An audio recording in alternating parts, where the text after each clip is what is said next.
Hello GameStock. Welcome back to another evening of streaming. I was streaming earlier today, but I was streaming Chaosbane, not Chaosbane, but Wosen, and today I'm gonna do a bit of Chaosbane this evening. Just gonna quickly check, make sure everything's up and running. Overlay check, 1, 2. I think everything's working. We should be in the clear. So yeah, I'm starting, just give me a couple more seconds. There we go. So, who do I want to play with today? Probably a bit of Elessa again. Let's see how far I took Elessa's invasions. I'm probably gonna do a bit of Elessa, a bit of Eontir, a bit of Bragi, maybe a bit of Conrad, but he's the most boring of all the characters at the moment with the skills that have good builds. And yeah, with the set, so probably gonna stay away from Conrad for now. But I might end up playing on him, especially if someone wants to see something on Conrad. I wouldn't mind wogging him in.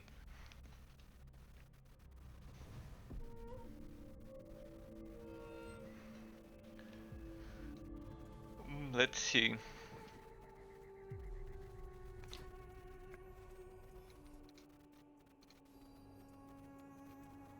Oh, LS is just starting a new a new rank. So maybe I should go on someone that's still finishing up a rank. Well, I'm gonna let's say I'm gonna go with LS all the way to here, straight down there, and then I'm gonna switch. So that's 1, 2, 3, 4, 5, 6, 7, 8, 9, 10. Exactly, good number. Liking this number. I'm gonna do 10 maps on Elessa. Until this one there, I shouldn't have problems. Just gonna switch to poison and get rid of some items.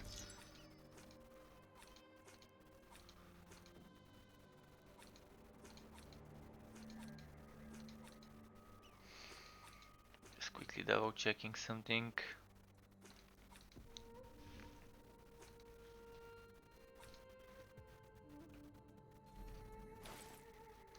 So this helmet is good for a main set. I'm currently playing on the farming set. Alright. Yeah, 10 nodes, and then I'm switching to Ewon tier maybe, because Ewon tier needs to push its current invasion rank. I'm gonna do a bit of Bragi as well.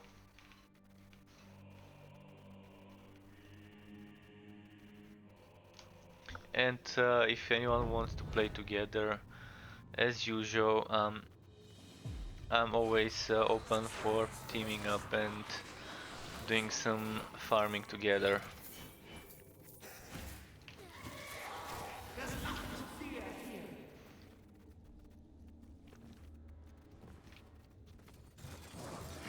In this difficulty I might as well just speed through everything and not stop for elites on the way.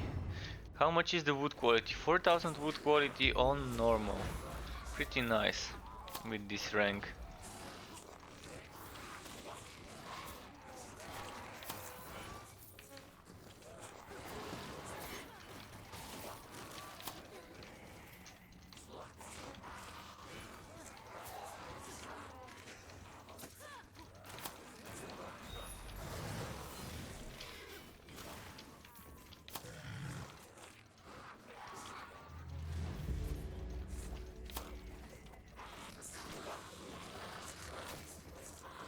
Who's faster, my blade or me?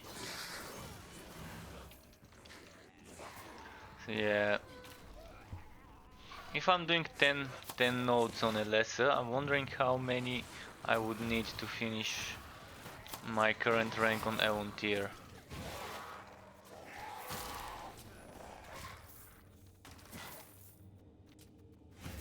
Well, I'm just gonna do something. I'm gonna get some fragments while I can.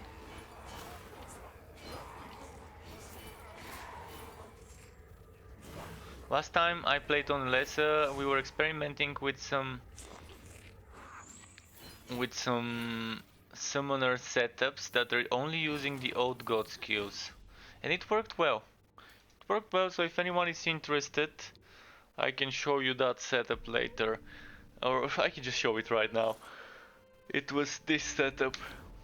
This is the setup I was doing last time. I mean, at first I tried something that only was using those old god skills, but then I decided to do something like this. Wild Incarnation together with this extra 10% damage, together with this 35% damage, and using this poison damage, the Fire's Reckoning, which... Oh, and also another thing, another 10% extra damage here. And the good thing about this setup is you can use Tireless Guardians instead of Deadly Tips. Still recommending using the Packed Bow, but even using something other than the Packed Bow is nice. On this setup, probably using something like... what bow might work okay for this setup? Like, Symbiosis is definitely not one of them. Master Archer, you don't really need so much cooldown reduction. So I still think Packed Bow is probably the better option for this setup, even when you're not using deadly tips and your damage doesn't scale off of the number of summoned creatures. Still, Tireless Guardian seem the better, because that gives you up to 400% damage all the time, and this extra summon would deal extra damage, and it would stack up with the other summons. But back to the poison build. Back to the poison build. 9 more nodes, and then I'm switching to the mage. Or Bragi, but I think the mage would be the one that needs more playtime, invasion wise. And yeah, if someone wants some help with leveling or anything, any help you need in Chaosbane, hit me up. I've got a lot of items to give away that I don't need. I can also help you with pushing your invasion ranks if you're having difficulties with certain nodes. I've got builds for every occasion. I've got builds for pushing cooldown, the cooldown increased maps. I've got builds for pushing armor decreased maps, although for those I just die and eventually kill the boss after a few deaths.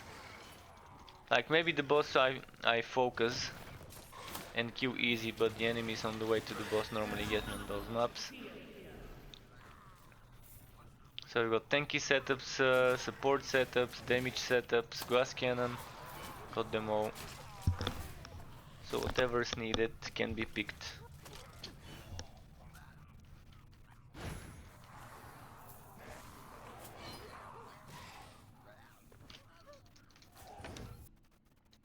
This is still on normal, but the wood quality is so nice.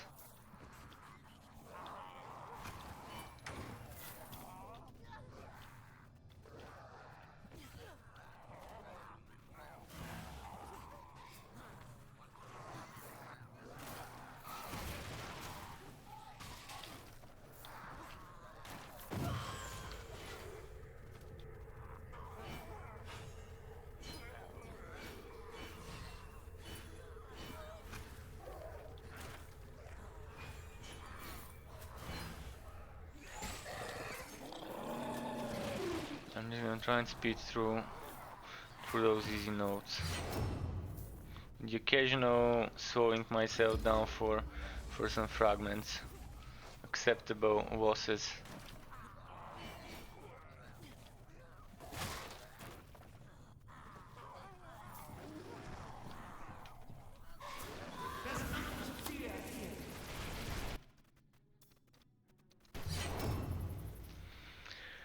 Okay, moving on, a boss fight. If I'm right. Yeah.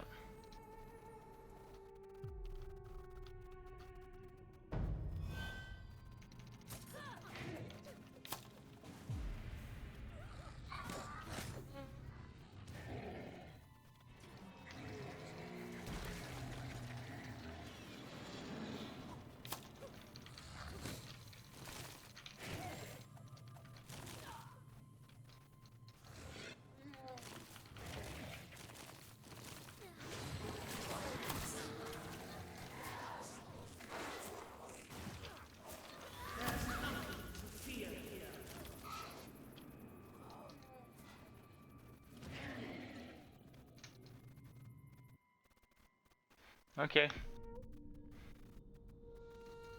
Somehow I was able to deal damage to him without destroying the things, the braziers or whatever they are on the side.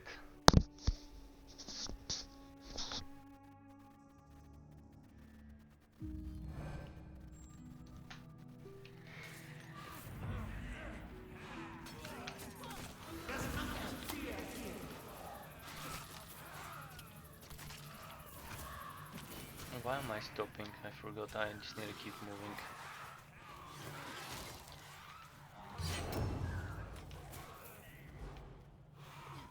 Maybe holding the control button to force the movement.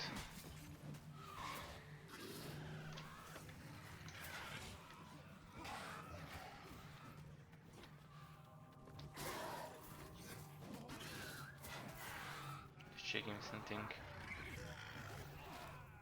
I wanna see how much time it would take me to kill him with just dodging. Yeah, it takes a while. If I'm just dodging, it's gonna take a while to kill one of those fatsos.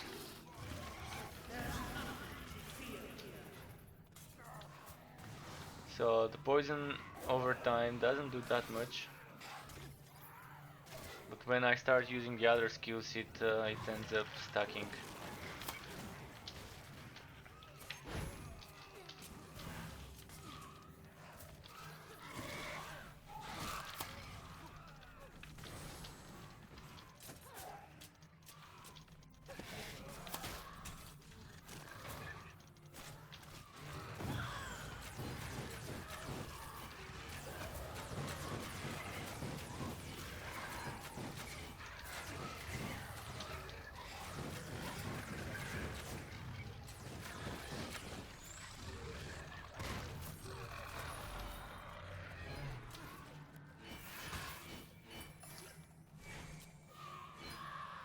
I got some fragments. Not too many, but at least it's better than zero.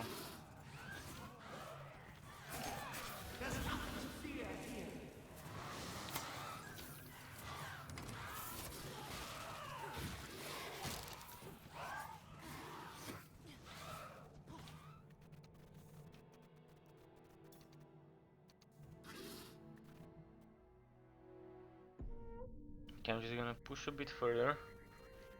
Should be 7 more nodes. 2, 3, 4, 5, 6, 7 nodes more. And then I'm changing to the mage. I was gonna say disc mage by accident. Yeah, shouldn't get my games incorrectly. My class names.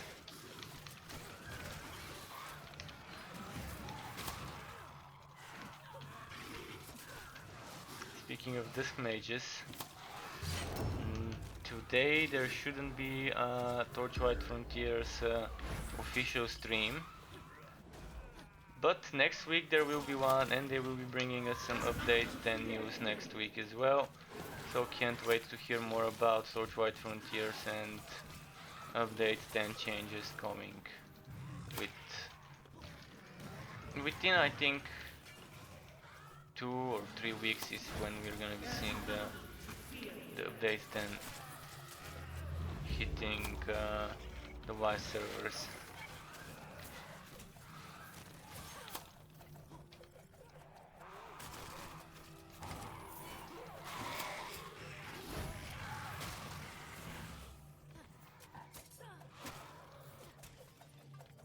Okay.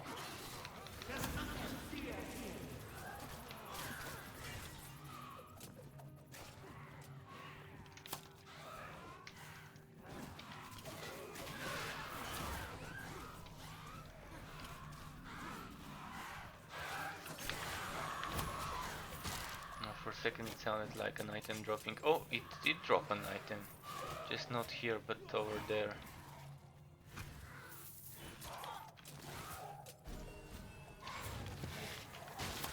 I think I've noticed it.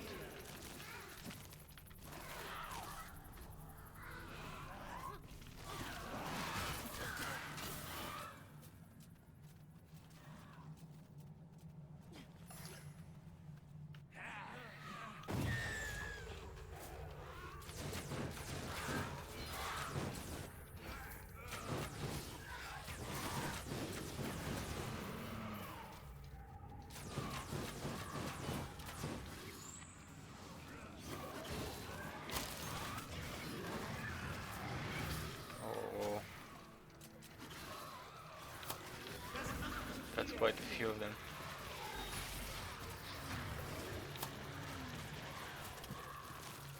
It would have been funny if one of them pulled me into the explosions in the last moment.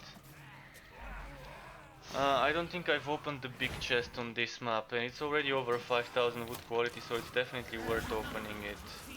So I'm just gonna try and find where it is. Well, there wasn't one, maybe.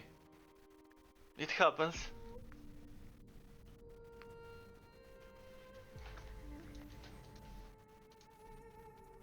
Now we're going for Swarm.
Okay, can I get another run of those fragments? Yes, I can. Just right before they stopped spawning. Well, legit enough. Got a lot of fragments here.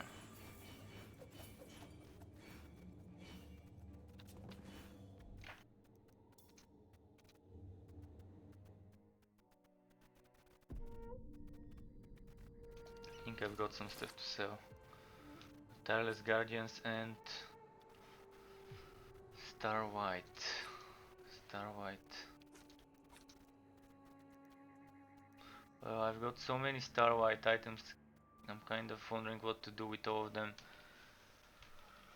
This one doesn't have damage over time, more damage, more HP. It's nice. I don't need crit damage on a summoner build. Damage and HP definitely helps. Counter attack damage also helps if I decide to go for a counter attack damage setup, so I think it's an upgrade even though I'm losing armor. A lot of armor, 1000 armor. 1000 armor is definitely not worth this HP there.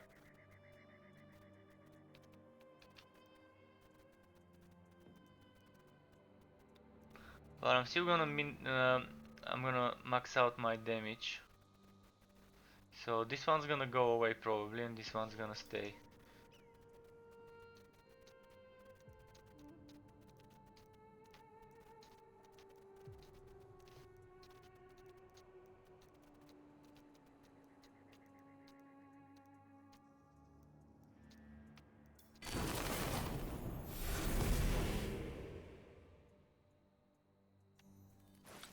Let's see.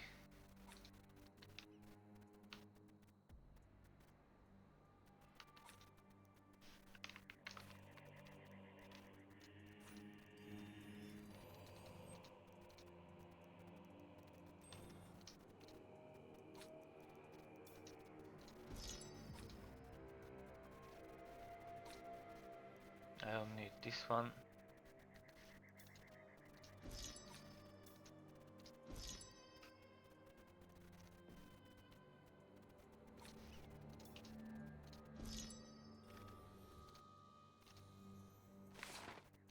Back to poison and few more nodes. 4, 5.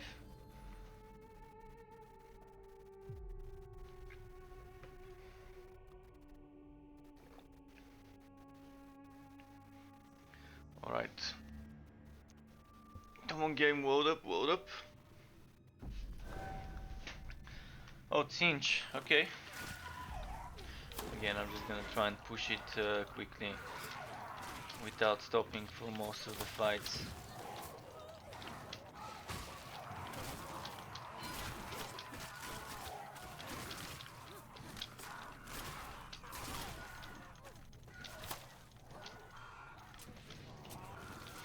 weird how my blade sometimes disappears when I dodge through it.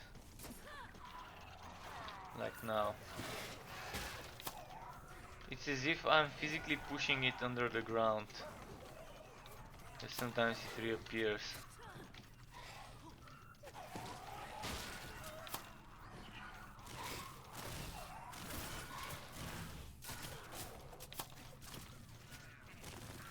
We just saw that reflecting blade.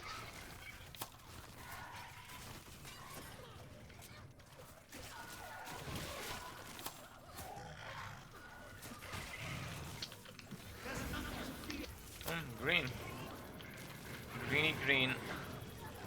Another Starlight Gauntlets. The game is trolling me. I was just sorting Starlight Gauntlets. I'm gonna kill this elite because he's on low HP. I was just sorting some Starlight Gauntlets and now the game wants me to do it again. If that's not trolling, I'm not sure what would be. So you can see how the game is tilting towards dropping some items more than others.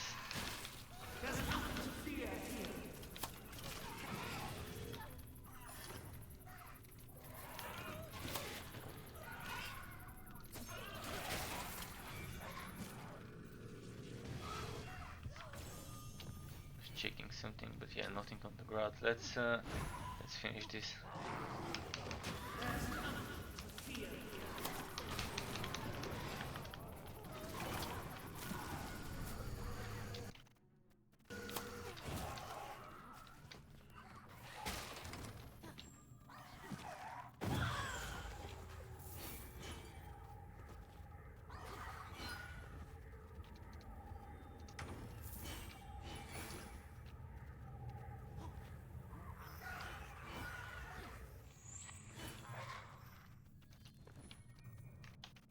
Okay, leave again.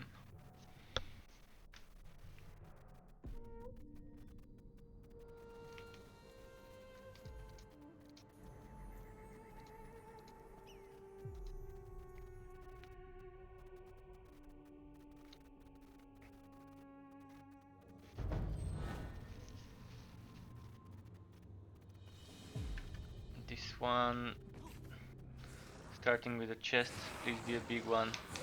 Nope.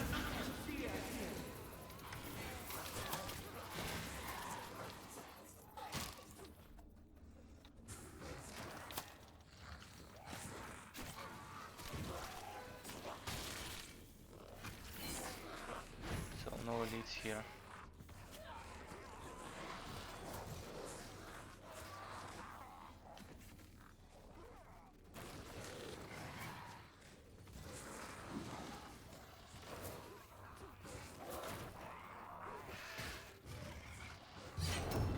Wish I could see how many of them die from those poisons once they're over.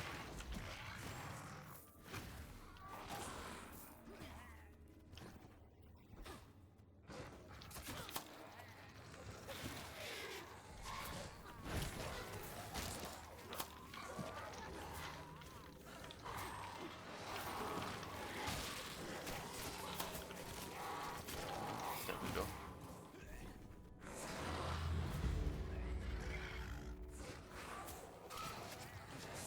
I believe it's this way.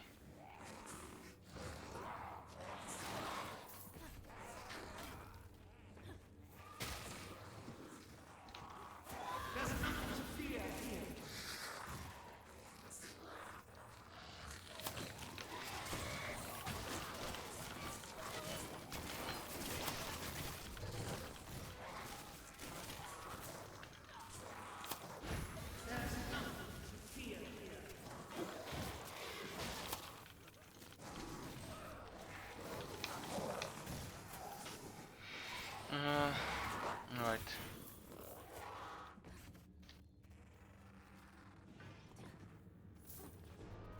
The boss fight might be there, where I'm heading.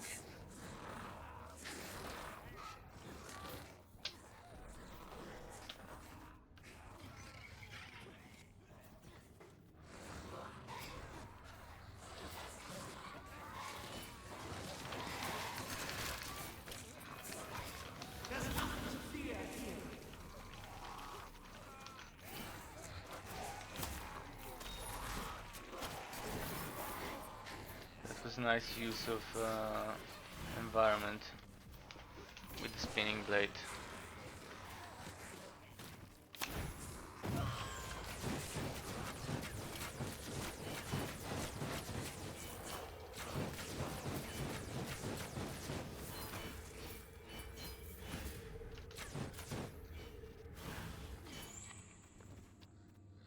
I've got some fragments at least. Didn't last for too long because there weren't many enemies, but still.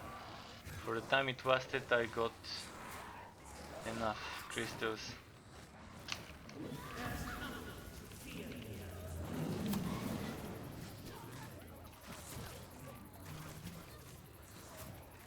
Oh, that was from an enemy, not from the boss. That was nice.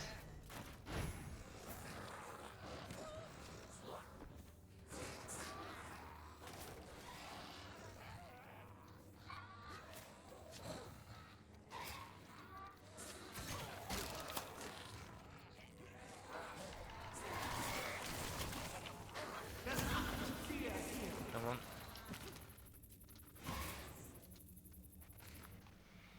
on. Two notes I think, and then it's Avontier, and after that Bragi, or maybe first Bragi then Avontier, we'll see. So this one, and this one. If it's champion, I'm assuming this is one of those arenas, a quick one.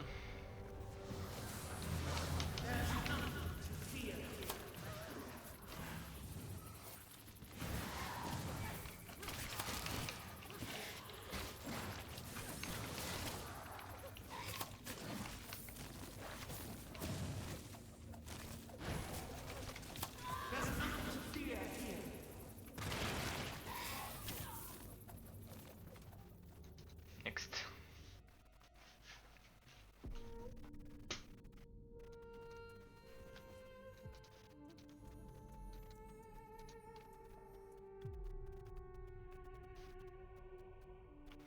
What's the wood quality now? From the start it should be 5.2 with an amulet that gives me 2.97.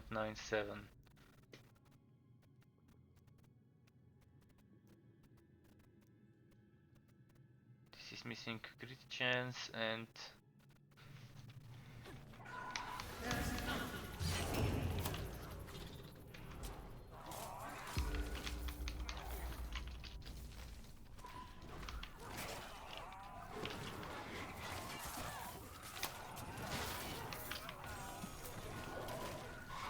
did I hear a green dropping?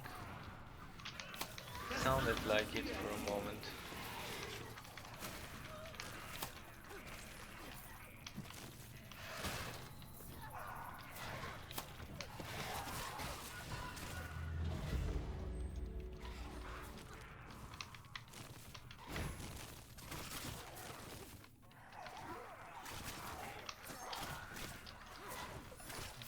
Let's see, maybe this way. Maybe not.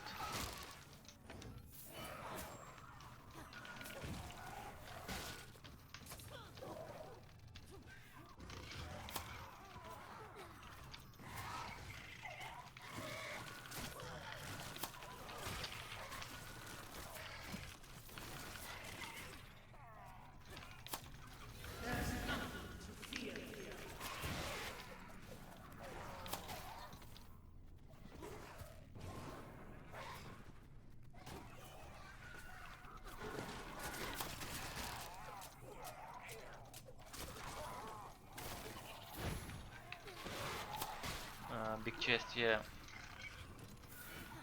Nothing too fancy. It reminds me, I've got some green gear earlier. Oh yeah, those gauntlets again.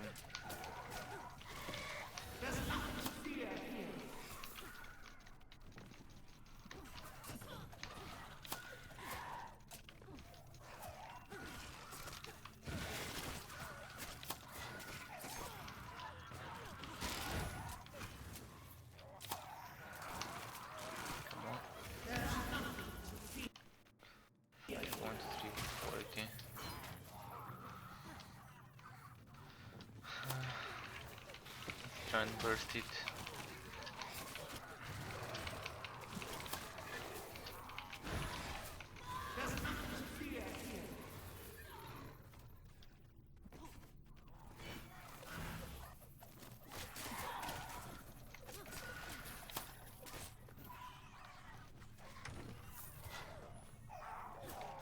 for the other end.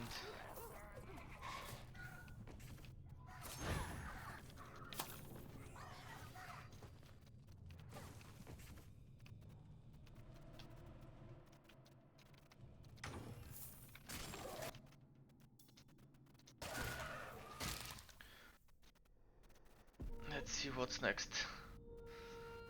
One more and then we're good to go. On the mage. On the mage is gonna be a bit quicker, because over there I've got the teleporty setup, which might give you... it might make your head spin when I'm playing that mage setup. So it's definitely not everyone's favorite setup, but it's one of my favorite sets in the game.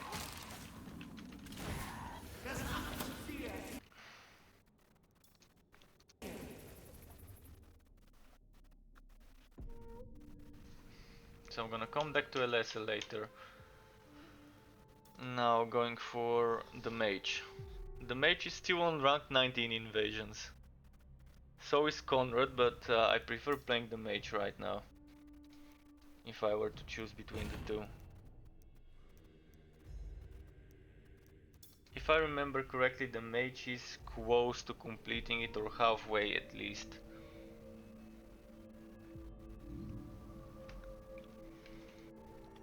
Let's see.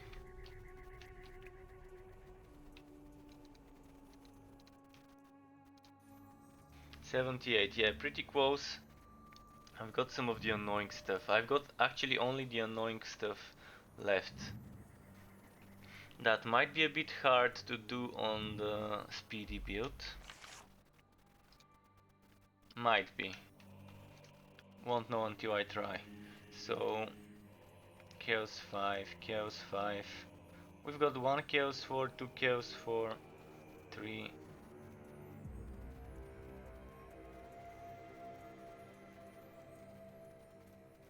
So we've got 4 Chaos 5 nodes.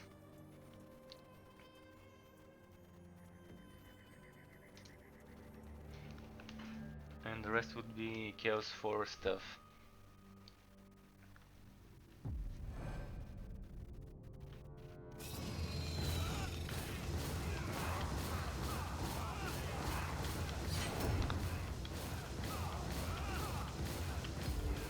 What's the wood quality? 5.3.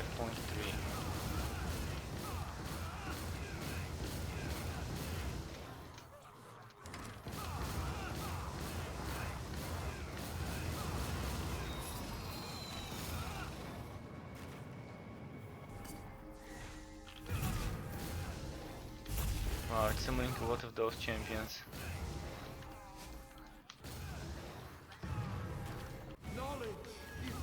I'm a bit tired, by the way, because I woke up pretty early today, and then I've been streaming in the afternoon hours to early evening for like 6.5 hours, and today I'm gonna try to stream for another, from now, it should be another 3.5 hours.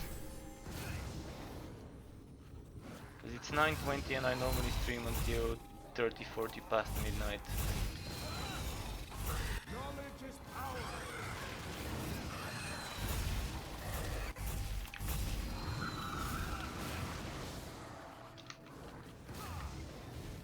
And by the way, tomorrow is supposed to be the public test of a game called Temtem.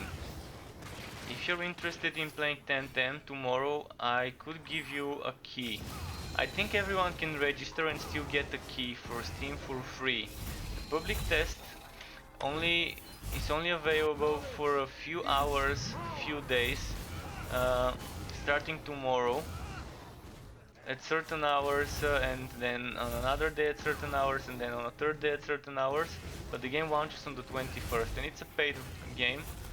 You can get it via Discord or via Steam. And Temtem is more of a Pokemon style game. It's not the game I normally play, but I actually watched the trailer and I thought, well, since I have a free key to test it, I actually have two Steam keys for the alpha, for the public test, not alpha, I think it's a beta public test before the launch. So I'm gonna play it, and during my stream tomorrow I might give someone who enjoys the game the other key. I could give it away right now, but I'd rather do it tomorrow to someone who joins the stream and just missed their chance to get access to it. But if you sign up on the website, I think it's temtem.com, and temtem is written T-E-M-T-E-M, but I'm gonna check the website just to be sure. I'm gonna check it for you guys just now. And tomorrow I will be streaming that in the evening. During the daytime something else probably. Temtem. So the website is, well, I don't think they have a website. They have humblebundle.com/temtem, and I think this is where people sign up. They also have Steam store, but I think I signed up through the Humble Bundle link. I'm gonna give you the link. This is from where you can sign up. It's more like a massively multiplayer creature collection adventure, what they're calling it. It is fun, but it's too childish and cartoonish, so some people may not enjoy it. But tomorrow I'm gonna be doing an experiment and testing it. Cause if I overlook the cartoonish graphics, the gameplay of the game would be very fun for me. Wait, which node did I just do? I think I just did this one. So yeah, if I overlook those cartoonish graphics, the rest seems fun. The rest seems like a game with a lot of rock, paper, scissors, Spock going in there. Because there's a lot of elements that are weak against others and strong against others. And there's so many elements to choose from, so there's gonna be all about how you arrange your build of 3 Temtem. If you're gonna have 3 Temtem, you kind of gonna have to pick one that is strong against the weaknesses of the other. Kind of make sure that your other, like if you have A, B, C, you would want B and C to be strong against the counters of A, and you want that for each one of them. So if this is possible, that's probably gonna be the meta for getting Temtem. It's gonna allow you to make a team. It's gonna allow you to get your Temtem to evolve. It's gonna be something like a casual experiment on my end to try it.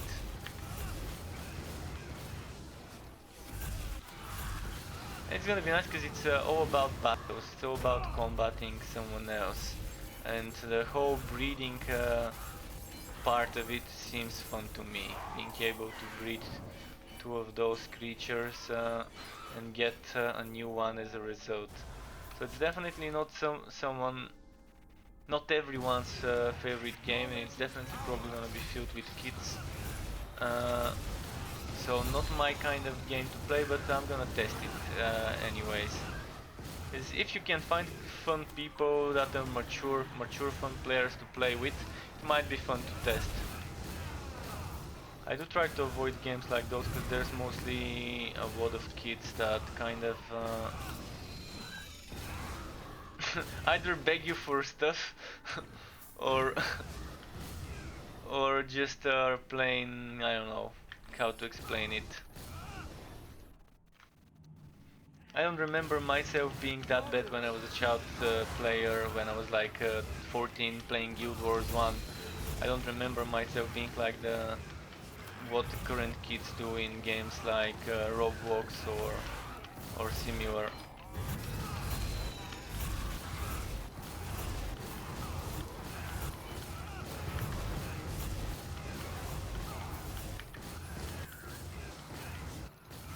But yeah, for now, Chaosbane. Tomorrow probably a bit more Wolsen or a bit more Chaosbane.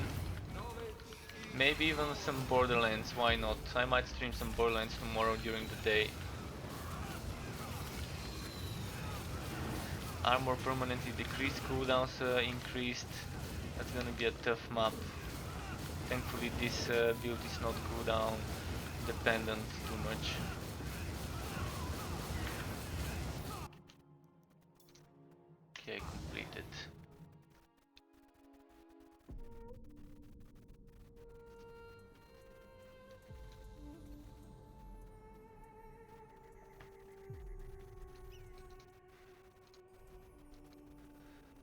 This was the tough nut.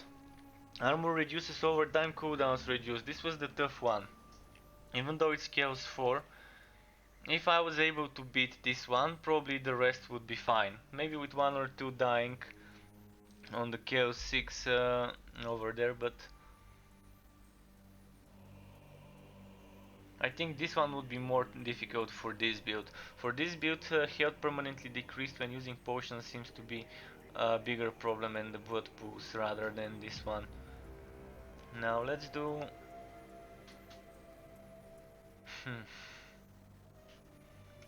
I'm gonna do this one. No, again invulnerable. Okay, this one, because it doesn't have invulnerable.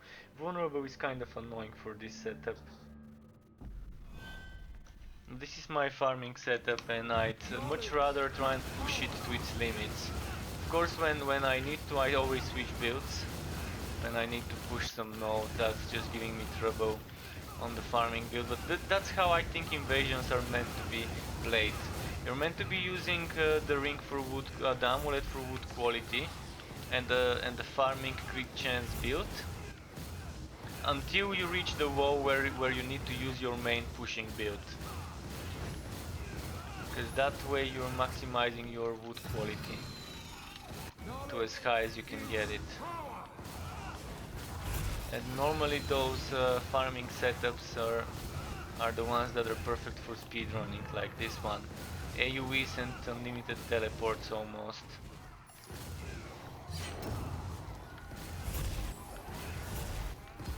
With the lesser it's the poison, unlimited dodging. Dodging cleaves poison. While moving you're also doing poison from the aura. And you have blades and stuff, so lesser speed build is pretty nice with Bragi. Fire AoE. Fire trail.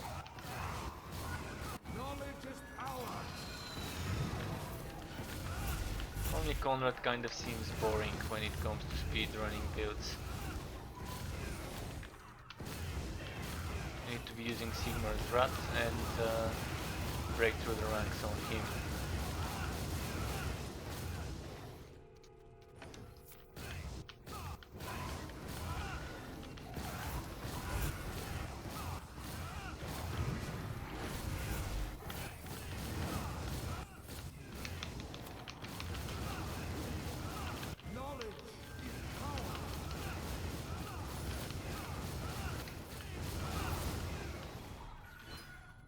Since this is okay wood quality, I'm gonna check the chest.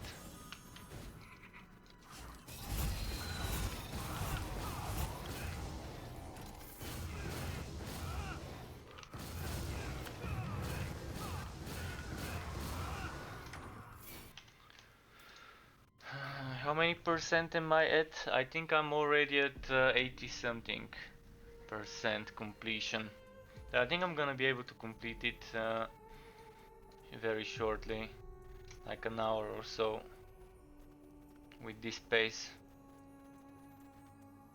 Cooldowns increased. Let's do it. My favorite build to play when the cooldowns are increased on the mage.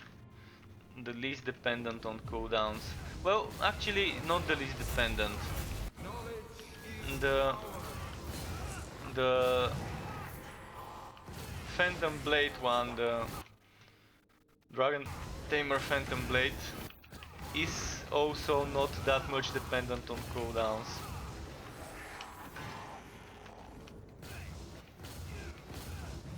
But it's not as mobile as this one.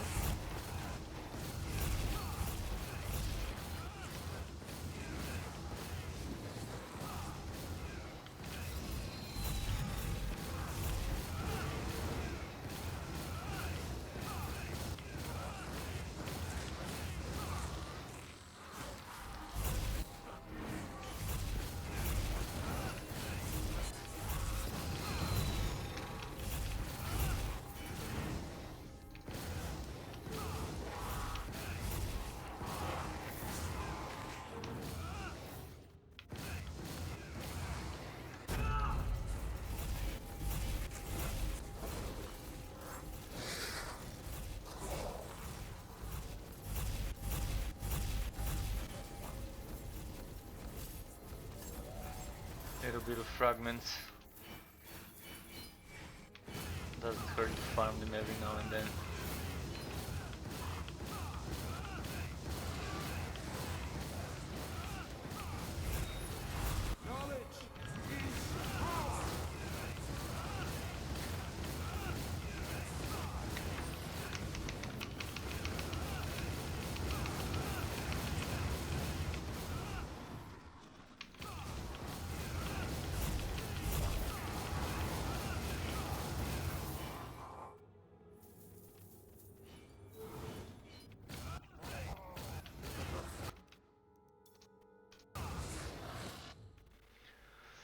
Another one with cooldowns done.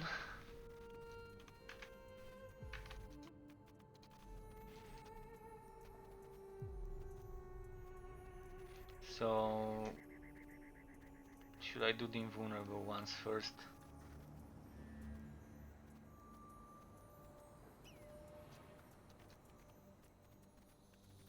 Everything else is Chaos 5 or 6, so no more Chaos 4. Okay, let's do this one then. Moving on to Chaos 5, I'm thinking Chaos 6 would not be possible with this build that easily at the moment, but we'll see. Maybe I'll be able to do them without needing to switch builds. All I need is to burst damage the bosses.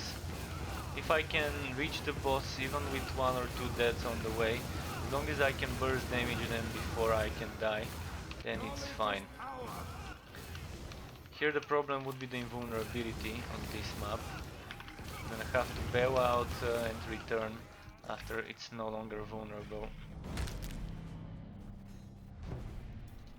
So yeah, here already starting to die due to this bullshit invulnerability. If I were to stay away from the elites, I'm not gonna die.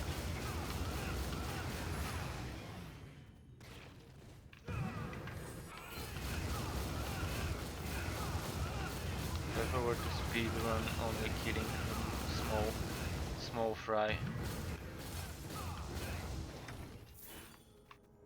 Knowledge is power.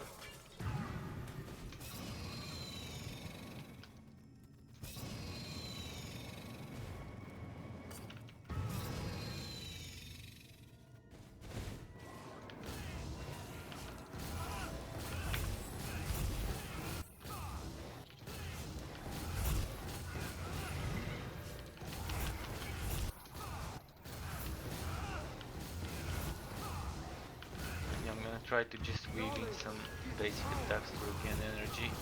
I'm fine now. I'm gonna try and kill as many of the little guys. Oh, never mind, I can go for the boss now. Screw the little guys. No! Shit.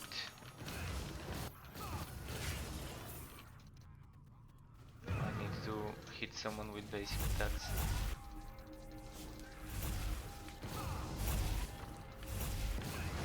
Knowledge is power.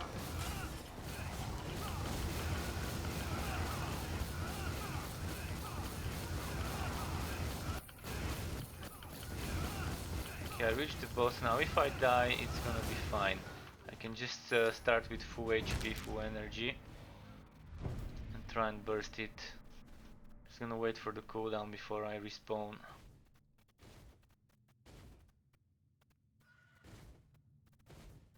Hopefully there's no meteors where I'm spawning.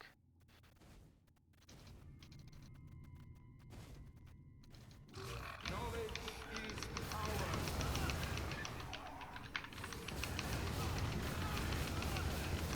Don't.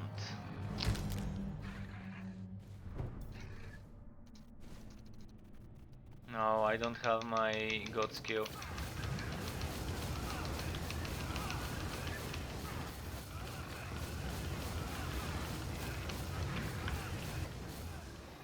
So he's got invulnerability. I'm gonna have to kite and heal up without dying.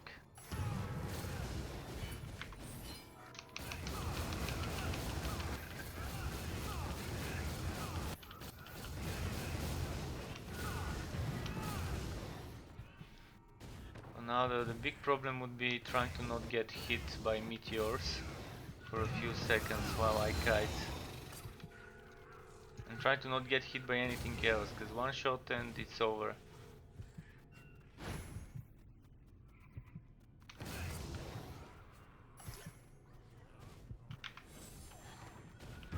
Knowledge is power. Fuck. So close, and I got stunned by a damn meteor.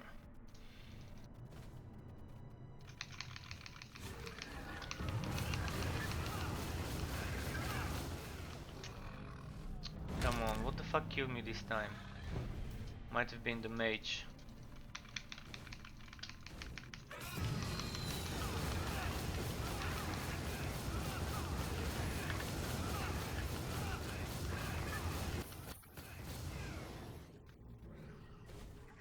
Knowledge is power.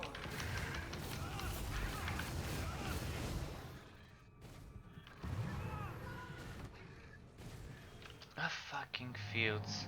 Look at that, 4, 1, 2, 3, 4. So, that's another thing that I'm not liking. The bosses can spam their abilities. They don't have cooldowns on their abilities.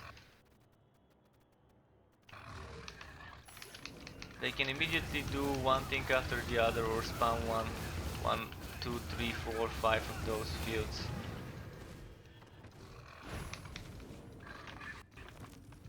Knowledge is power. Fuck, I was pressing the wrong button by accident. Come on.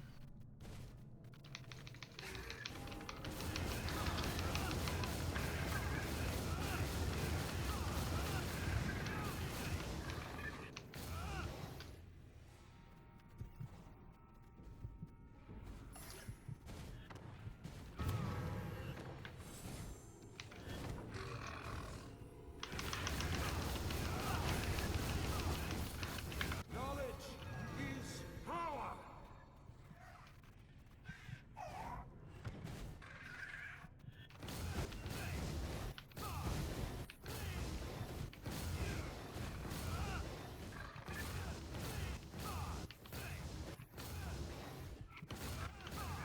Don't die. So fucking close.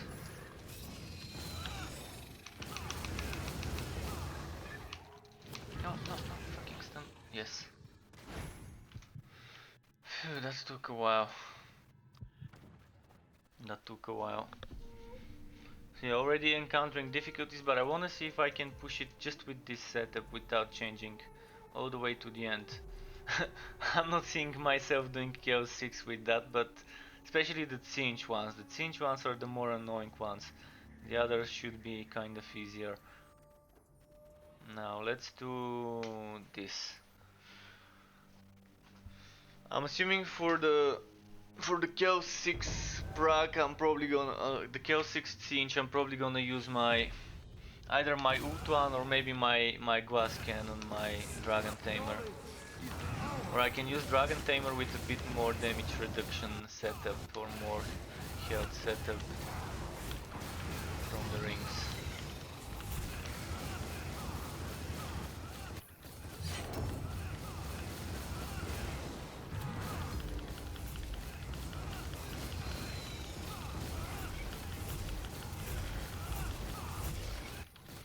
Wait, that was a blood pulse, okay.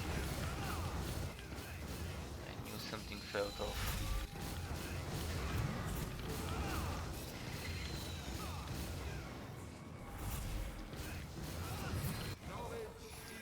No! I was just about to teleport. Well, if I'm gonna be doing that, if I'm gonna be dying, might as well just rush to the creature.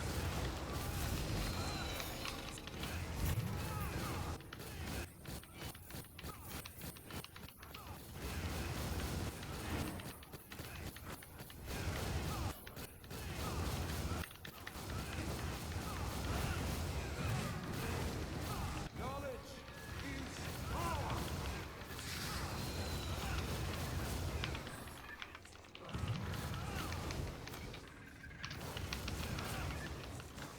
Move, move, move, move. I need energy. Give me energy.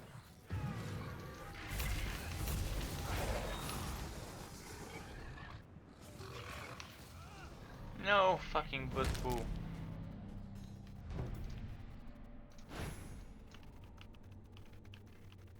Knowledge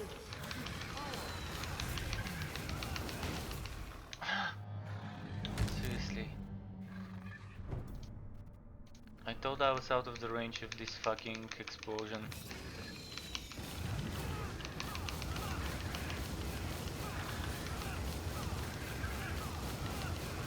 Yeah, I think he's dead.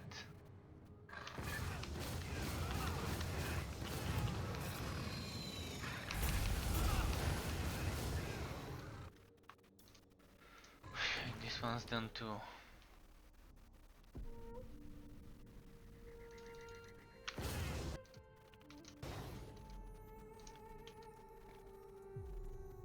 Another butt poo with Norska. This is probably one of the worst maps ever for this build. A Norska map with butt poo and demonic portals. This means on the boss there's gonna be constant enemies leaving butt poos. This is the other one with butt poos, and I'm constantly bleeding. So those are my three hardest maps. The ones with butt poos that are not that are Chaos 5 and that are like at the end here. Like one of them is Prague, yeah, okay. knowledge is power. There's also another one, I think, on the other side. That's Nurgle Blood Pools, which is even worse. I'm not sure whether Norska or Nurgle. I think Norska Blood Pools is the worst of them all for a build like this one.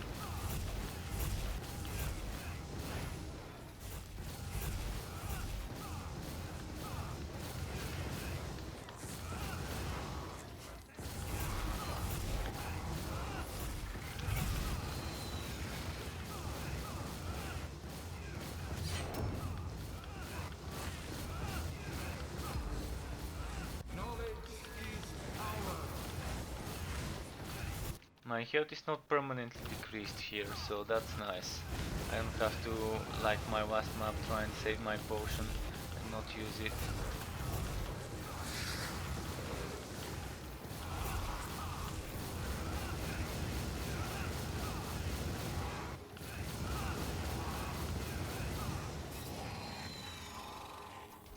Finally, oh!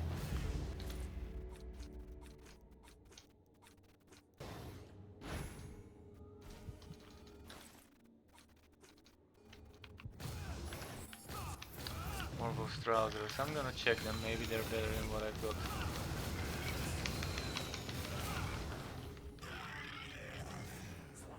Knowledge is power.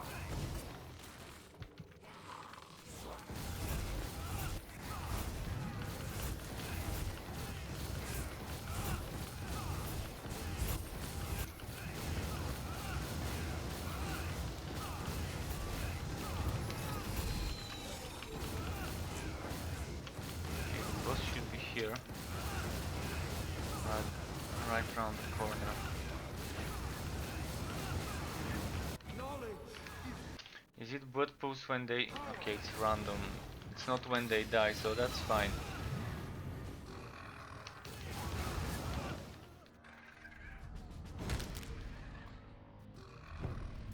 Okay, let's do...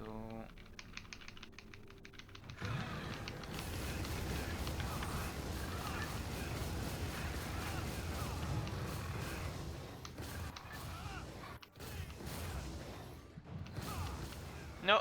Fuck! 3 blood pools next to each other.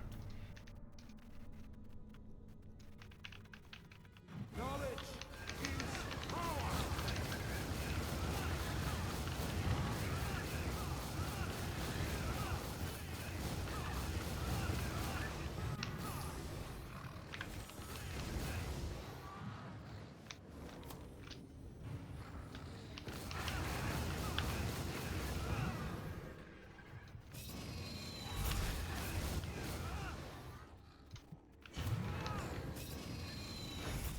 No, fuck. Again, the damage over time. So close. Knowledge is power.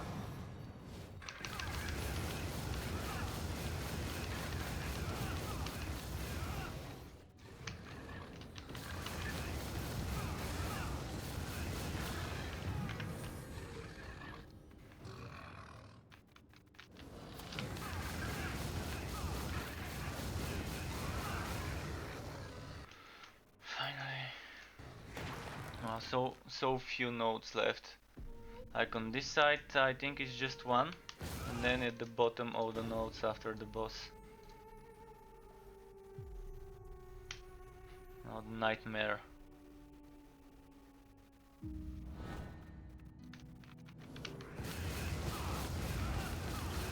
Knowledge is power.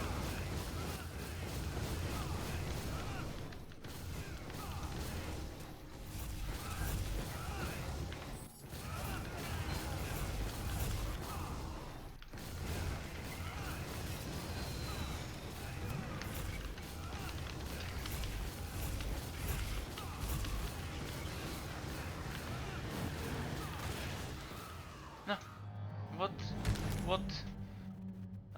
Must have been a blood pool. No, I'm doing this to myself. Knowledge Trying to play this with this build instead of switching to something more tanky. Or something more DPS at least.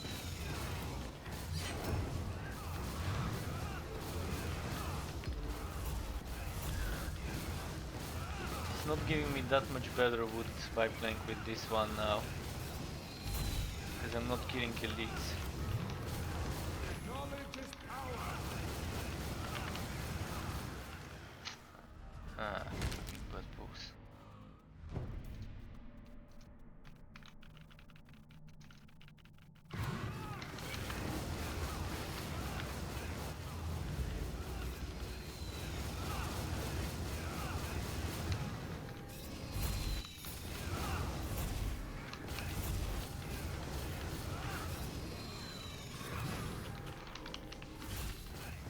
Knowledge is power. Fuck. Suddenly, like 5 blood pools appeared in the same place, and I did not see them, and there were no enemies, just the one that was alive there. So how? It's probably wagging when the blood pools appear. So after I kill the enemy, maybe not wag, just a normal delay, like a mechanic to appear shortly after the enemy dies, not right away.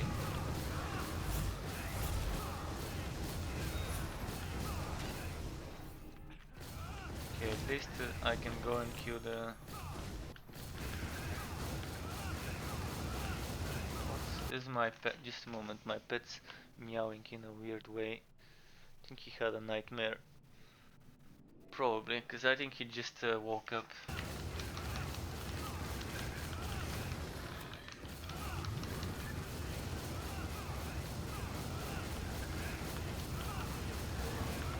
Knowledge is power.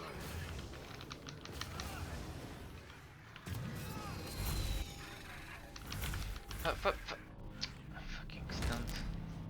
Couldn't teleport. So the purple fields can stun. Thought it was just the orange ones that can stun.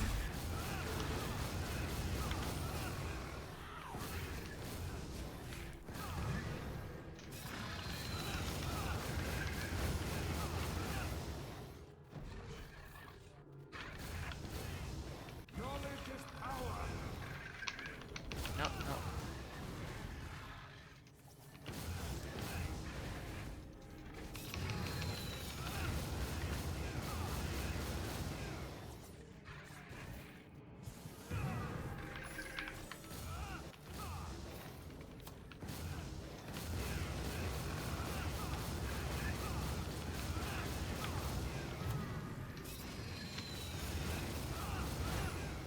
Knowledge is power.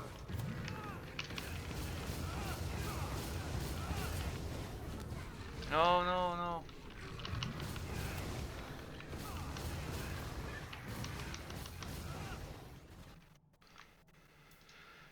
That was close. I think I need to switch my build. I need to switch the build. Let's see what build's ready for use at the moment.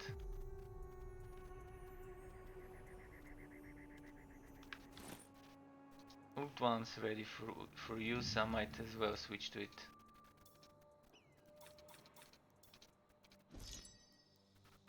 more of those trousers. Let's compare quickly.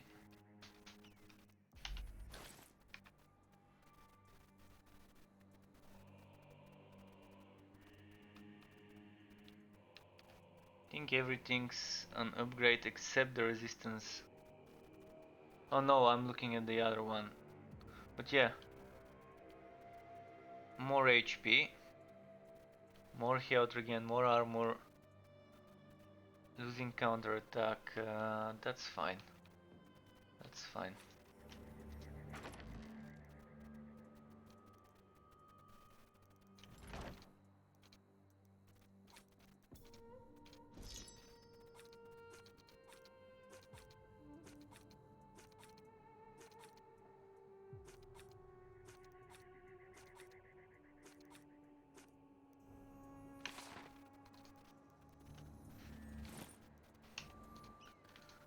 Let's play with this build now. It should be a bit easier. The least is I'm gonna have a lot of damage reduction with this setup.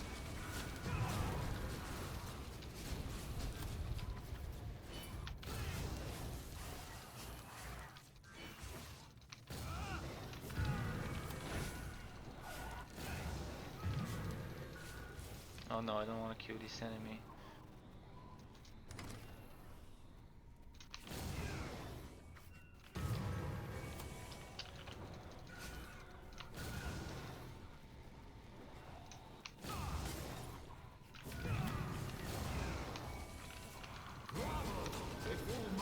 Wait, which setup have I got right now? The 16 cooldown? Oh, I've got the setup without continuity this time.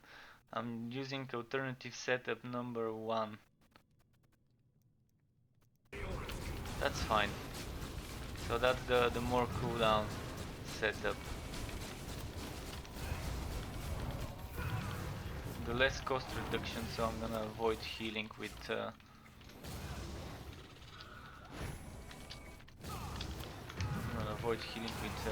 fire, red fire. What about the skills here? What have I got? Game binding. Yeah. Alternative setup number 2. Oh, number one, my bad.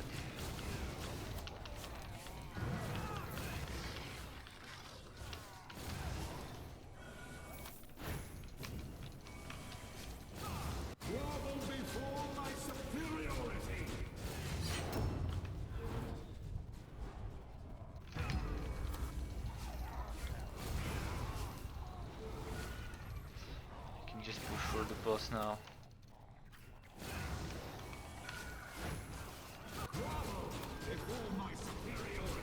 How's my cooldown reduction, by the way? 57 points too. Not bad.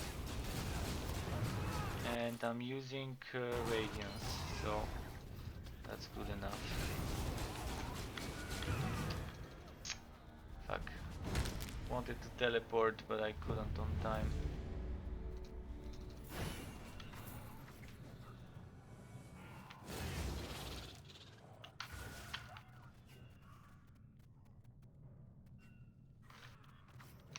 Dead end.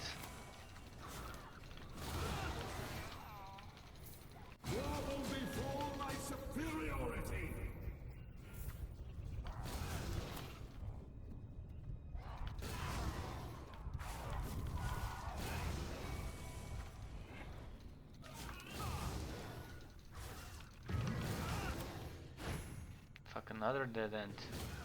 Ah! What are the fucking chances? I would teleport and then there would be explosion right when I'm teleporting.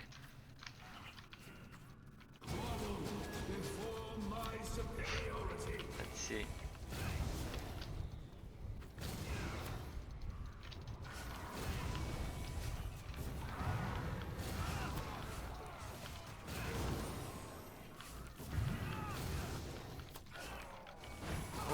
Move.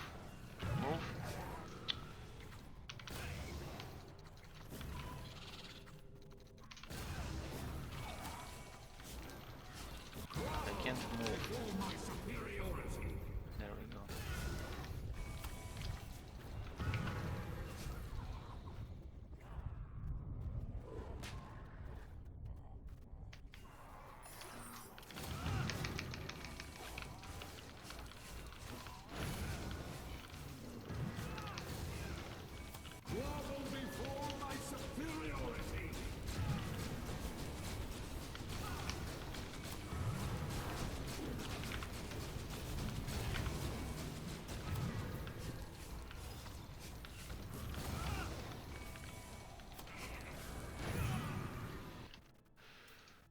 This one's done as well.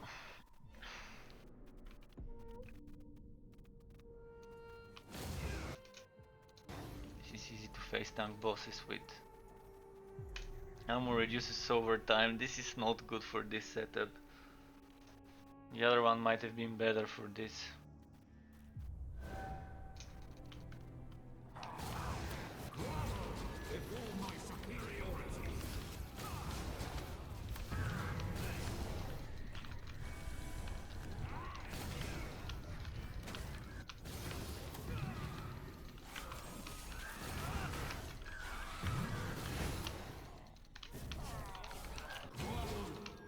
Yeah, armor reduces over time. I'm just gonna have to push it to the boss and then try and kill the boss.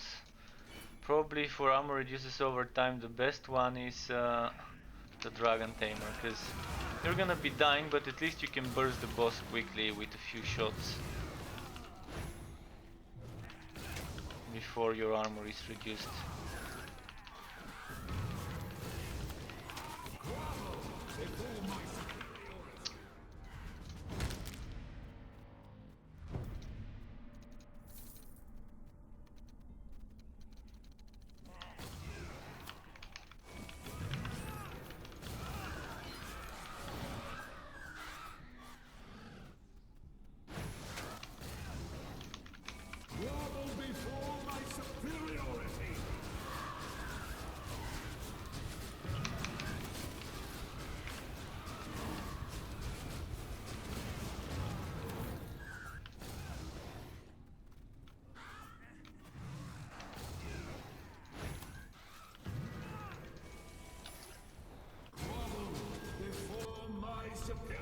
Okay, that's good.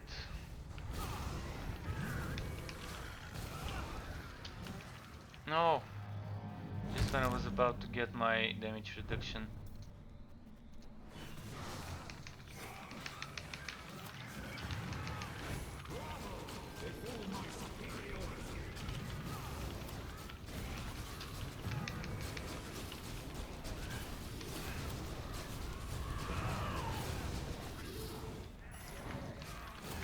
One of those maps where I just have to kill everything on my way, otherwise I'm gonna be dying a lot.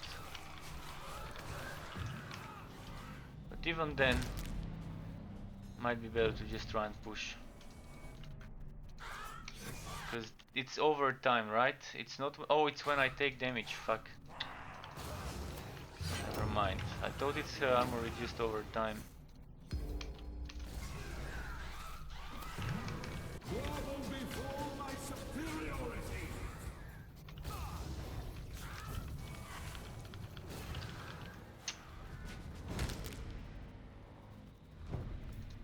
Come on, come on.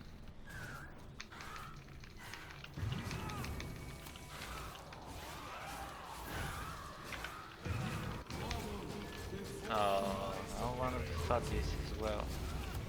Being here. Of course it's gonna be from behind. Come on.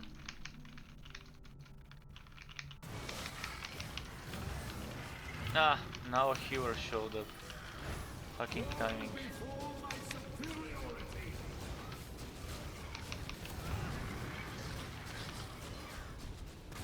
Okay, now this is good.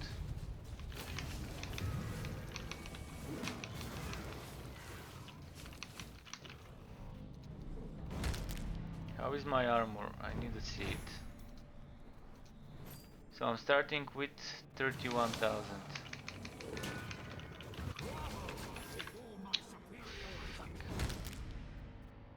Now I can't even proc my damage reduction before I die.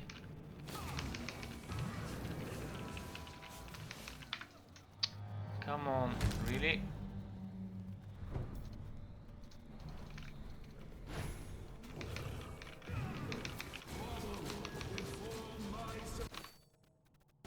Got 30,000. Fuck, I can't pause it on time. I wanna see how quickly my armor is reducing. And to how little. Because this one isn't supposed to one-shot me. He shouldn't be able to one-shot me unless my armor gets reduced. It's still 30,000, so whatever is doing damage is not getting reflected to this, to the stats. Grovel before my superiority. Yeah, I should have played with the Dragon Tamer. For things like this where I need to burst the enemy before I run out of armor, the Dragon Tamer is better. Okay, let's switch to the Dragon Tamer.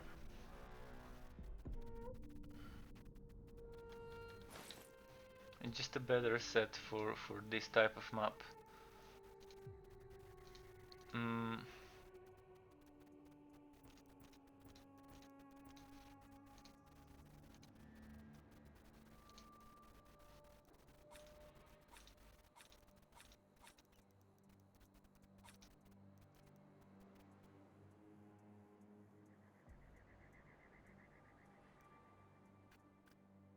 Now, tough choices. I'm probably gonna go for Ring of Denial.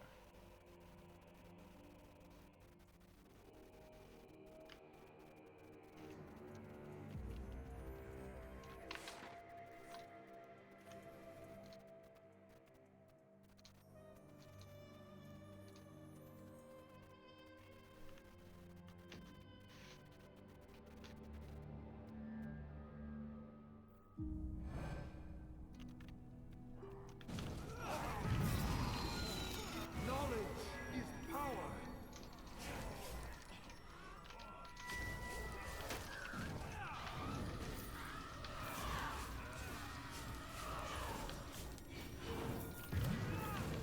Wait, what god skills am I? Oh, I'm using a defensive Dragon Tamer build at the moment.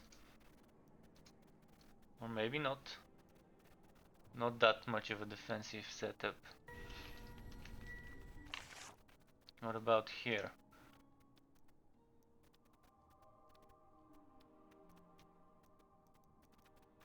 Instead of using this, I'd rather use the more damage reduction one. Not sure if it's gonna help much though.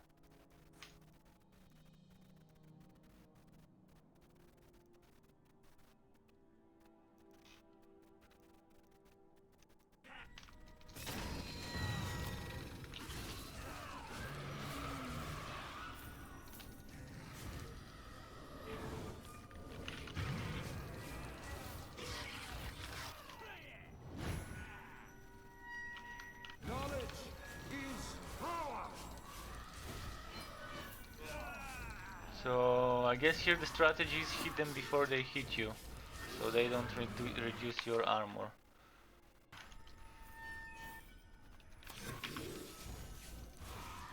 Except sometimes you can't hit them before they hit you, because they're charging. How's my armor? Still 30,000. I think this permanent reduction somehow doesn't show up, because I already took a few hits and it just doesn't show up on my stats. Is power. Let's see now. 29,000, okay.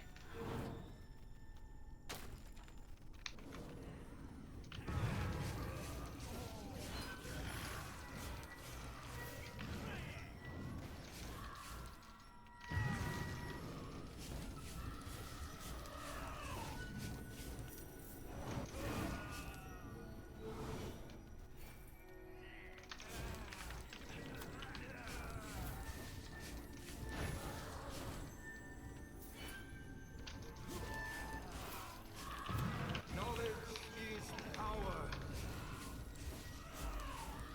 It's gonna take a while to complete it, but I'm gonna take it slow, bit by bit, enemy by enemy.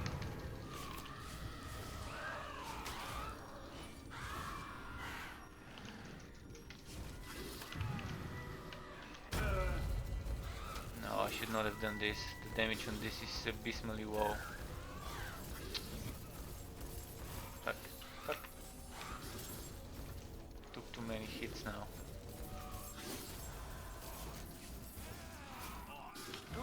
Worst thing is I can't cancel this blood rage. If I wanna stop it early, I can't. Still 29,000, not too bad.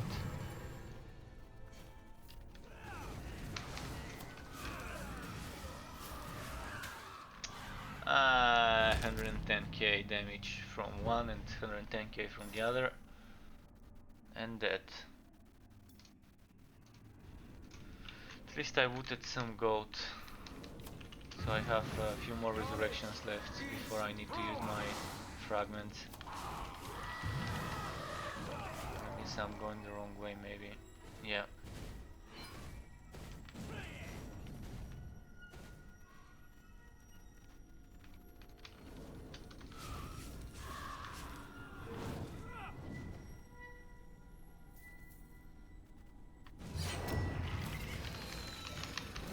No, fuck, I was just about to teleport. It sucks when I'm pressing the button few times and it doesn't respond. Like you probably even hear me pressing like the same when I press the same button you're hearing something like this. Let's stop doing that now. But yeah, when I do press the teleport it's like something like this. I need to get myself a software that shows the keys that I'm pressing on screen. That might be nice, just to show the last 3 or 5 pressed keys somewhere here on the screen. Just to see how unresponsive sometimes the game is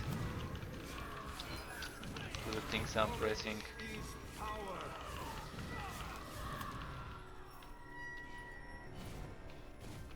Because none of the enemies here can stun me. Only the boss with the purple field can stun. They can slow me, but I don't think they can stun me to such a degree that I won't be able to use my skill.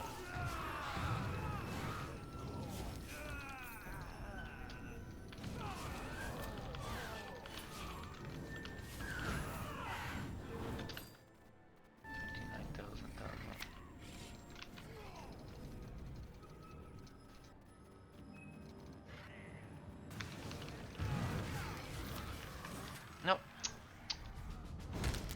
wasn't ready.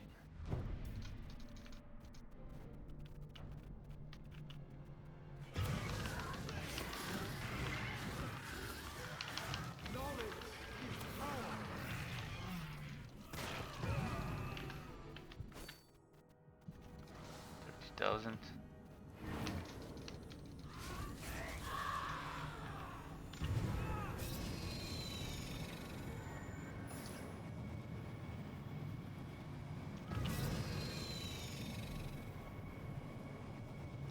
Okay, healed up nicely without using my potion.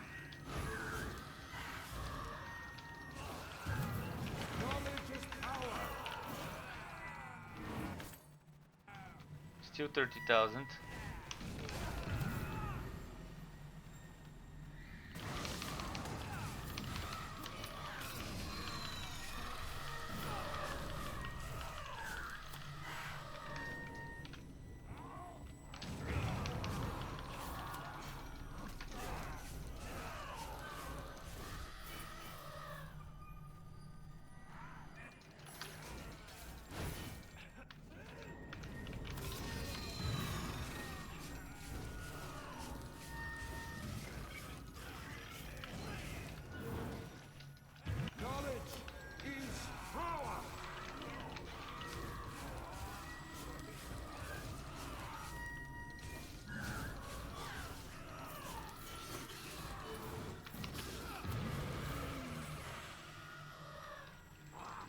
Taking it slow but steady. Now the key thing would be to pull them to me, not to get them to pull me to them.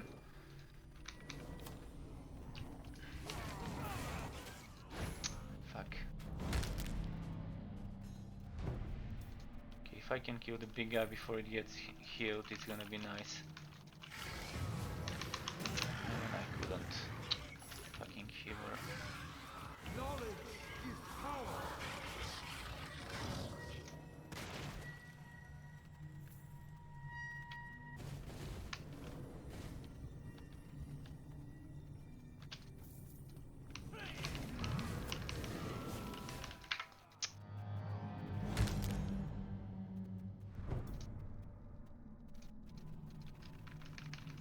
my chance for a burst.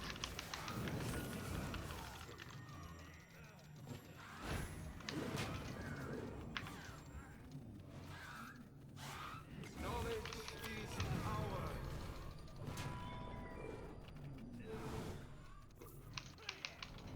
So many.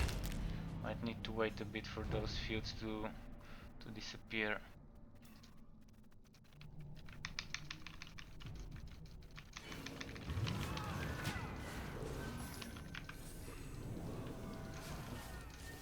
Is there demonic portals? No. Then it shouldn't be that difficult if I play it right. Knowledge is power.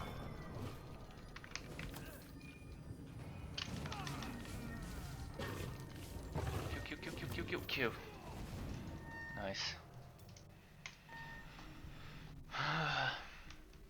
This is giving me some sweating. Okay, next. Next should be a bit easier probably. Max health decreases and meteors and cooldowns reduced. Another BS. Another BS map. Knowledge is power.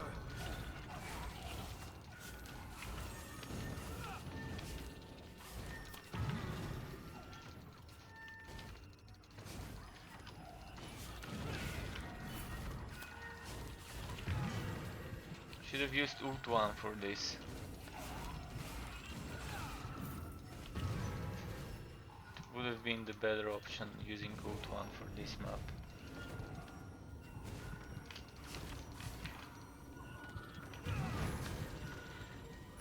Knowledge is power.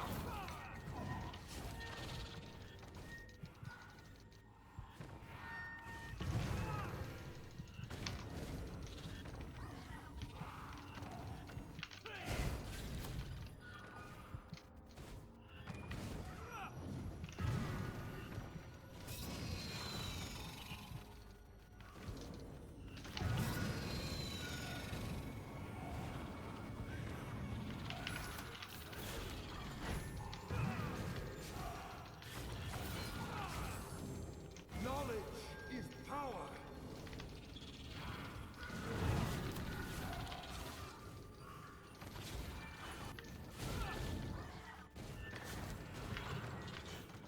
Ah man. So close to the final. Let's see.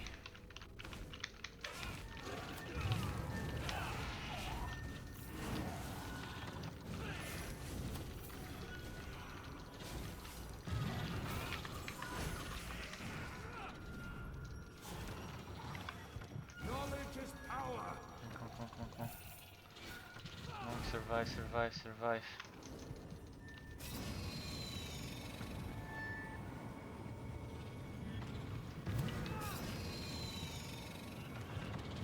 Ah, fuck. I forgot that they can do this. Beam. Oh, because it's an elite, that's why they can do it. Didn't see him spawn.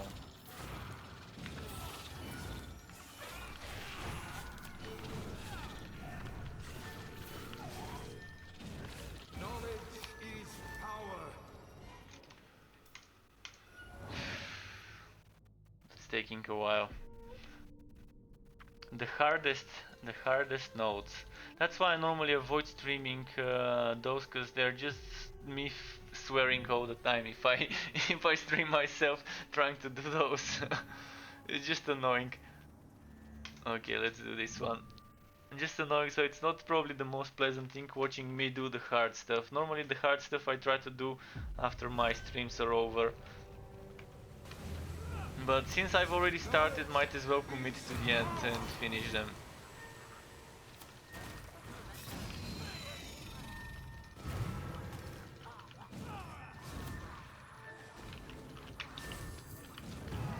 I mean, in group those are nice, because in group one can die, the other can steal DPS, the other can die, the first can start DPSing. It is nice with the group to do those. So I've done I've done my fair share of helping others do their hard notes on multiplayer, but never have I actually done my own ones in group, my own hard notes in group.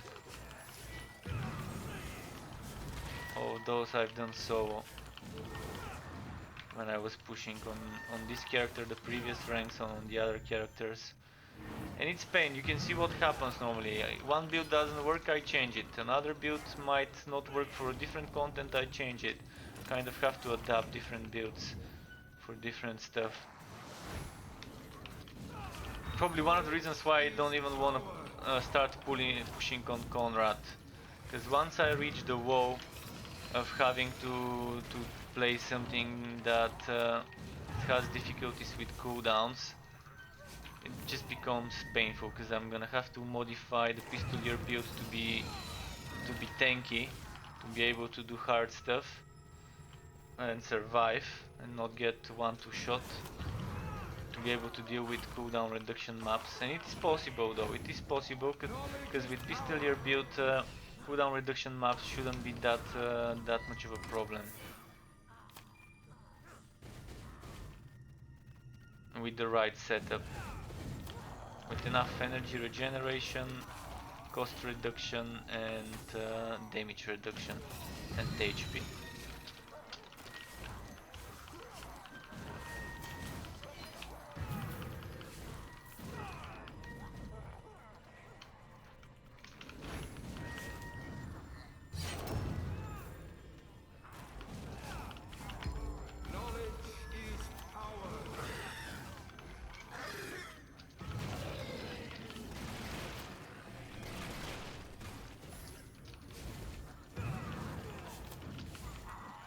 Soul's Justice definitely has some... It's not like it can't do it, it's like it needs to change a lot to be able to do it, and it's just so boring doing it on Soul's set when the map is cooldown increase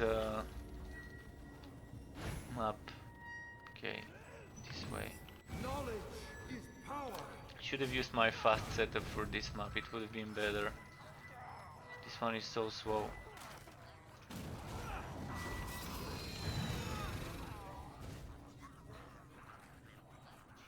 Keep moving, keep moving, keep moving, keep moving. No.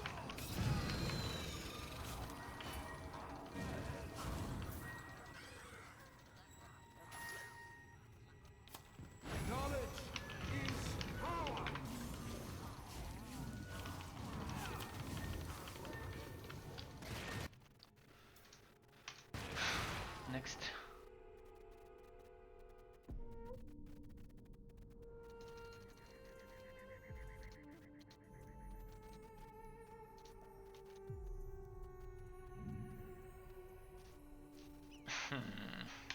Blood pools. Fucking blood pools again. Let's see. How many times am I gonna die? You can start betting how many times I'm gonna die on this map. I promise not to intentionally die. What passives are you using? The passives, I'm using this one. This one. I'm using normally I use superior here, but instead of superior I'm using this one for extra damage reduction instead of extra damage. Now I'm using Fortress of Willpower, Arcane Secrets, and to do this chain reaction. I'm not sure why I'm using even do this chain reaction. Oh yeah, because I still have 3 skills with cooldown, so yeah, it makes sense. And I decided to go a bit more tanky, that's why Fortress of Willpower. Normally I would go on about a different way and get different things. Like normally I would probably go and get some crit all the way to here instead of getting crit on this side. Or maybe, I'm not sure, I forgot what I normally do. But I think this one gets invested into something else, like I think this Fortress of Willpower normally gets all the way to here maybe, for extra damage. And I could try it, but I think it's okay this way. I think it's fine with this setup. It's giving me enough damage and a little bit of survivability. Not too much, but 20% is 20% damage reduction, so...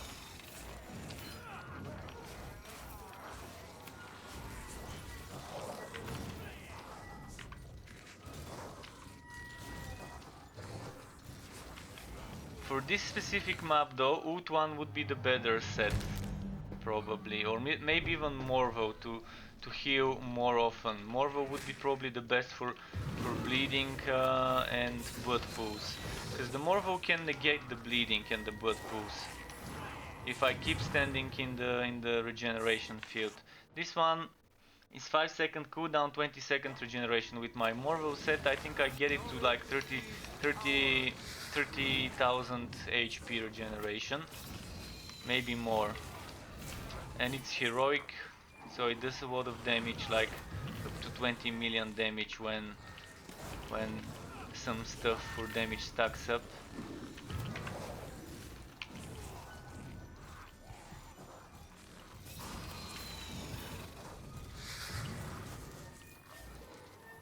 Shit, butt pools.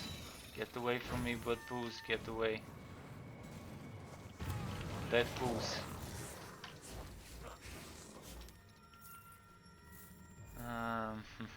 Why It's so when you they use die, breath right? for so little time? I don't use the breath actually. I don't like any of the energy skills. Like whether it's breath or this one or this one or this one, I don't like them. They don't fill my HP as fast as I want it to. They have delay before casting it. Like look at this one. Look at actually I can't use it now. I'm cheesing it at the moment. I'm cheesing it for extra points with the bread.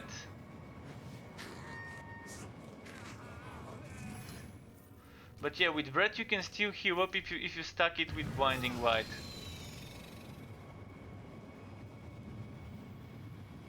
But it takes a while. Even with this energy gain, even with oh, you know what? I'm gonna try something. I will try using Continuity Mastered for extra energy cost, but this would give me extra cooldown increase. Not sure how much good it would do me, but we'll see. Arcane Manifestation goes well, but I could try and use instead of Arcane Manifestation maybe the Etheric Storm.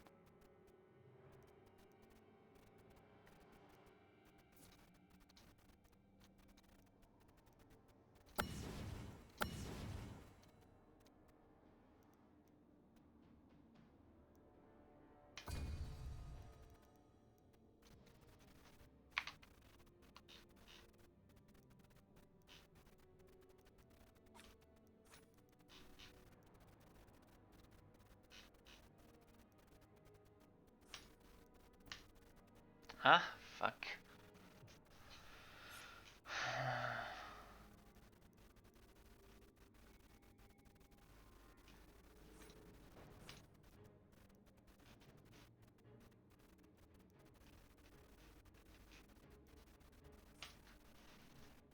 No, never mind. Never mind. I can just do magical damage here. But I do need a fire damage spell. I do need a fire damage spell, and currently I only have Phantom Blade for fire. That's why I actually had this one as a fire.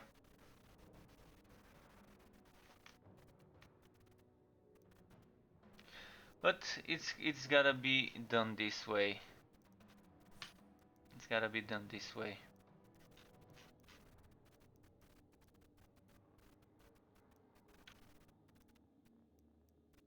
Alternatively, I can go back to the superior Quay shield for the extra energy cost, but this damage reduction, it leaves a bad taste using that one, but I'm gonna have to. So Energy cost plus 10%. Energy cost plus 50%. Energy gain 50%. Let's see now.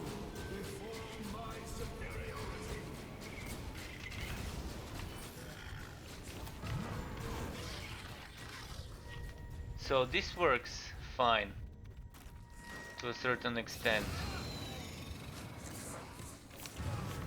But yeah, less damage reduction with this. Ideally I would be using the Morvel build. It's better for healing with those blood pools. I can just stand in one place and get extra healing and not worry too much about it.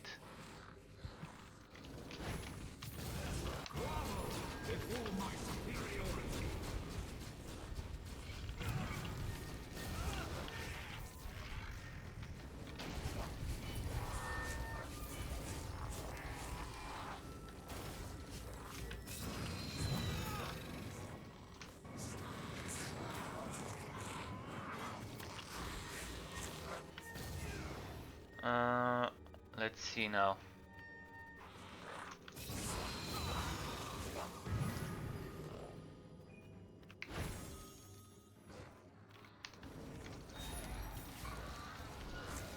Grovel before my superiority!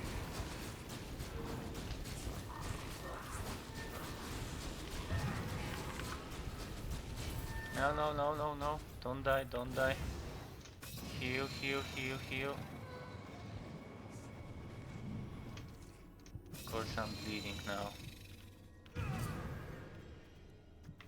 And now no energy. Okay, let's go get energy before it's too late.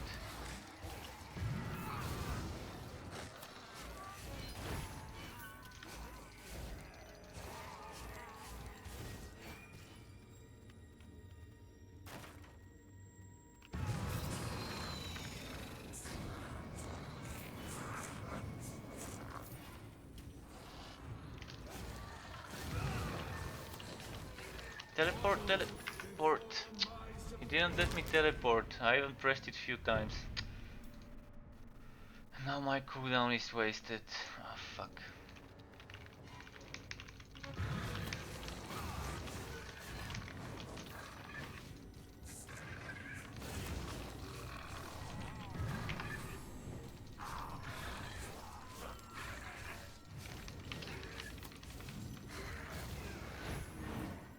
Okay, good.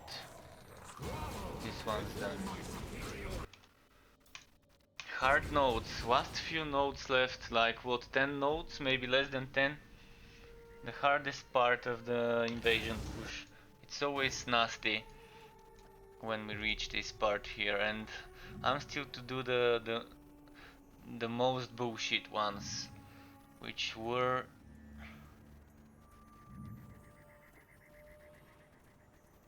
the most bullshit probably for me would be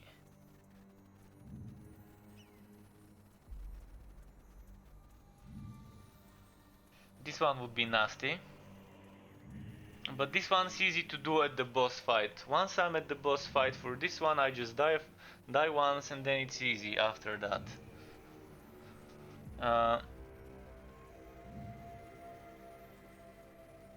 This one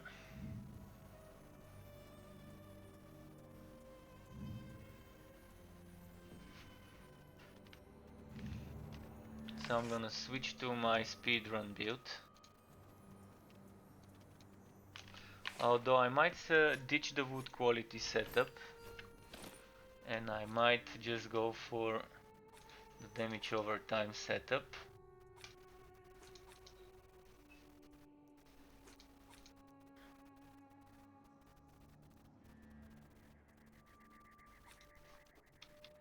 Which one was the better one?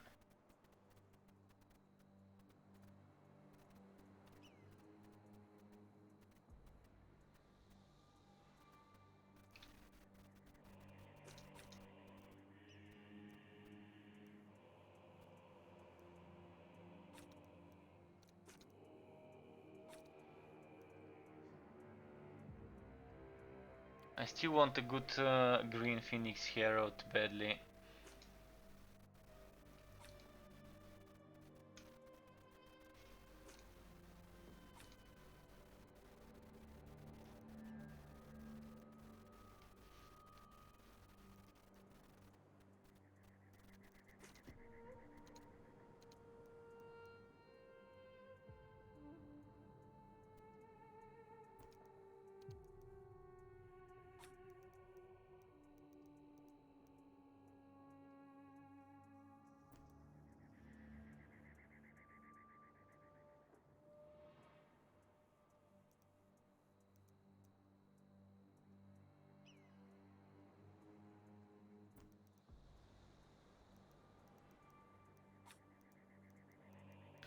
Okay, this might work.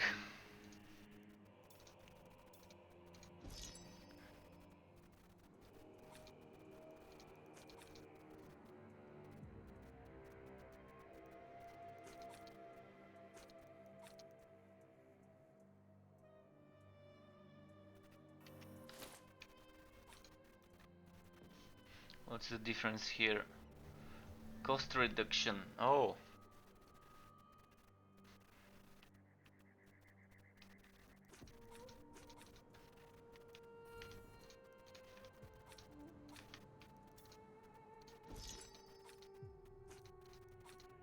Alright, let's go. Use this one. This one should be fine with this setup. I just need to equip my heroic skill first. And not just the heroic skill needs to be equipped, something else is missing. I removed the farming stuff so I can equip some more. Not this, definitely not this.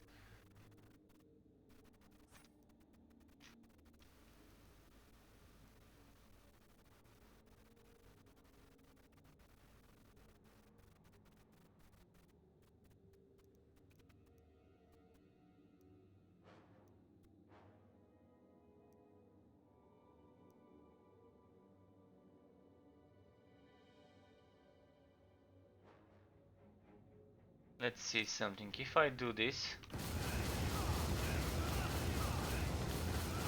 2155 2155, and if I do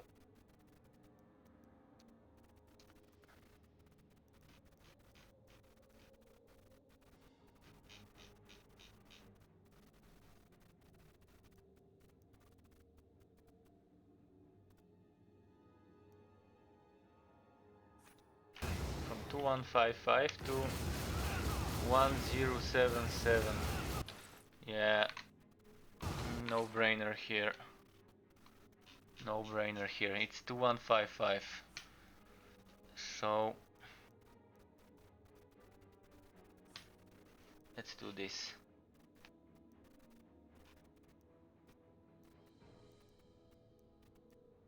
Knowledge is power.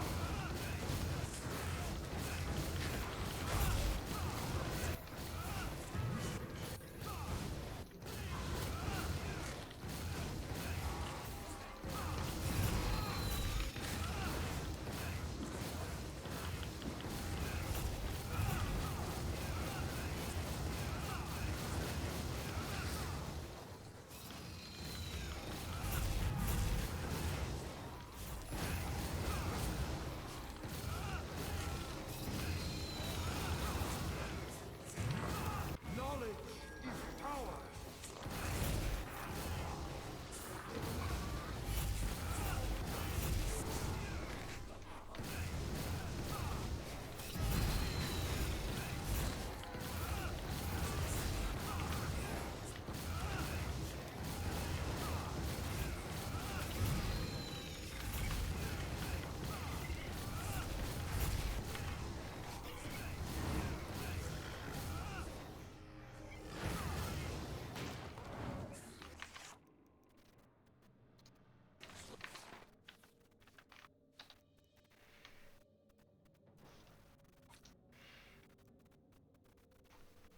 Quick compare.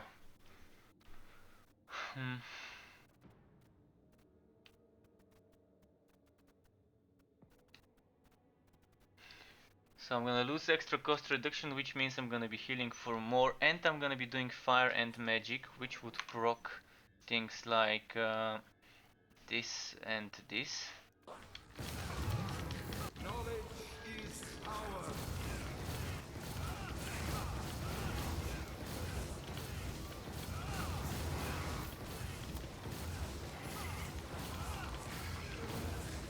Better than the Rift Eater for bosses. The Rift Eater is not bad for mobbing and for doing much easier stuff. Stuff that would get one shot. That's where the Rift Eater comes handy when speed farming. But for boss fights this probably would be the better option.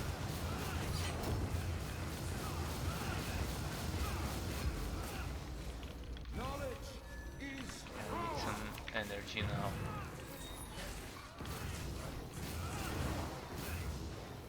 Okay, I think I've got enough energy.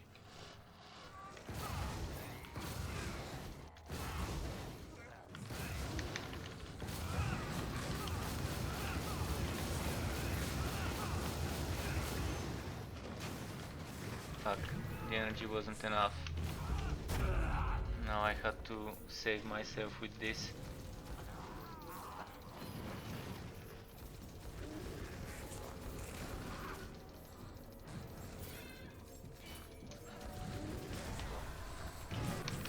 Knowledge is power.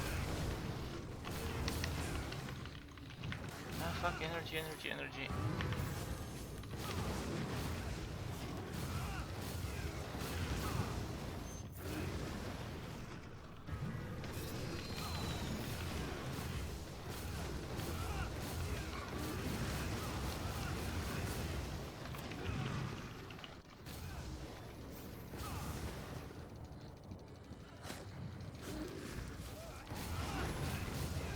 Knowledge is power.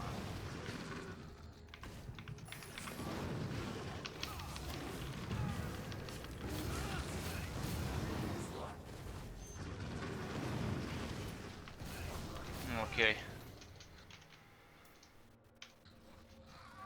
This worked fine.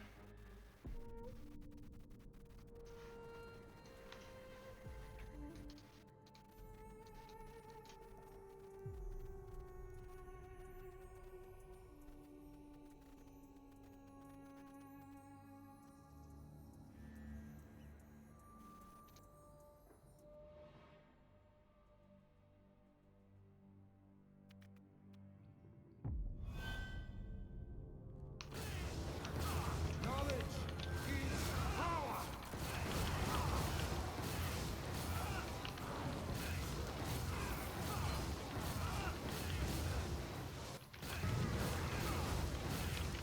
So yeah, in certain maps this build is fine.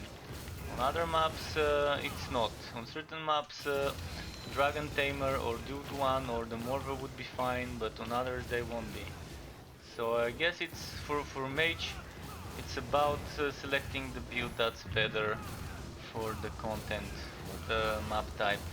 That's why it's good to have greens of all type on the mage. With Conrad there are just a few maps that are not suitable for the Sovereign Justice build. The same goes for the mage. Just a few maps are kind of a pain to do with cooldown based build or with not as mobile build as this one. This one's allowing you to deal easily with certain maps, like the armor reduced maps. Sometimes are easy, sometimes it depends, I guess. Depends on the boss and the enemies.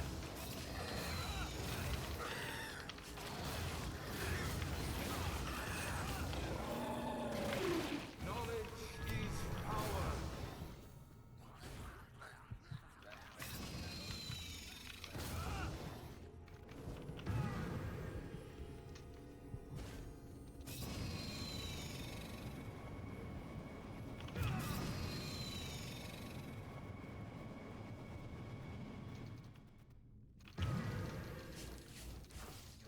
Give me energy, come on.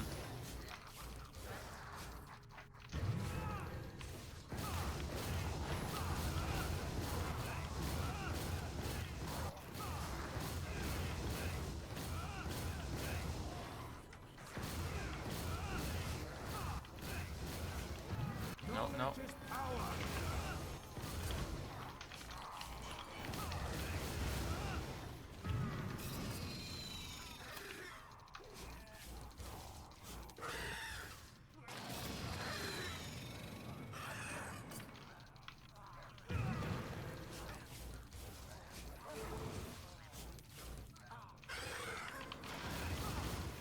No, why did I stay here? I knew I was gonna die if I stay close to those two elites. I decided to try and push it and kill them up close.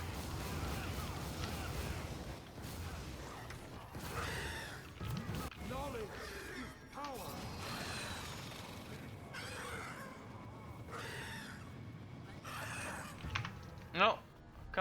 pressing Q. This fucking delay, man. I keep pressing the button, I keep pressing the right button, and it just doesn't work immediately. I sometimes have to press it 4 or 5 times before the button actually works.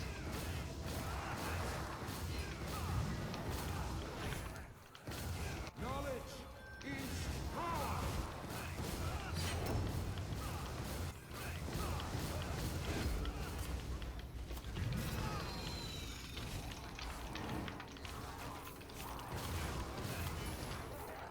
Okay, boss fight soon.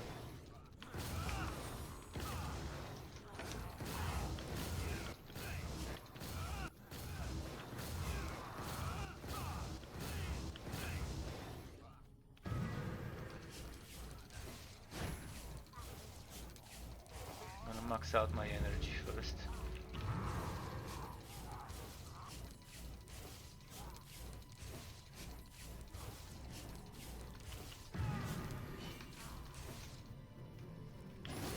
Knowledge is power. No! Again I pressed my fucking Q button. It didn't work. Come on, game. Be more responsive. Is it my keyboard that's not responsive or is it the game? I can't tell. I know my fingers are responding on time though.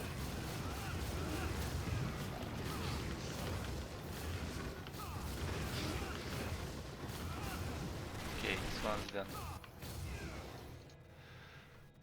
It could be the keyboard, but I doubt it. Because this one is responding just fine.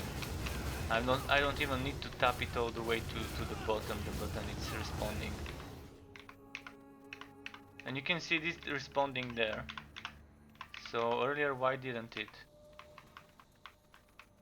I'm slightly tapping it. I'm not even pushing to the end. I'm barely touching it and it's responding this time. So why wasn't it earlier? Did I get stunned by the green AoE? I don't think I did. What's the time? 10:46. Okay, we've got 2 hours more. Should be enough to push those hard invasions. But if anyone wants to team up and help me with those, always gonna welcome the help. If anyone needs help with their own invasions, I can always do those some other time and help you with yours now.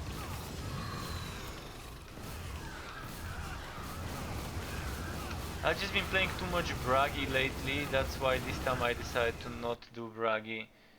And I did a bit of a less at the start and then I decided to do the mage, but then I saw the mage is so close to finishing, so why not try and push it all the way to the end. Probably not the best idea I've had.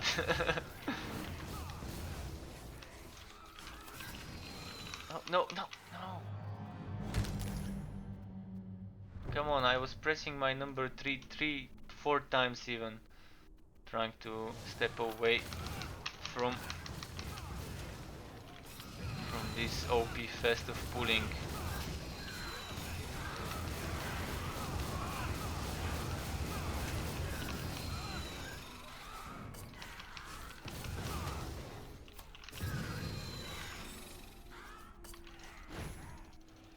Knowledge is power.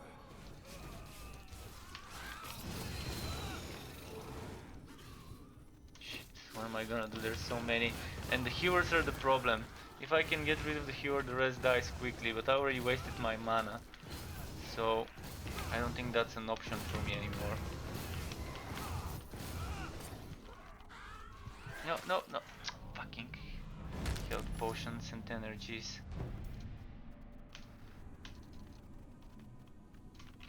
Okay, let's kill the healer. Healer. Okay, the rest is easy now.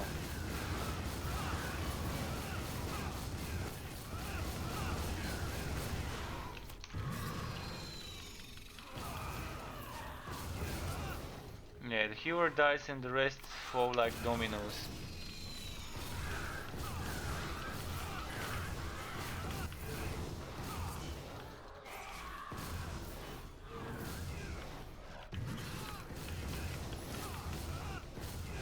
Knowledge is energy. Terrible, terrible, terrible, terrible. Shouldn't have used this build for this map. Another example of picking the wrong build for the map. But it's cooldown increase, so I thought with cooldown increase probably this would be the better. Should have used the Dragon Tamer, because Dragon Tamer also doesn't need cooldowns that much, but can deal with Norska easily, because it can 1, 2, 3 shot them. Even the elites.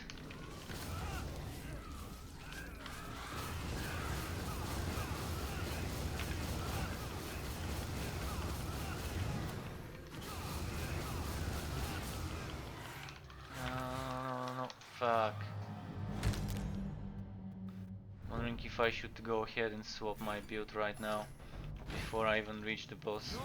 Let's push to the boss first and see how it is. Can quickly reach the boss. Okay, it's this one. This is gonna be painful. Where is the healer? Is it just one healer or are there more? I only see one.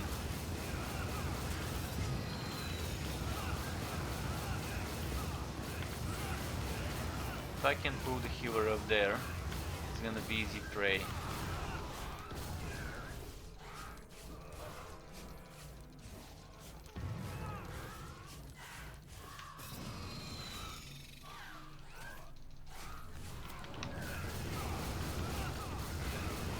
There is no demonic portals, I see.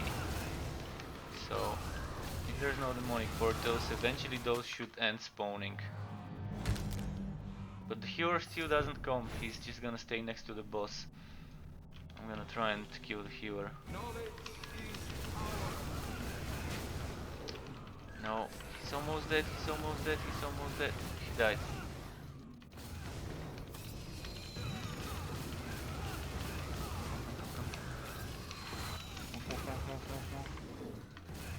Move. Fuck. No, I don't want to give up. I'm at the boss fight. I don't want to misclick. So I just need to kill this one and then try and kill the boss afterwards.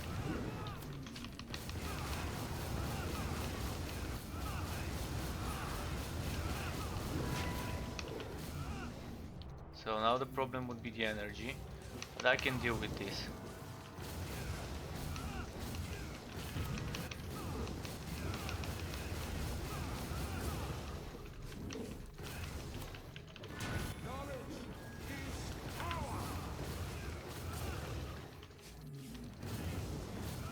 Just have to keep my energy high enough to have a teleport ready for when needed. The rest is just patience. Just patience.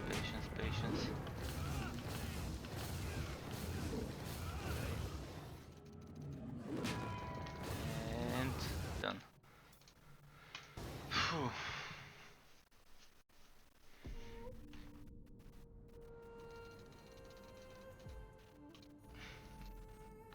This one. Damage increased based on missing energy, so for this one I want the Dragon Tamer, because my energy is barely missing there. For this one,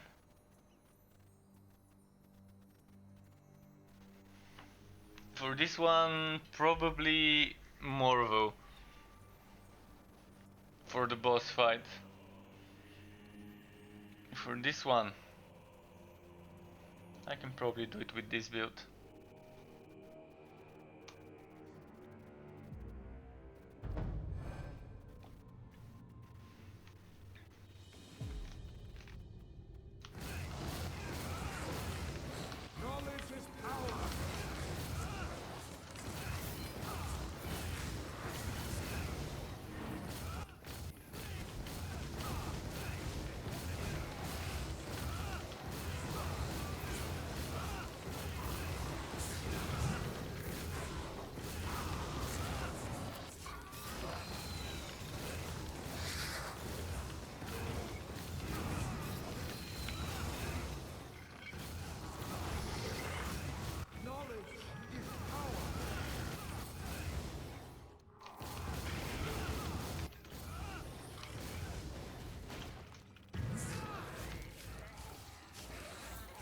what was the modifier? Resist control effects, chance to have a dodge. Oh, that's amazing modifiers. If only all the maps in the invasion were like this. Currently the invasion is so fucking boring as a map, as a end game mode, because it's always the same layouts having the same modifiers. So every time I reach this node it would have those modifiers, and I think it needs more randomization. Otherwise it's, you always know eventually you're gonna reach this Chaos 5 node, it's gonna have this, eventually you're gonna reach this Chaos 6 node, it's gonna have this. And it just feels boring. Sometimes it's good to have RNG being on your side, so if there was some RNG to it, it would be nice. Sometimes it could be painful. RNG could totally screw you and give you the worst possible things on the worst possible map layout, but it's nice to know that it's not always the same, which currently it is.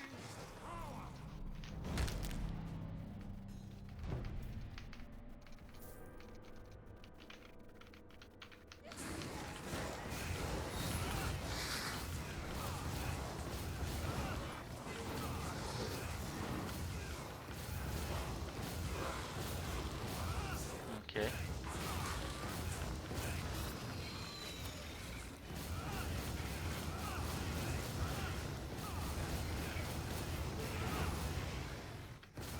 Knowledge is power.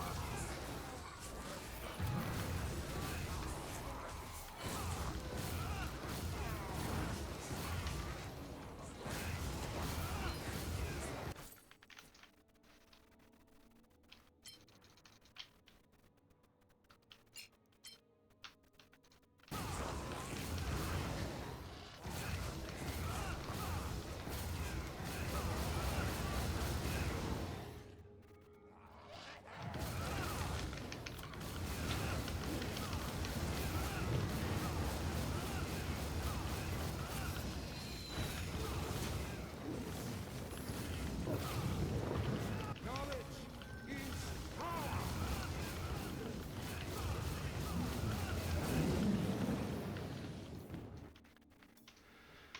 Alright, this one's sorted as well.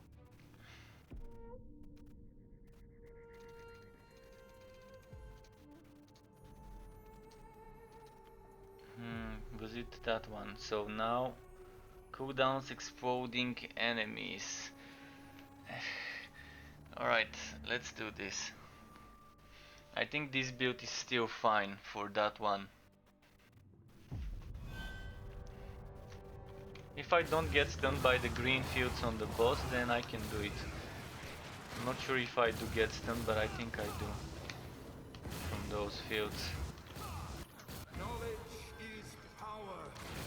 Oh, green, green, green. I'm just gonna wait for the explosions to go through. Fuck, fuck.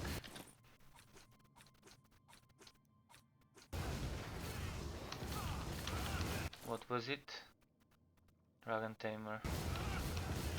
Flat damage and HP maybe? Yeah, flat damage, HP, crit damage, armor.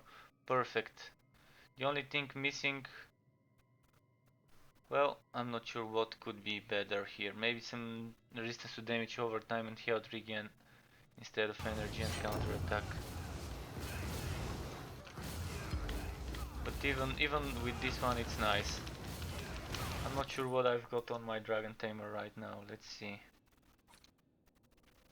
My Dragon Tamer right now, I've got something better, yeah. 17684, 17890, 6556, 6766, 5.2. Oh yeah, I've got more armor. Might be a bit better. More damage, more armor, a bit less crit damage, a bit less HP, and no resistance.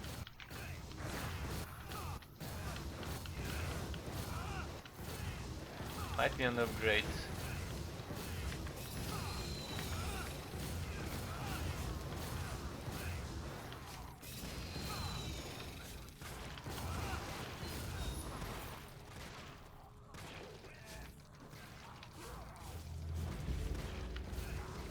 Knowledge is power.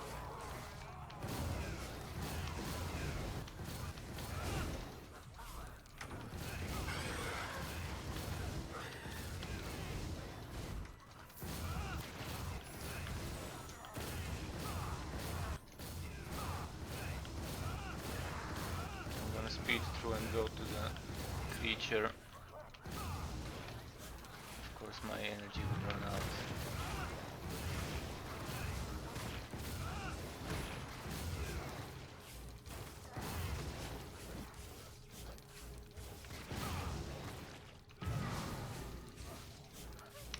Okay, full energy.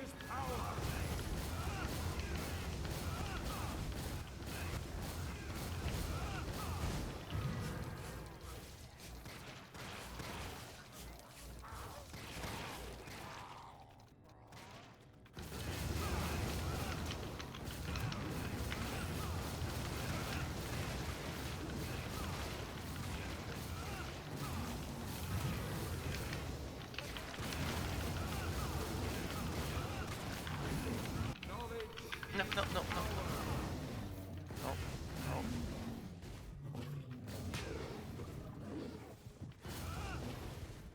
Now the only thing that can kill me is that damn poison spawning in my feet.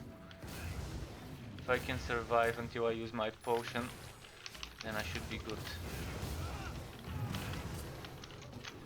Fuck, fuck, fuck, energy, fuck, fuck, fuck, fuck. Ah, I'm gonna have to restart the fight.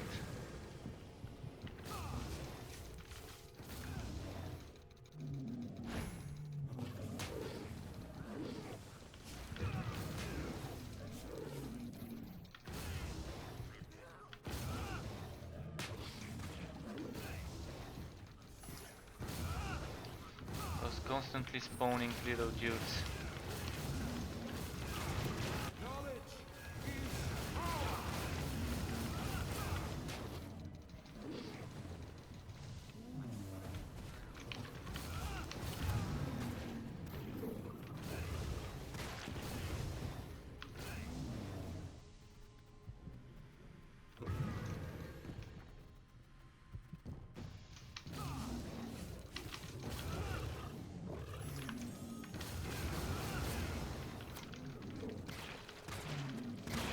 No! Come on, fucking energy.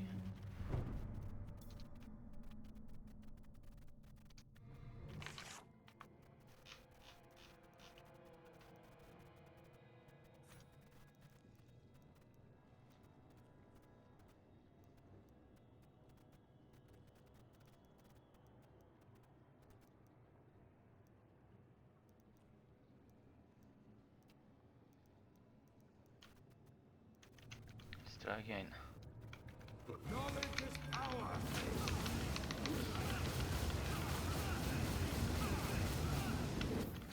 No! I didn't even see what killed me.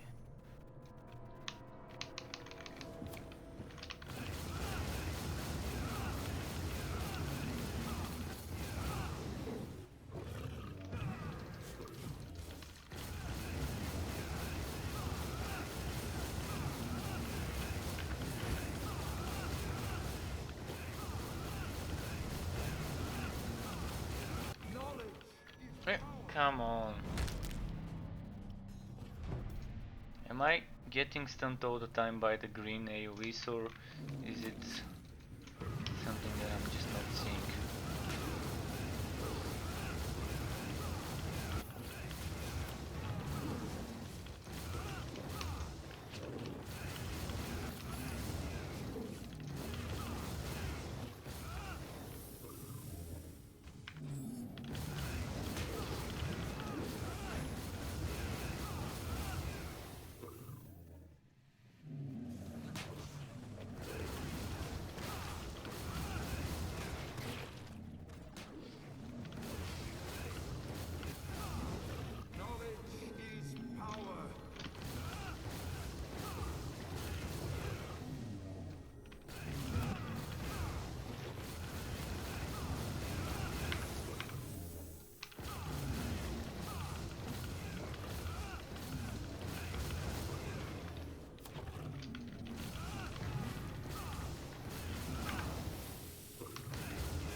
Finally, let's get the wood, maybe there's gonna be something worth it. Although I doubt it with those little chests. few more left. This is painful. It's getting so difficult to do it with this setup, to do the damage and survivability. Chaos 6, rank 19. I don't see myself completing rank 28 so anytime soon with certain setups.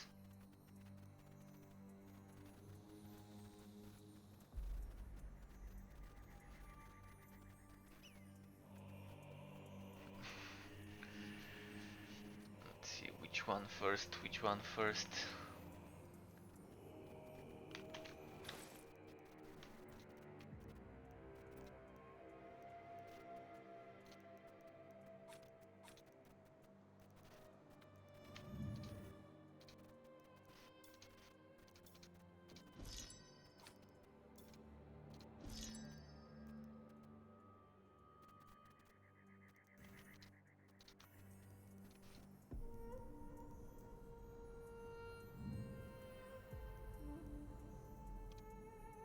This one first. Hour and a half, roughly, more left. We'll see if I can complete all of them in this time. Definitely taking longer than I want to for each of those maps.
Wait, wasn't there an elite here? Oh, he went there.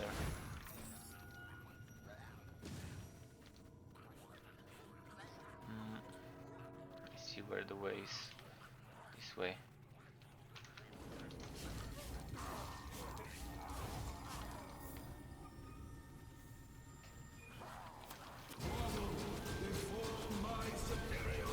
What was the mod? Poison clouds regularly appear.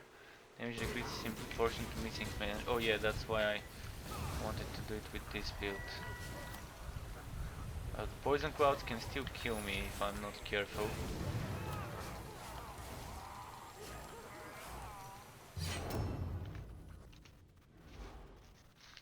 Just a second.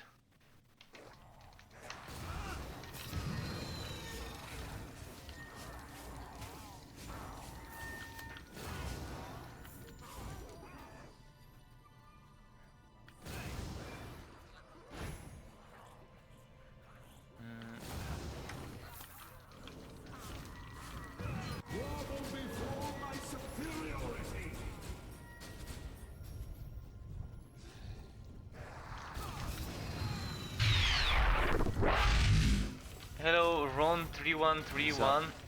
Thank you Ron, welcome to my Twitch and much appreciated that you're following my channel.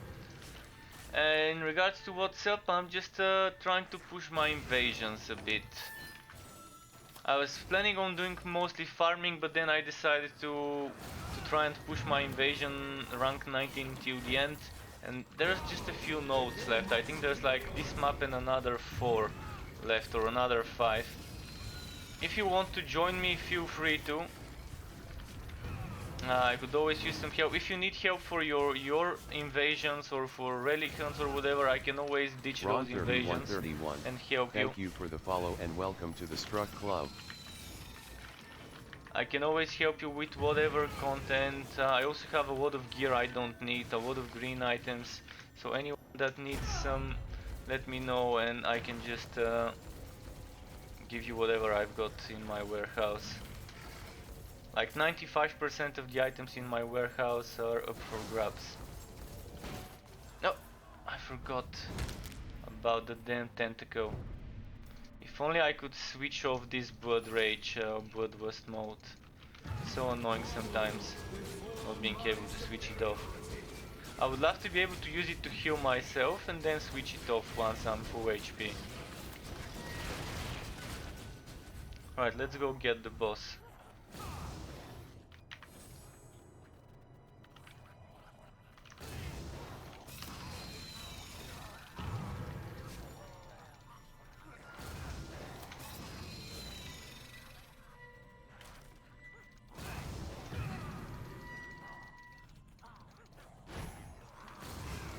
Grovel before my superiority. Oh, and it's gonna be a Chaosbane, of course. From all the bosses I could get on Dragon Tamer, this is the one that's most annoying for a static setup.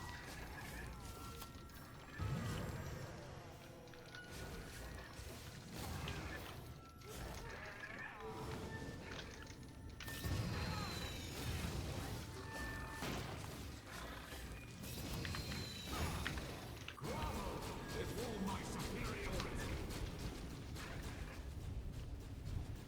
Let's heal up and finish him.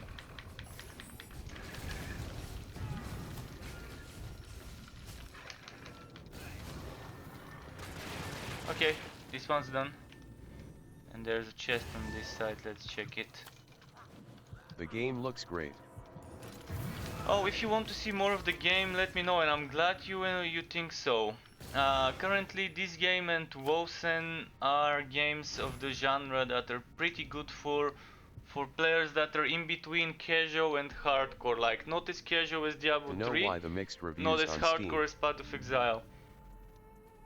The mixed reviews are because the game had a very bad launch. When it launched, first of all, there weren't green items, the best were red items, and red items were so easy to farm that people were complaining that it was super easy to gear up. It was super boring because lack of content once you max out your gear. Then couple of weeks, maybe 1 month after the launch, they end up releasing an update that introduces the green gear. And they made it so impossible to farm green gear. You needed to spend like 10-12 hours a day farming, playing the game just to be able to gear up in a timely manner. It was boring, many people quit because there was still lack of content back in the summer. And eventually, as they added some stuff, as they rebalanced some things, the game became better. And now we have a new story act, so from 4 acts we got 5th act, then we got more variety in the maps. Before we had 5 acts, each act had like 2, 3, maybe 4 layouts of maps, end game maps to do here in Relic Hunts. And then there was the invasions as well. Now there's a bit more variety to the Relic Hunts, and you have the new act in the Relic Hunts, and there's a 5th character coming soon. But the bad reviews on Steam, I believe, are mostly because of the bad launch of the game. There are still some people who even now recently have left bad reviews because probably the game is just not the right game for them.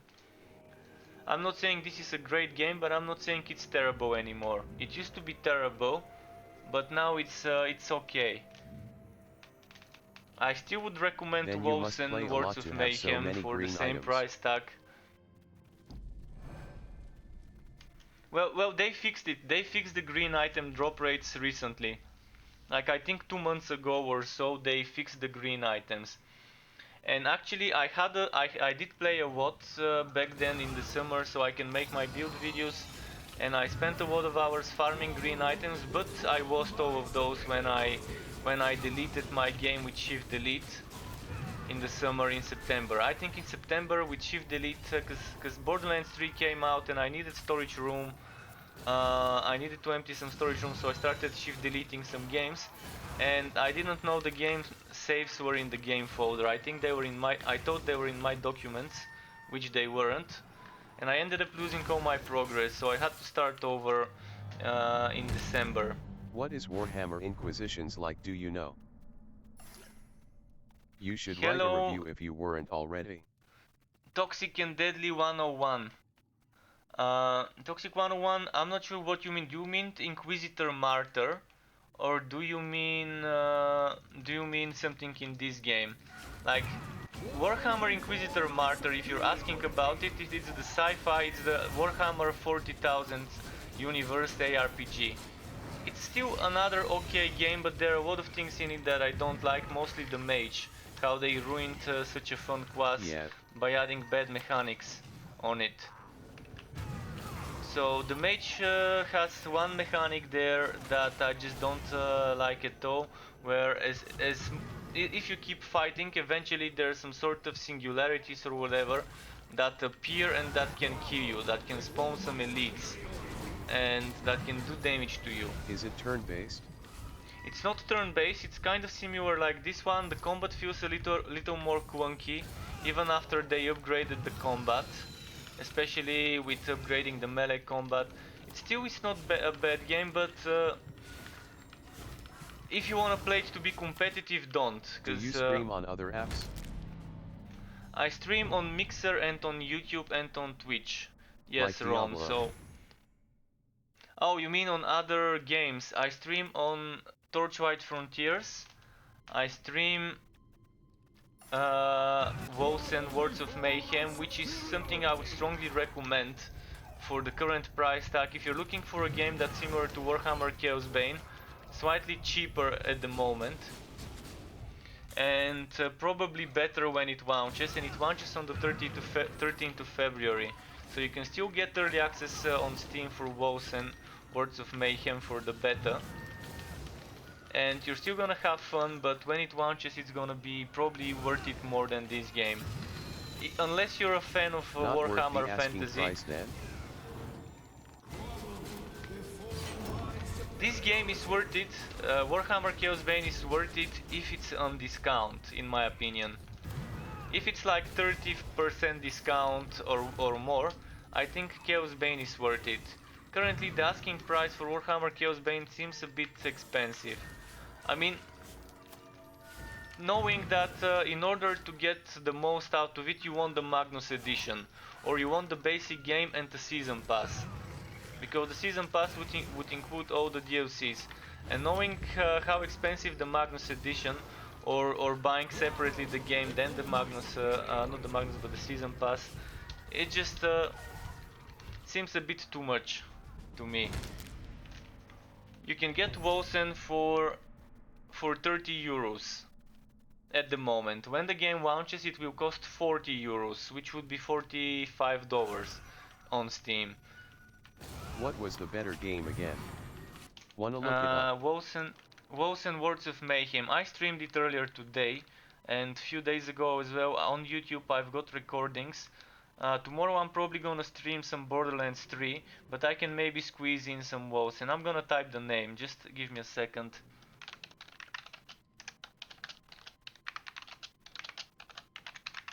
It's currently in early access beta. So even though it's in early access beta, you can buy it cheaper than the launch, and the launch is in a month. Looks like Van Helsing this game does. Well, they are isometric hack and slash, so Diablo 3, Grim Dawn, Van Helsing, Victor Vran, Inquisitor Martyr, this game, Wolsen, Path of Exile. I can name so many games, Titan Quest, all of those are isometric hack and slash games. Like Diablo 1, 2 as well, I mean, we shouldn't forget the legends. Torchlight 1 and 2, Torchlight Frontiers. I mostly stream that type of games. Borderlands 3 is probably one of the few exceptions where I would stream a shooter-wooter. Maybe when I have more storage room I would start streaming Destiny 2, but I think it's kind of gonna be too many games for me if I start streaming Destiny 2 and playing it. I do have it, I don't have room to install it because it's a huge game.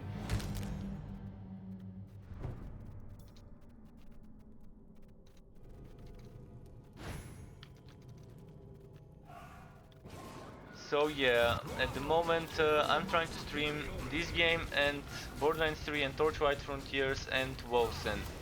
In the future I'm planning on adding other games to the library, such as Vast Epoch maybe, but for now I'm gonna try and focus on those.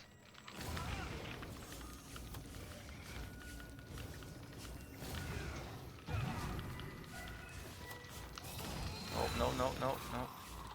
Okay. Thanks This for answering my invulnerability the enemies questions, have. smiley No face. worries.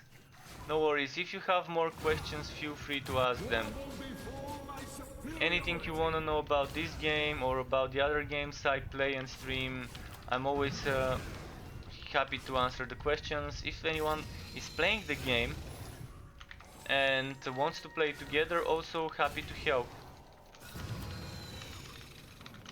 I'm kind of doing something that's not too difficult, but still is kind of considered challenging. This is Chaos 6 rank 19. Yet it is good to stay focused on a few games and master them. Exactly, because I'm not only streaming games, I'm making YouTube build videos and other types of stuff, like maybe short guides, things and tips and hints. Was gonna say things and hips. Too much Borderlands, too much things. Although too much Borderlands doesn't apply to me that at the moment, because I haven't been playing it that much recently. Just too much grinding required to gear up in Borderlands compared to those other hack and slash games.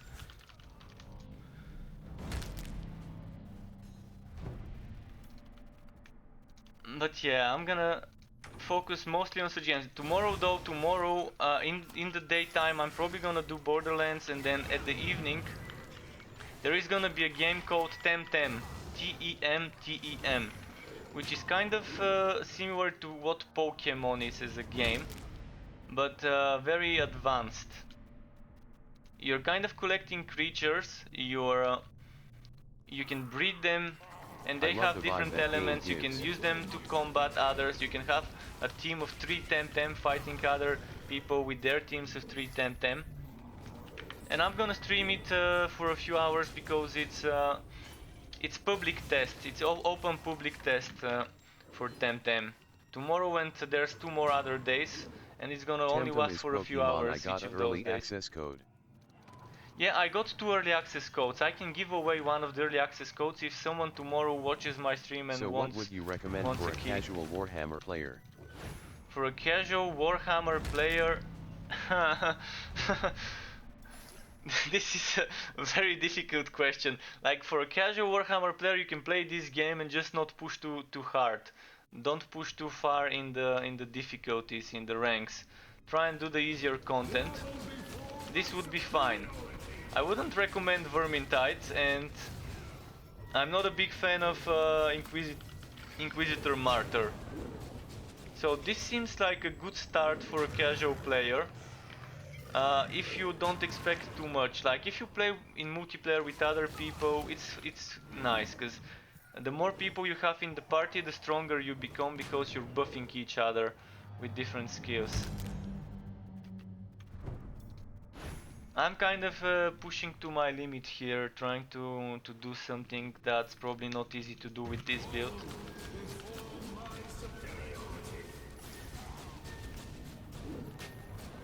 But I'm gonna Is do there it going to eventually. be D4? There will be Diablo 4, yes, but I think that's 2021. I think it's next year, around the winter, when we're gonna be able to see a beta. And this is just a guess of mine. Because Blizzard has a big team, so they can try and push it out quickly. But even then, it's still so early in the development that it's far away. Oh. If you're more casual, you might also try signing up for Torchlight Frontiers, which is in alpha, but it's shaping up nicely, and it's from one of the creators of Diablo 2. It's from Max Schaefer and his team Extra Games. Max Schaefer, together with his brother and with David Brevik, are the creators of Diablo 2.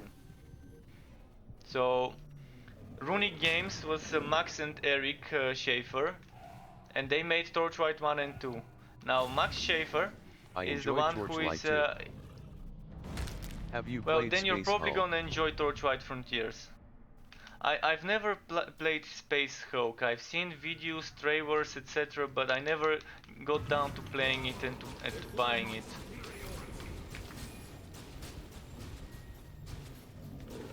So I'm not sure whether I'm gonna like it, but it looks like a fun game to me.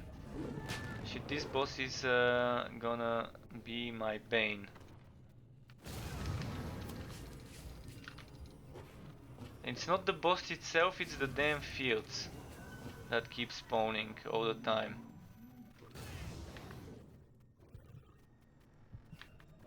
Should not have picked this set for this fight. Should have taken something more It's hard. tanky. Yeah, hard is not my favorite thing. I like things that are not too hard, so I can just chill and do them. I like the option to select a hard difficulty when I want to, but I don't like the best wood being walked behind the hard stuff.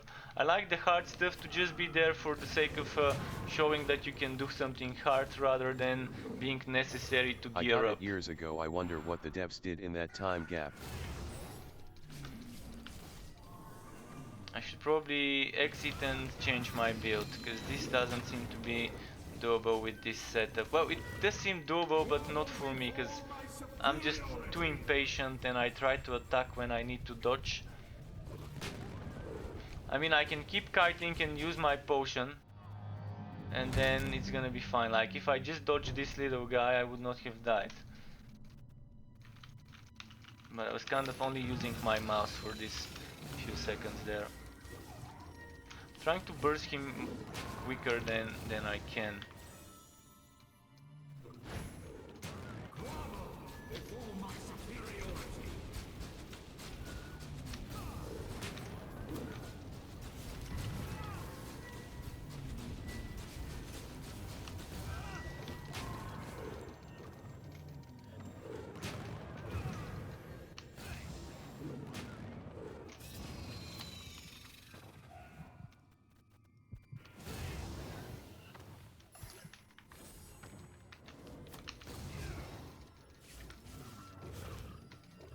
Okay, let's bail, let's bail, let's bail.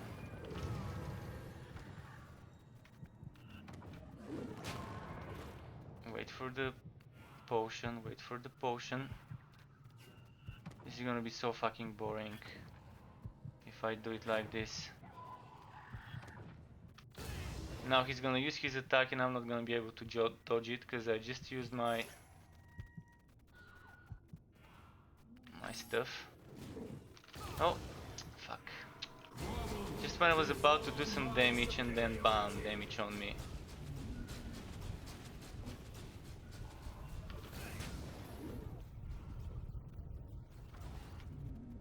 I wanted to see someone play Temtem cause I don't have internet ATM and I don't wanna waste all my mobile data. Well, I will stream it tomorrow as soon as I make sure that the servers are stable. It's stress test, so I'm gonna wait 30 minutes after the stress test has started, and if the servers are stable, I will do it. Otherwise, it's just gonna take a while.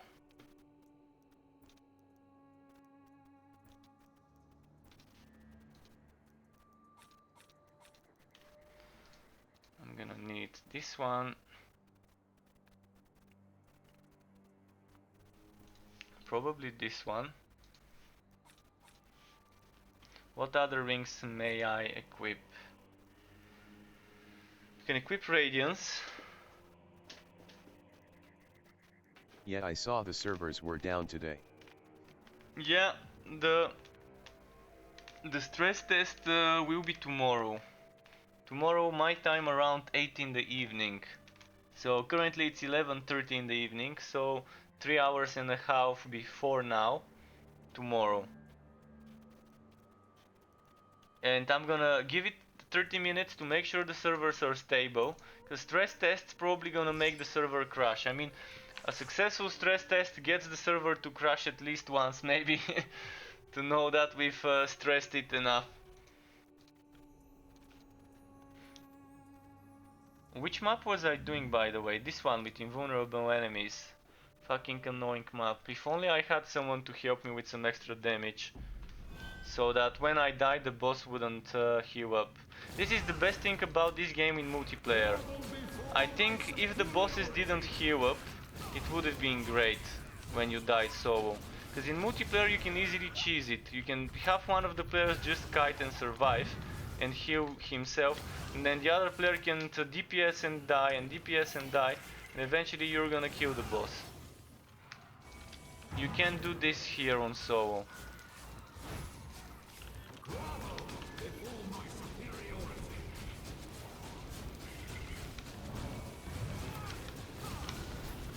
Ah fuck, I went the wrong way.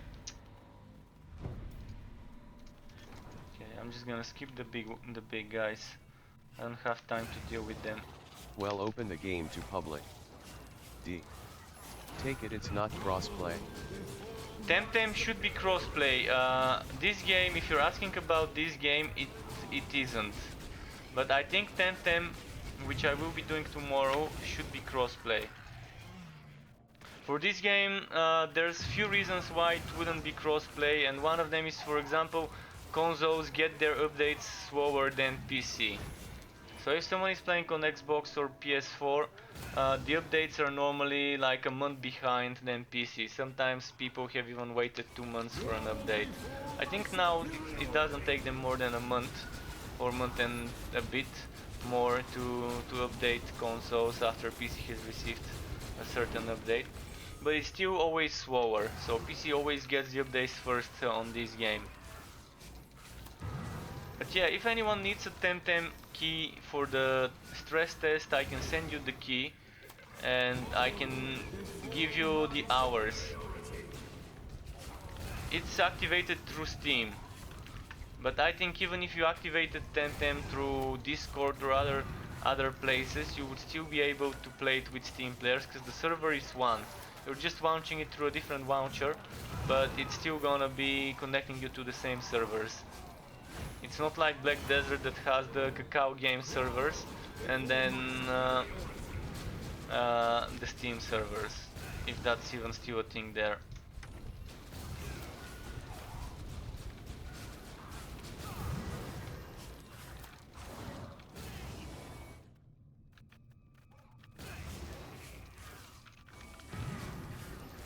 We'll see though, I mean, I'm just guessing here, so take this with 1 or 2 grains of salt, depending. I'm definitely guessing here, but it seems like that's the case. I wouldn't be surprised if they end up separating the Steam servers though. And people who launch it through other clients end up not being able to play with within those servers. Like if there's many instances, many servers, then yeah. If there's one big server, it's gonna be better though. Because I doubt the game would be that big to require more than one server so early in the How is Black Desert? in its phase. It's regional locked for me, so. Oh, Black Desert is the worst grind possible ever. It reminds me of grinding in Lineage 2. Like, after reaching a certain level, the grinding is terrible, and the worst thing is not the game itself, it's the people who play it, and no offense if you played, but the mentality of most people who play it is terrible. Like, I'm just gonna give you an example.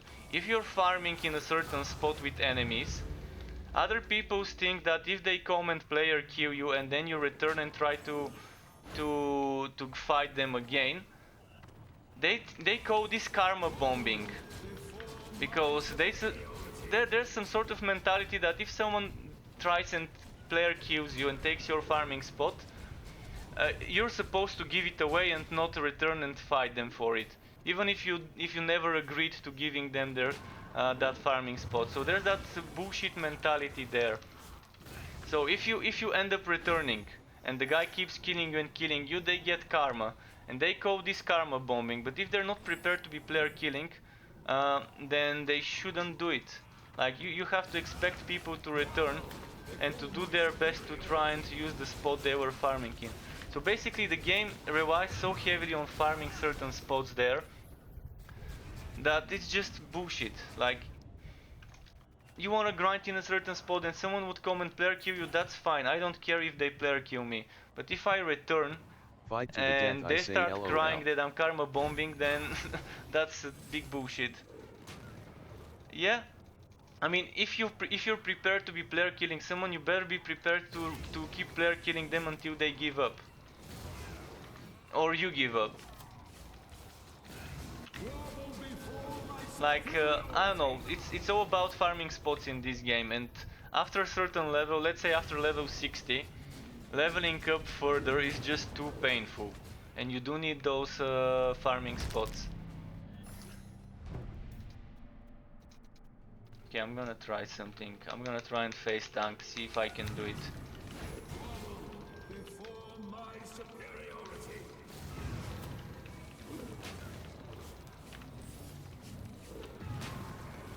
Okay, I'm gonna face tank it then. The only Karma problem bombing would be is the a buff to mages. the killer. No, karma bombing is not a buff to the killer. Karma bombing is the opposite. It means that they keep getting negative karma, and then if someone comes and kills them, they can get like maybe some. They can maybe Lust get them to Unleashed drop looks a an bit better item or than Black something, Desert. or get them to get a negative stuff. So getting negative karma is what you want to avoid, because then you get penalties when you get killed while you have this negative karma. I've played Bless. I've played Bless on PC. Bless is it was so badly optimized in certain aspects, where other aspects were so good optimized. So it was a weird game. Like some things were good optimized, others were bad optimized. But the game itself was pretty lackluster.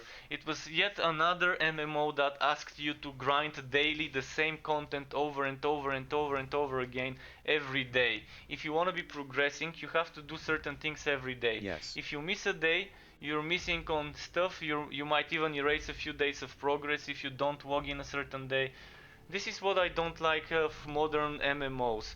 They expect us to be some sort of zombies that log in every single day and that play a few hours every single day, instead of allowing people to catch up.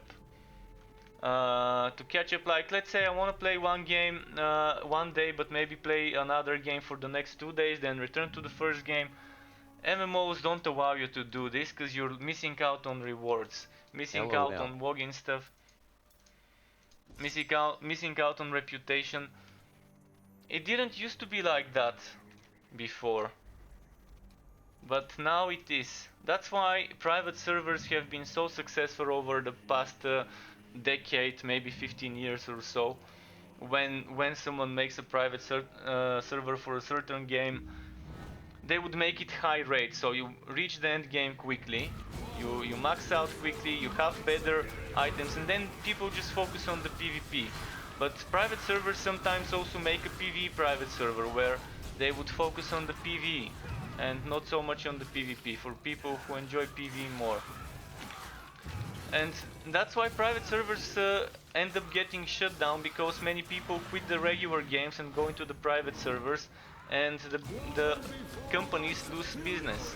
The companies see that their player bases are dropping and are filing lawsuits to shut down the private servers. I play a wide variety of games. I tend to stay away from them hardcore grinding games.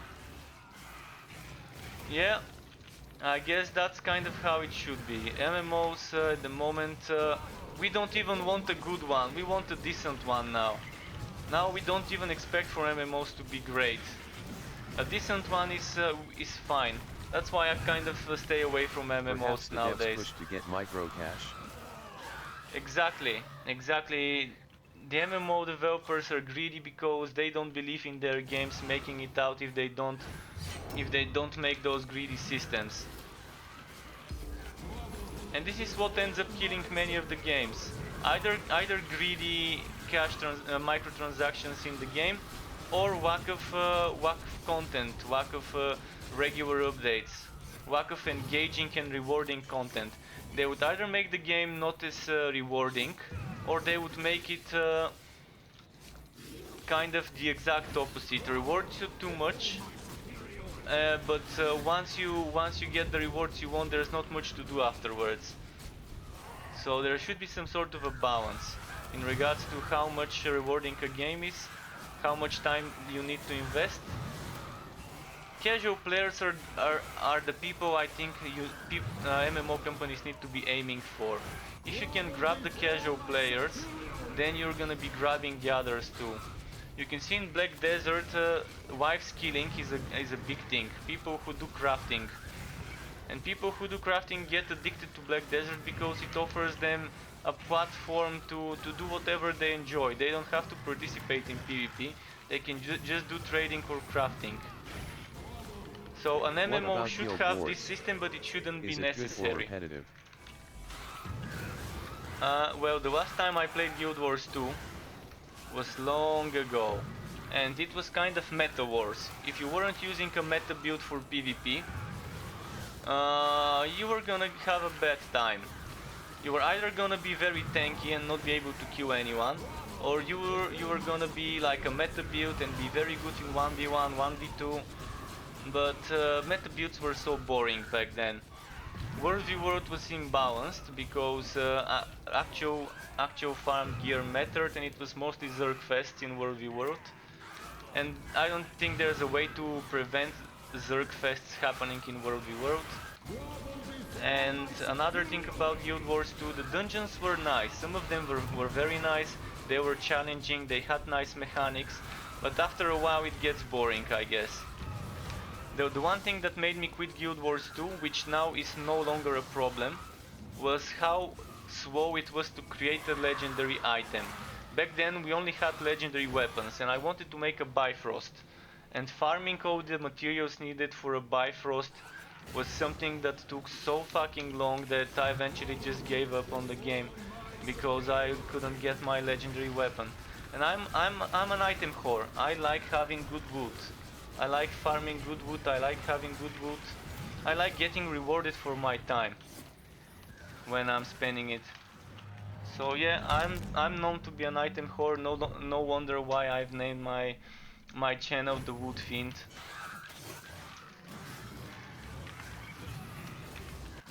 So if something's too grindy, I'm not a big fan of it. But if it's too rewarding, I also sometimes am not a big fan because I might get too bored. So there's a good balance in certain aspects, as I said, that needs to be found.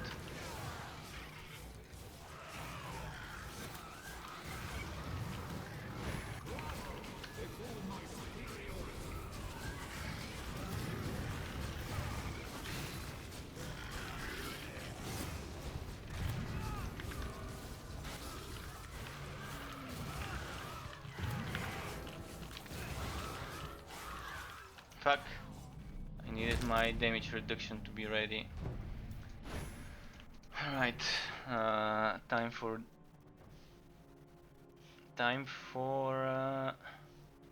where did it go? Rink of Radiance, or should I go for Rink of Denial?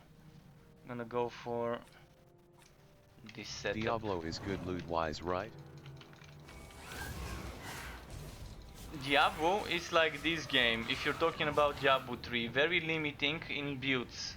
Wood wise it's good, but the builds are limited because the best builds come from sets. There are certain builds that don't require sets, and you can mix and match certain sets with unique items. But you would still want to make your builds in Diablo 3 around a set, and it's not gonna be like this in Diablo 4. In Diablo 4 the sets are gonna be like a starter item, but you would wanna be making build based off uniques, and you would wanna be using only one ancient item, I think, in Diablo 4. In Diablo 3, ancients are just stronger versions of the other items, I think. What was it? Ancient, and then there was that red one. Shit, what was it? I forgot.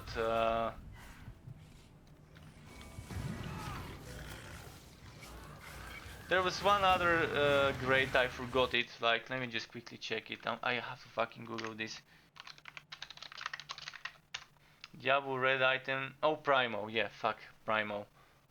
Let's see Diablo 4. Oh, I love the idea of Ancient. D4.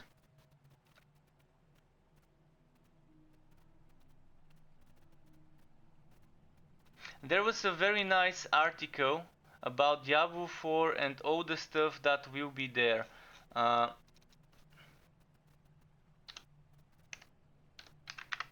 I can give you the link, just give me a moment, I'm gonna find it.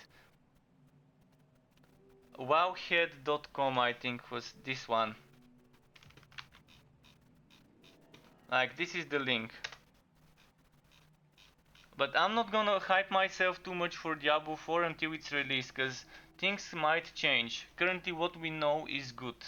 What we know seems fun and nice. I know what you are talking about from watching, haven't reached that content myself. But in Chaosbane, currently yes. The end game is every character has 4 sets. So each set can have a build around it. There can be some differences in how you make the build around the set, but basically you want to be making builds centered around those sets. Some sets would definitely give you a stronger build, and there's not much variety in regards to that. Then there's the accessories and Thanks for weapons, the link. which are like unique items. And this link gives you as much information about Diablo 4 as you can find on the internet in one place.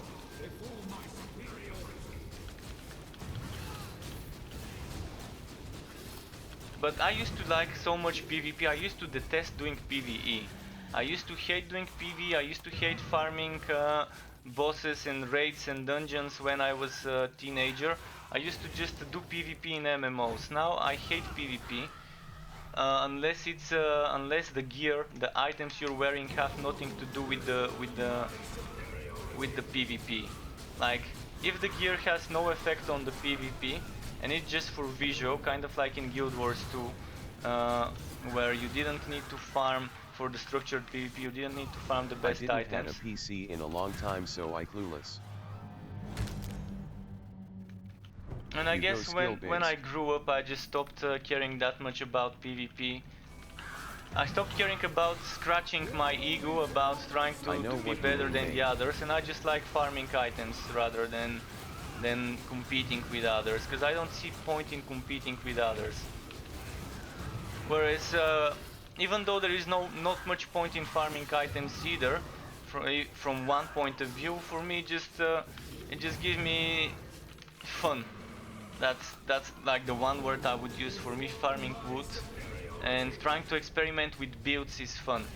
My biggest joys in those games comes from trying to figure out new builds, testing new items, testing new skills, testing new combos between those, like synergies, to find new builds. This is like what I enjoy the most at the moment in games. And before I didn't used to care much about this.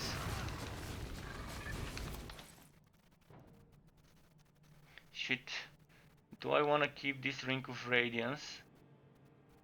If a game want PvP, let it be pure PvP.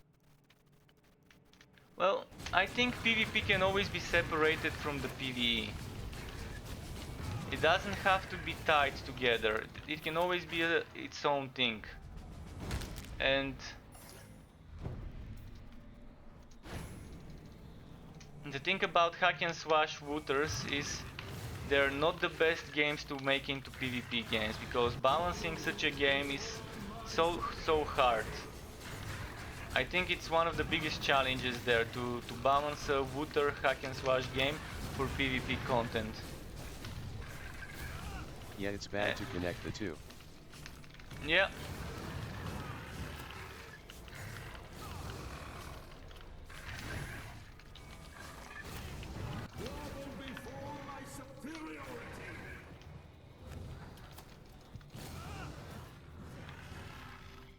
No, I was so fucking close to healing. Ah, man. Okay. Change of plans. There should not be much difference between players.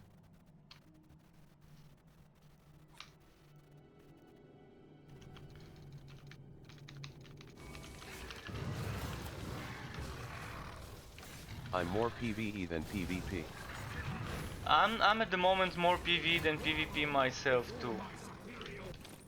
So what was this map? Okay. Just a second, I can't see my timer. Okay, I see now. Yeah, I currently, as I said, my biggest joy in those games is to find new builds, to experiment. To every day try and do something different. Maybe today I'm gonna be using this item, tomorrow I'm gonna be using the other item, maybe today I'm gonna be using this skill, tomorrow I'm gonna be using another one and try and make a build centered around it. So the more freedom and variety I've got in a game, the happier I would be. And Torchlight Frontiers seems to be heading in this direction. It seems to be heading into a direction where we would have a variety of items to make builds with. We I wouldn't be play locked Brawl behind Stars, which is a sets. PvP pure game, and I enjoy it cause it purely based on how good you are. That seems fine, yeah. PvP purely games I enjoy, like Paladins is my current PvP game when I do feel the need to do some frags and stuff. I would go and play some Paladins and that's gonna work for me. And as I was talking about Torchlight Frontiers, currently it doesn't matter what skills you pick there, any skills would be fine. So choosing different skills would not be regarding being meta or not, regarding completing certain content or not, but regarding just selecting a different playstyle. And this is something that I admire the game for a lot. So you can saw I was having some difficulties and I just put one more ring that gives me extra damage reduction and then it was so fine. Oh man. Just a little bit more left. Crit hit chance reduced, skill cooldowns increase. This is gonna be the hardest one, so I'm gonna leave it for last. I'm gonna stream for another 50 minutes from now. Just let me get some wine and water.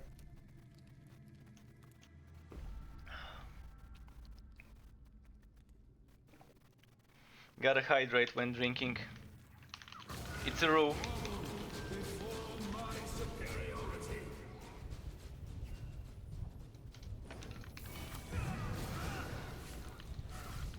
Alright.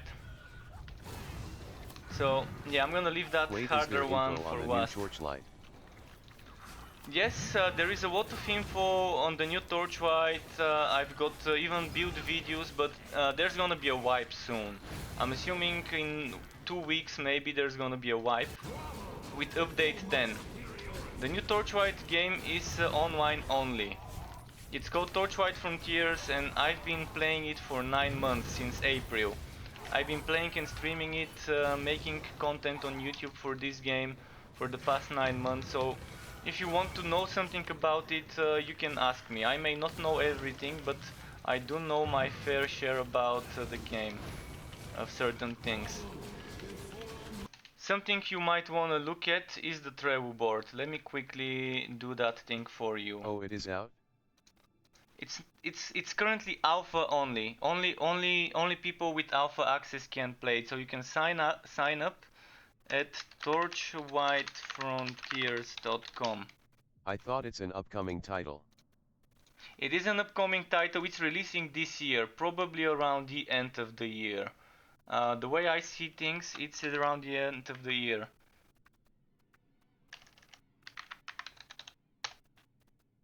https://trello.com/b/adxfw/torchlight-frontiers. You cannot buy in. I can't buy in?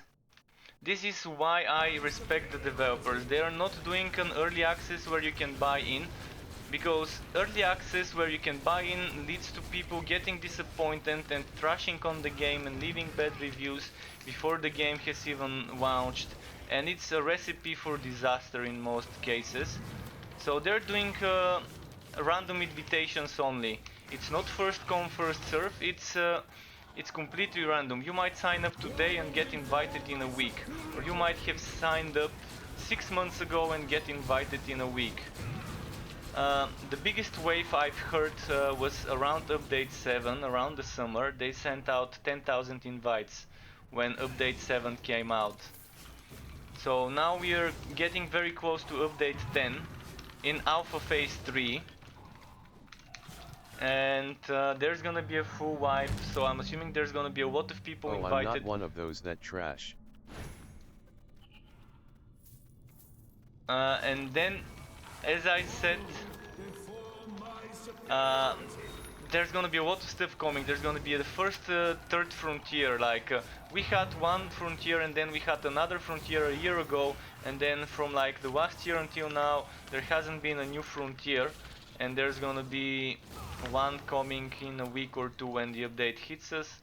I'm assuming by the end of this month we would see this update. I can't guess exactly when the date would be. I'd rather them take their time, make sure it's ready.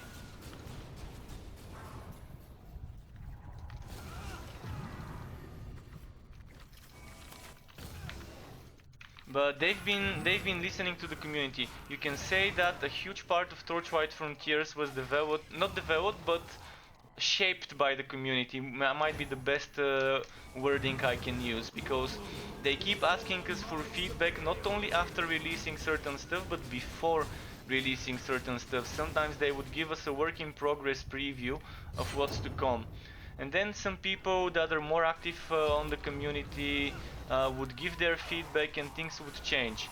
Also, I've given feedback many times from within the game. There's a feedback button where you can report bugs, you can give feedback about certain abilities, certain ideas about pets, skills, or items, or anything you can think of. I really appreciate it, haha present. No worries, dude. I'm always glad to provide info to anyone. And if someone needs those links, I can post them to Mixer or to YouTube. So I'm just gonna post the roadmap to my Mixer and to YouTube if someone wants the Torchlight Frontiers info.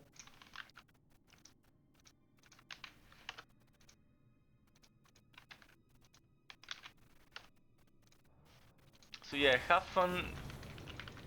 Sign up on the website and make sure every Friday to watch the official Torchlight Frontiers Twitch, which is I'm gonna do another command, just a moment. It's twitch.tv/playtorchlight.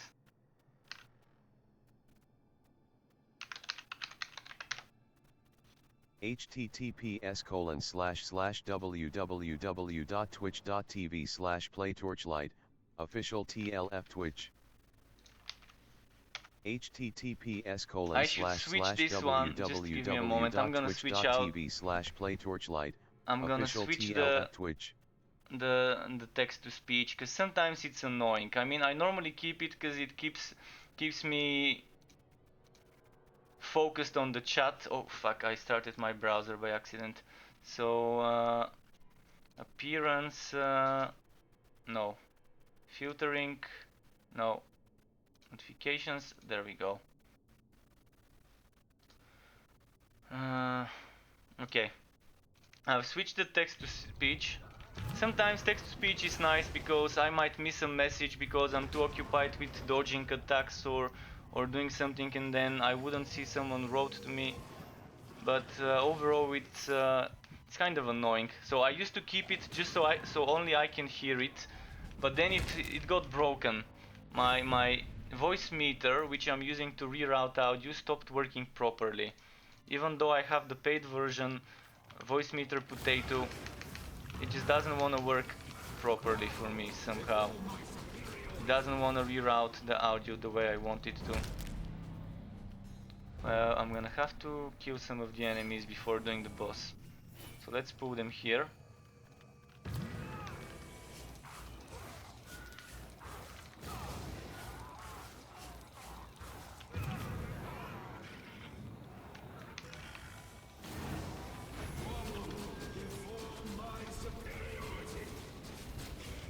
Playing with a more tanky setup to make sure I survive at the moment.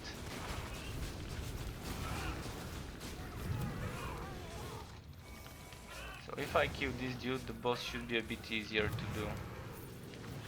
Was this increased cooldowns? No. They use their special attacks more often. That's a bit of an annoying one, but it has to be done. Grovel before my superiority. If I'm having troubles, I'm gonna respec my god skills. Okay, I'm gonna have to respec my god skills, or maybe stay away from those fields. Let's try again just with staying away from the fields. Problem is using those skills more often would mean I am probably better off with some extra damage reduction. Just look at that, he's spamming it.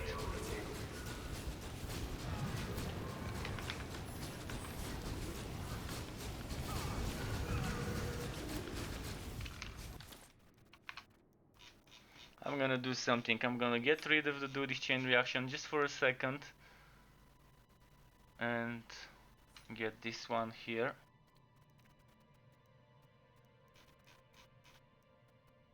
Maybe get rid of arcane binding, get more damage reduction.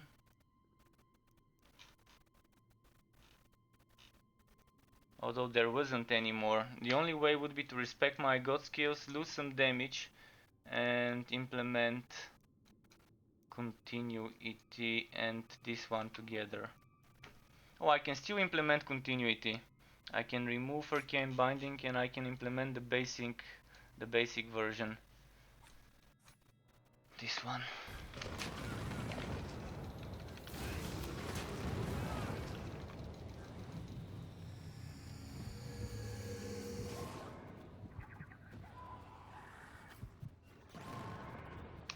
Ah, fuck. Of course he's gonna do that now. When I'm trying to get my potion. Okay, now I should have no problems killing him.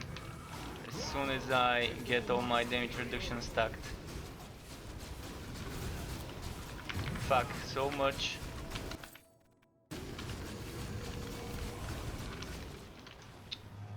Shit, I'm stacking every type of damage reduction I can think of. And it's just not working.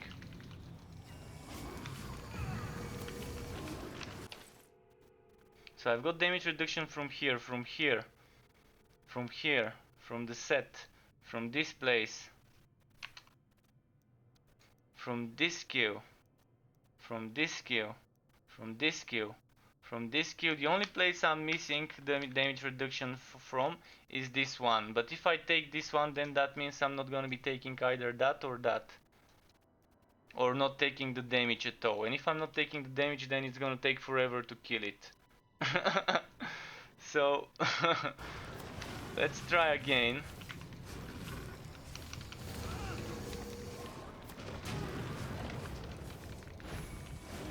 The spamming abilities is the problem though.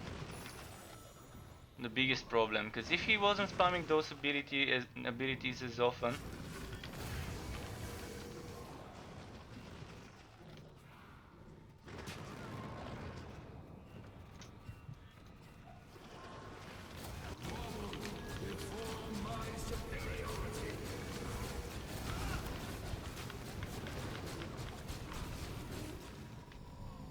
Yeah, that's just too much.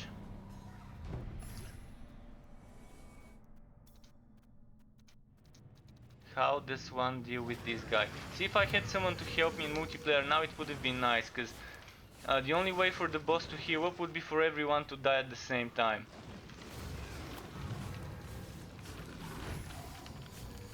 Grovel before my superiority.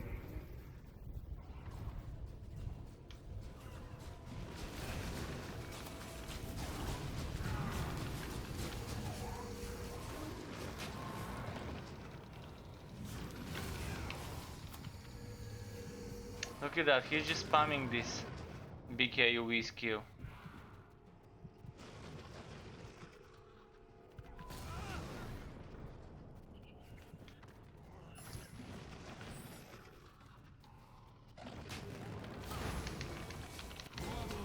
Before my superiority.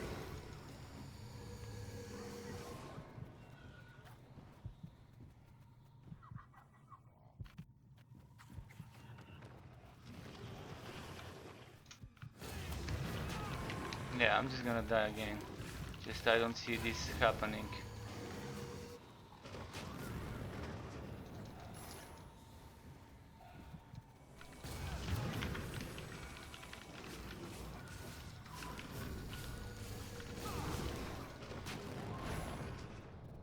is gonna just take forever. I should have used my damage build rather than this one for this map.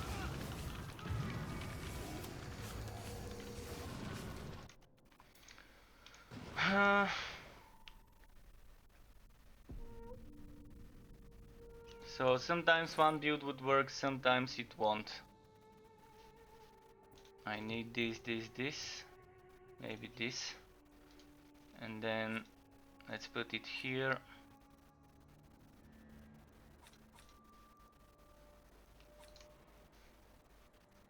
Let's use this one.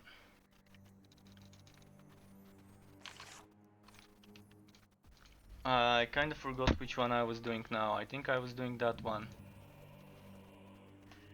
An annoying map. Today I've had to change builds so many times to adapt to the content that it's just so boring. And one of the biggest problems in this game is the stupidly designed map modifiers, like permanently reducing someone's armor, permanently reducing someone's HP, permanently reducing energy, cooldowns decreased by taking damage and things like that.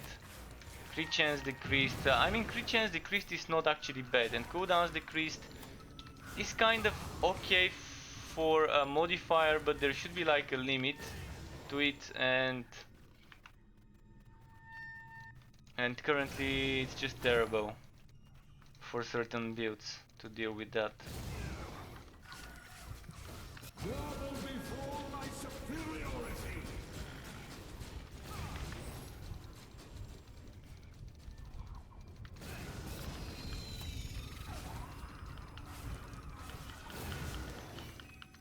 Oh, there's what I was forgetting. I was forgetting to do damage reduction in the legendary ranks.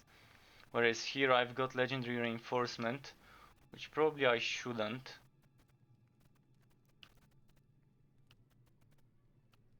Because I'm not using the cooldown skills as much. So let's do this damage reduction.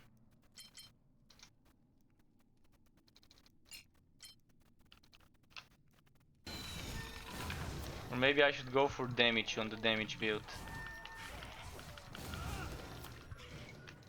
Yeah, I'm gonna go for damage on the damage build. I'm gonna try and push it for maxing out the damage.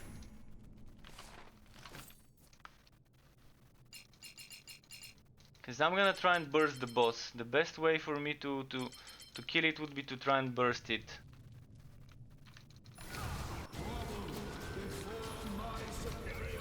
Crushing is bad.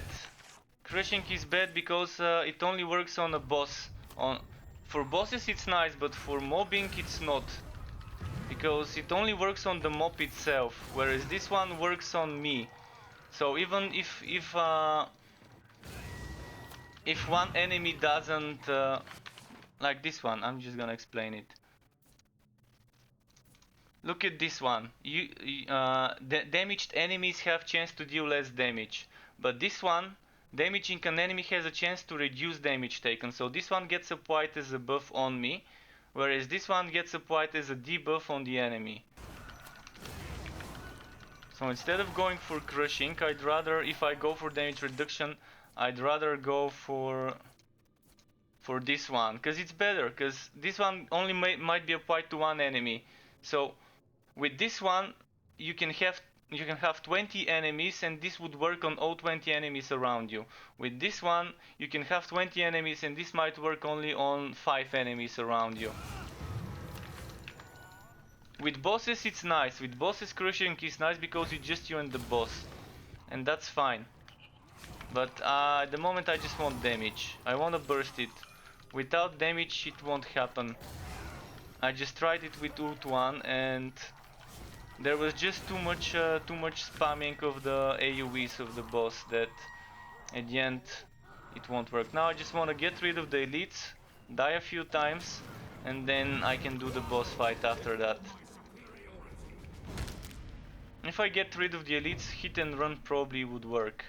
We'll see. If it doesn't work with hit and run, then I'm gonna try Morve's set with extra healing and spamming all the damage reduction, because the healing The healing might help me.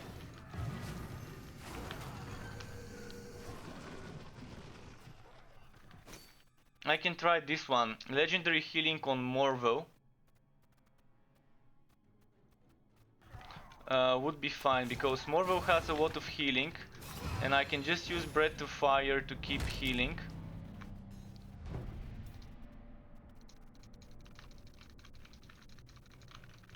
So what's this?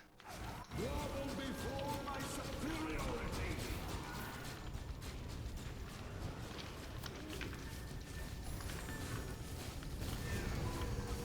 Fuck. Yeah, I keep getting stunned. Look at that, look at how many... This shouldn't be happening in the game. This is the biggest bullshit I've ever seen in this game. There's like 5, in like 2-3 seconds he made 5 of those blue fields. All of them stacking on top of each other. There should be some sort of a limit how many of those can be in a certain place. I don't think this is a fun way of a mechanic to make a boss difficult. This just basically forces you into only one type of playstyle, stacking as much damage reduction as you can and healing. And that's it. That's probably the only way to beat it, stacking the maximum damage reduction and healing you can get. And I'm gonna have to do it, that's the only way. So...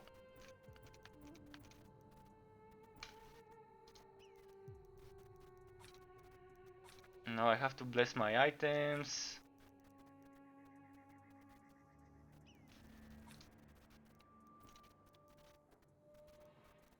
Wait, where's my other dragon ring? Probably sold it.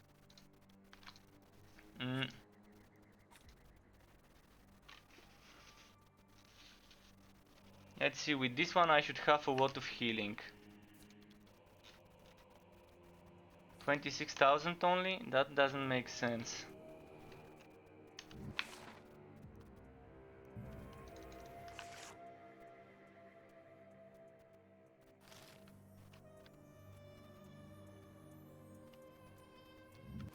Yeah, that's not gonna work.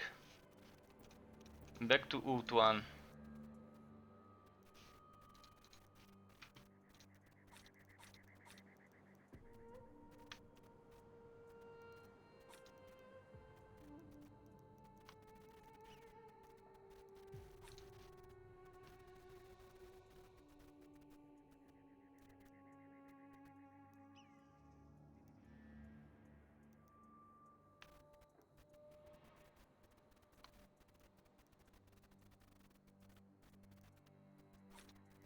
Yo, I could use heals when using a god skill, but I only have one god skill.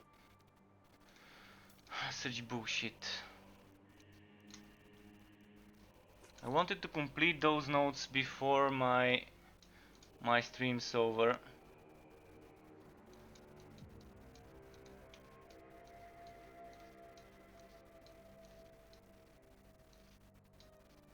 Let's get some more HP. So I'm gonna try not using this.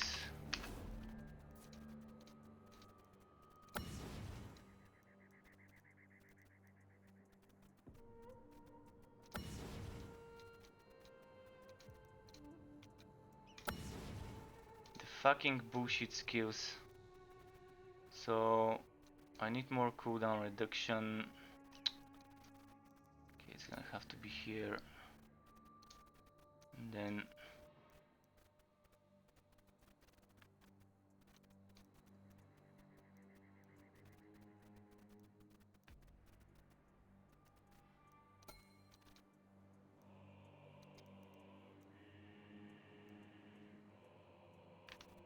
this would work, but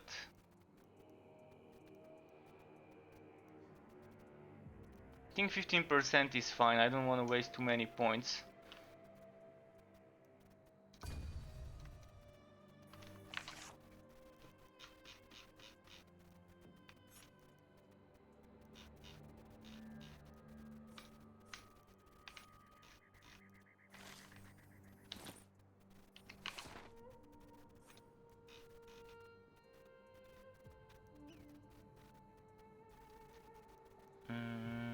did it go?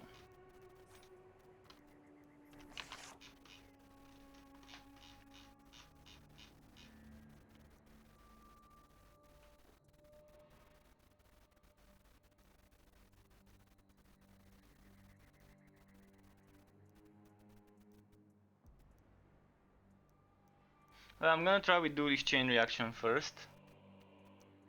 See how it goes. That's just so fucking much of BS. So I'm stacking every single bit of damage reduction I can get. I mean, there's 5% I can get. Instead of this, I can get permanent 5% here. And that's gonna be okay if I do it. But I'd rather try it with a little bit more damage. Alternatively, I can get extra 5% damage reduction if I go all the way there, but that's too many points invested. 1, 2, 3, 4, 5, 6, 7. So definitely not possible to do it.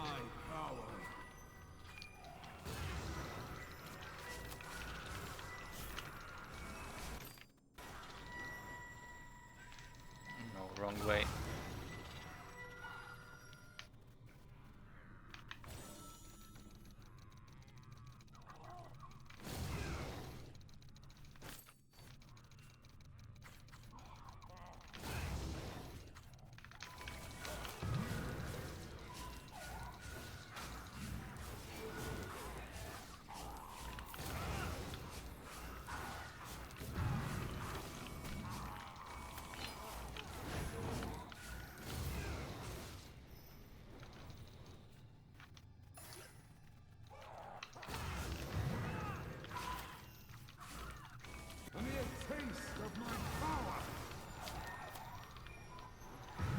Probably should have been using Ring of Radiance to keep healing with the cooldown reduction. So one option would be to remove the Dragon Ring and use the Ring of Radiance. So I can keep my cooldowns proccing and I can keep healing. Or instead of the Phase Shift Amulet, I can use the Pendant for cooldown. Which one was it? Where did it go? This one. But I got a very bad roll on it. I'm gonna keep testing stuff, see which one works. I think this would be the setup I want, to be able to kill this boss, because this boss is so bloody annoying that it's painful to have to do it. So, of course, if I had only one more person, it would have been easy.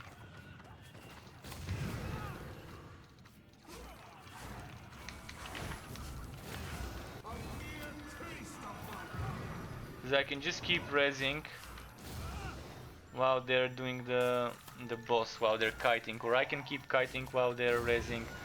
In any case, one person can keep surviving, the other can keep killing. Yeah, I could use some help. I could use some help. Let me reach the boss, and if I can't complete it, I'm gonna invite you. Sorry, I'm not checking the messages as often, because I disabled the text to speech, so I can't see every message when I'm in the game, but I try to pay attention. So yeah, EZD, if I can't complete it, you can maybe come and help me, but let's have one more try, so we'll see if I can do it, because I've already started. But thanks for offering. Let's see if I can do it myself.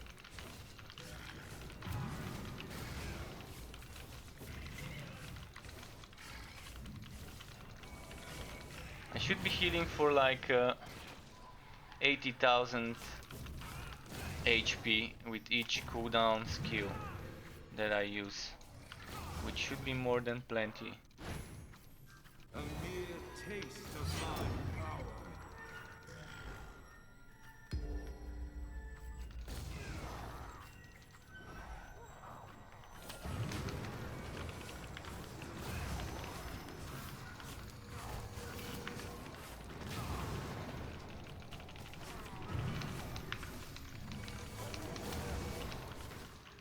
Yeah, it's not working.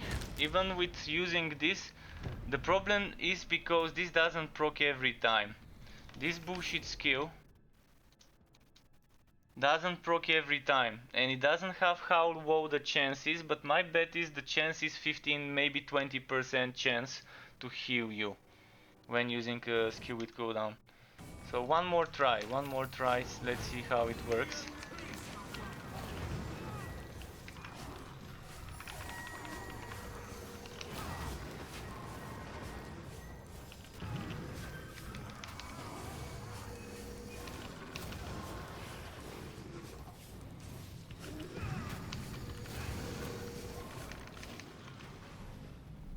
So I'm gonna try with crushing now, because it's a boss.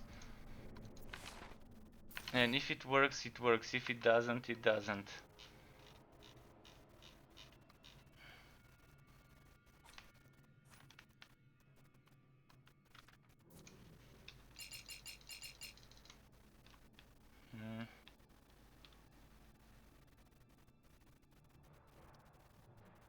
Just wanna check something. How much can this go? Yeah, it's definitely very low.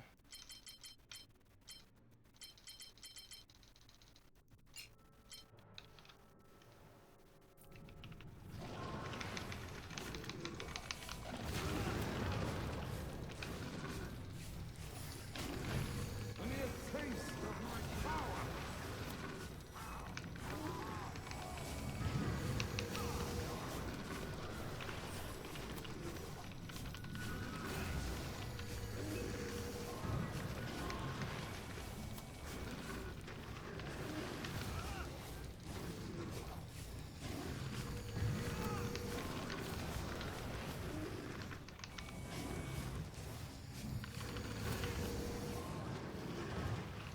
It just doesn't work solo.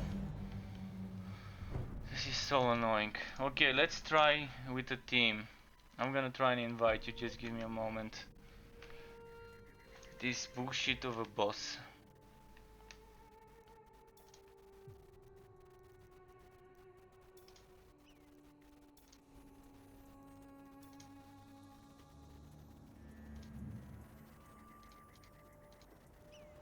Let's see if we can beat this bullshit enemy.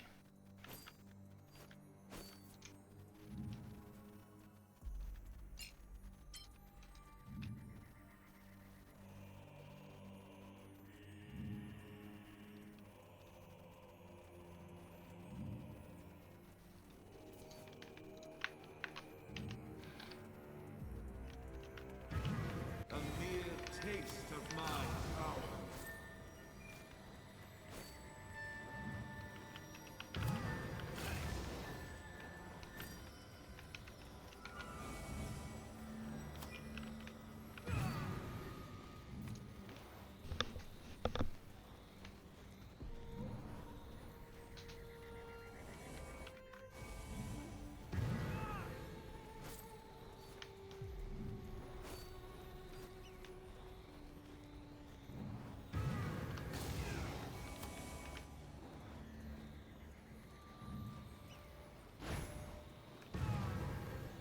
A mere taste of my power. It doesn't go over 31 million defense, so that's the maximum defense I can get, 31 million. Even using this skill doesn't change the defense I'm getting. So there's a limit to the damage reduction.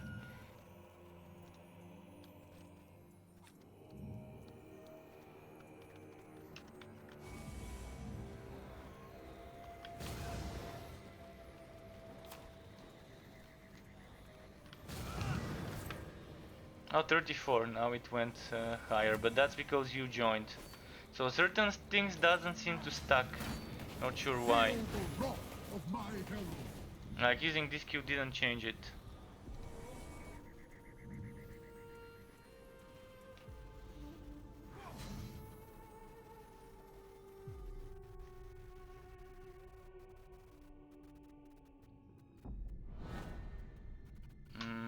Okay. A mere taste of my power.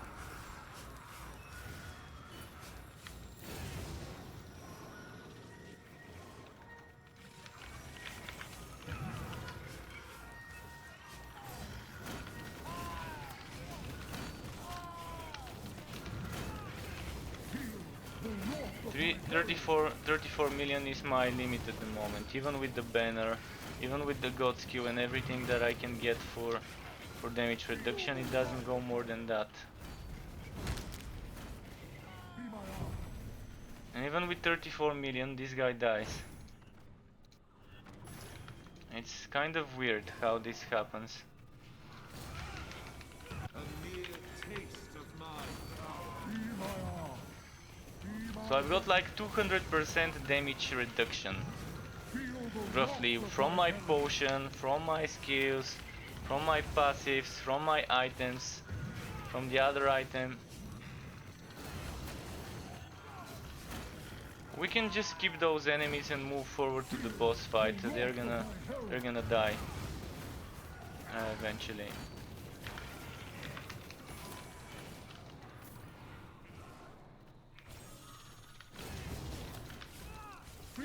Because now I've sacrificed all my damage and I'm barely doing any. I probably can't even do 1 million. Be my arm. Feel the wrath of my hand. A mere taste of my power. Who is healing? Who the hell is healing? I don't see a healer here. The wrath of my herald. Is it there? Feel the wrath of my herald.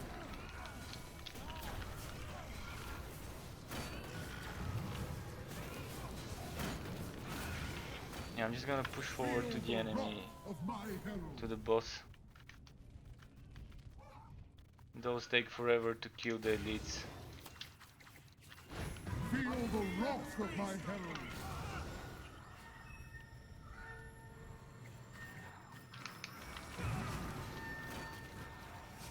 Feel the wrath of my herald. Be my arm. Be my weapon. Feel the wrath of my herald.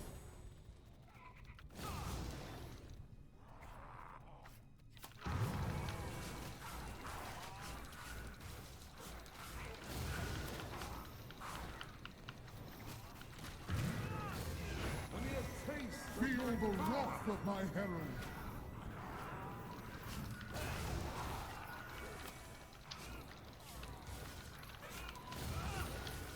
Feel the wrath of my herald. I think we're almost there, Be my or arm. maybe not. Feel the wrath of my herald. Was it here? Just a second, I wanna check if it was here. I can't remember where it was, but I think it's always the same place where it is. And I think I went this way last time, so it should be here. Taste of my power. Feel the wrath of my herald.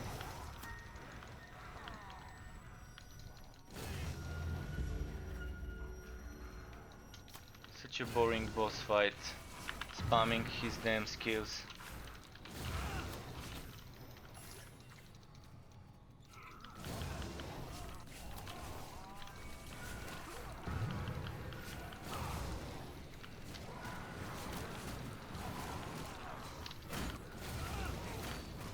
Feel the wrath of my herald.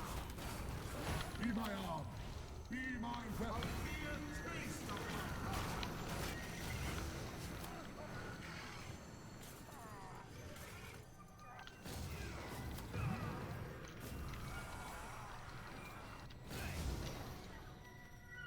Ah shit, wrong way. Yeah, then I was gonna get the wrong way.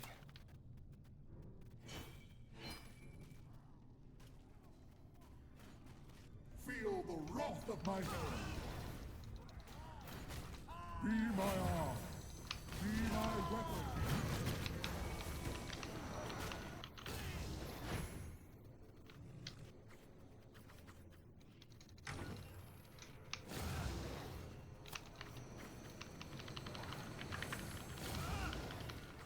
Shit, I can't teleport. Taste of my power. Finally. the wrath of my herald. Be my arm. Be my weapon. Feel the wrath of my herald. Let's see. Nice. ECD's destroying it with his damage. Feel the wrath of my herald. See, Conrad is OP with this build for this content. While we're at it, if you want, we can push the other hard nodes that are left. I've got a few more left and I've got like 10-15 minutes more of streaming. And thank you very much, dude. I've been trying to beat this guy. I went through all my fucking builds and I've got 3 more nodes left. One is cooldowns and exploding, the other one is cooldowns and crit chance reduced, which I know would be tough for you. But if you want, I can take cooldown increase passives for the team and make it easier on us. Like I can take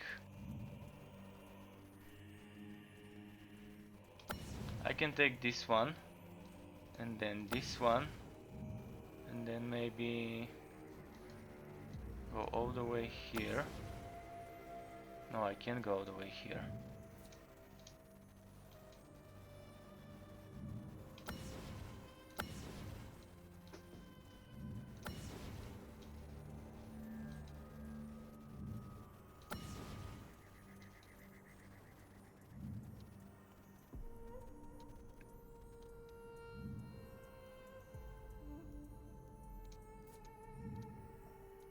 So I'm gonna take this and this and this.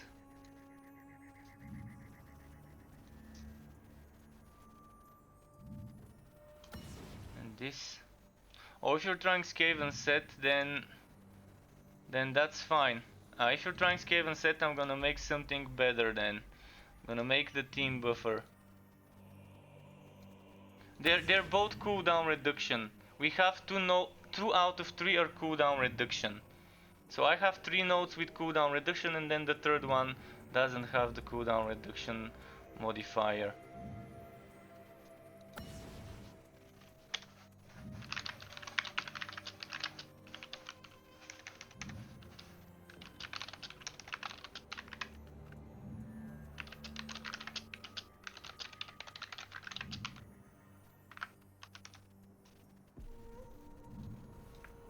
I think that's how it was. Let me check again. So yeah, there's cooldown and exploding and cooldown and crit chance, and then the final one is permanently HP stuff. So if you're going for Skaven Killer, I can just grab some damage reduction myself and give you damage reduction for the whole team. And that might work. It's not gonna be too bad. First one without the... But I don't have the one without the cooldowns. Cooldowns increase for all players, and this one skill cooldowns increase for all players. Both of them are cooldowns increased for all players.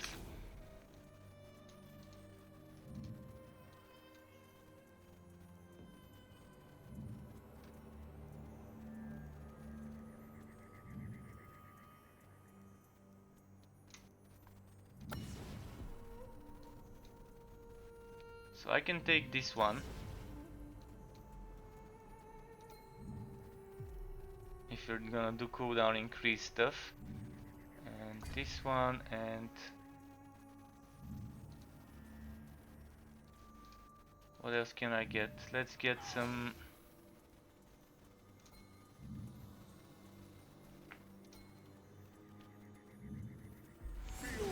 Okay, I'm just gonna equip some passives and it should work. Just equipping this and this and this. And I'm not gonna get the cooldowns increased thing. Instead of the cooldowns increased, I'm gonna get something that's a party buff. Oh, there isn't a party buff, so I'm gonna have to get it.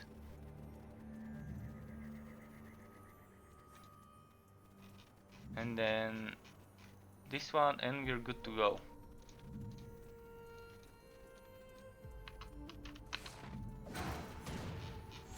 Do this chain reaction better, probably. Be my armor. Be my weapon. Let's try this one first. This is the... Which one did you say? Ah, never mind.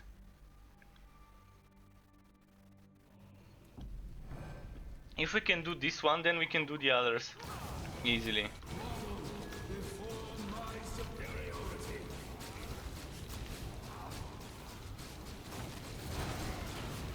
Feel the wrath of my herald. Be my arm. Be my weapon.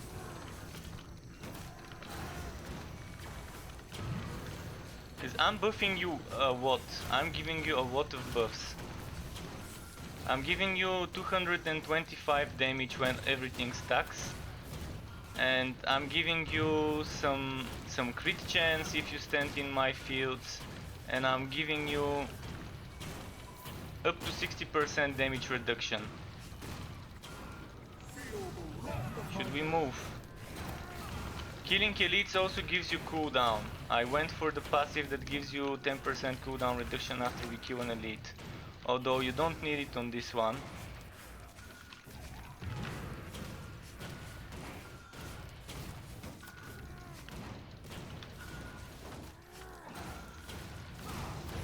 Let's keep this damage over time enemy. Yes.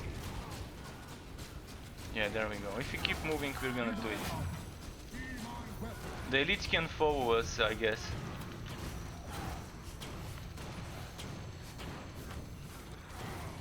Feel the wrath of my herald.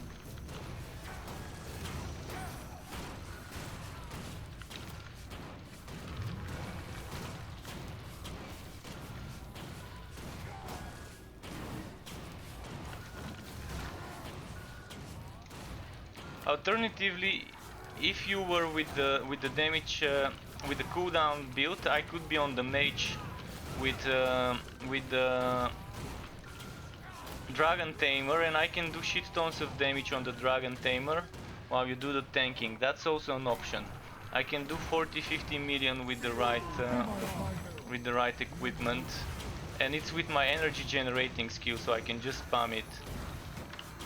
But I think we're gonna be fine with this setup.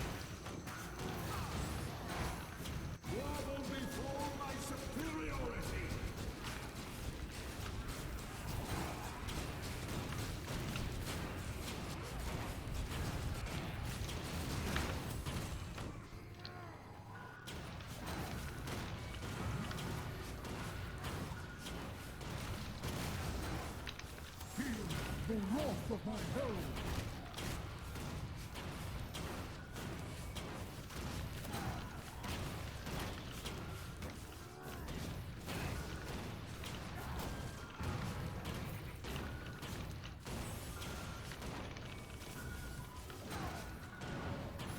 Be my arm. Be my weapon.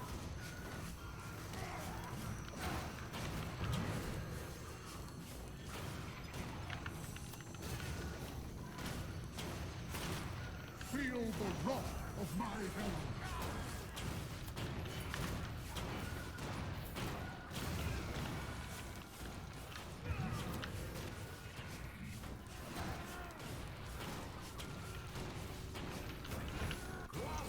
Trying to get this one. Oh, where did it go? It teleported somewhere. Oh, it's a chest, never mind.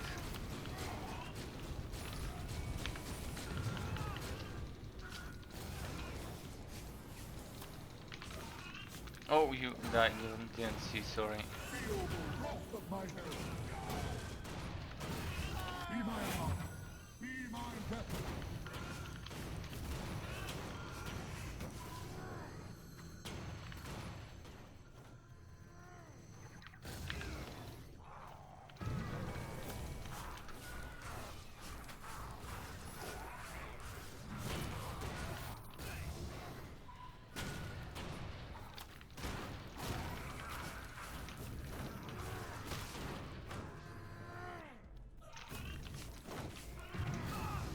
Yeah, we can keep moving. I can keep up with teleports, so not this way, this way.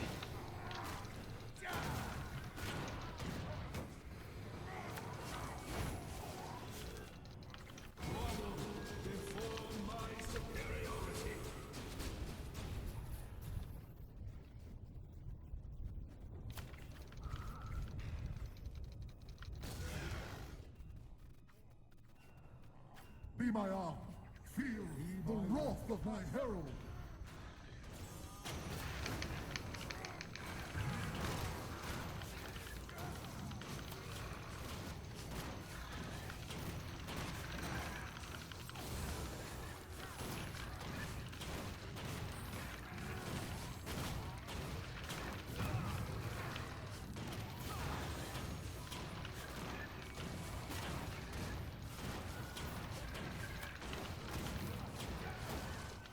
If I can hold the aggro, you can probably get him, but I think he's onto you because you maybe use taunt, but you have to be using taunt on a pistolier build, I think, anyways.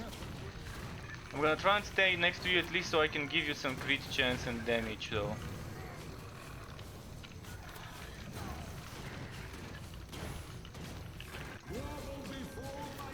Oh, he's onto me, nice. I'm gonna stay like this.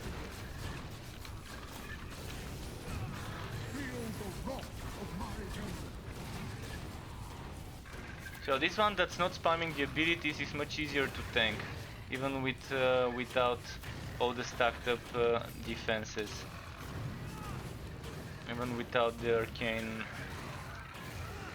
Okay, we did this one. This one was decreased crit chance and increased cooldowns, and we still did it. Good job.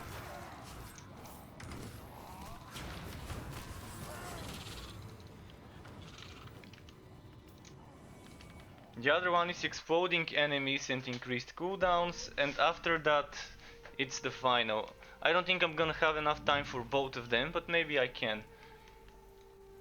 This didn't take too long. So there's known invasion, enemies explode and skill cooldowns increased, and then there's when we stop fighting we lose energy, when we use a potion max health permanently reduced. This one with the max health permanently reduced might be a bit of a pain for the pistolier, but you can use the other build for it. But this one is skill cooldowns increased and enemies explode. Ring of Dexterity. Well, I can't wear this one.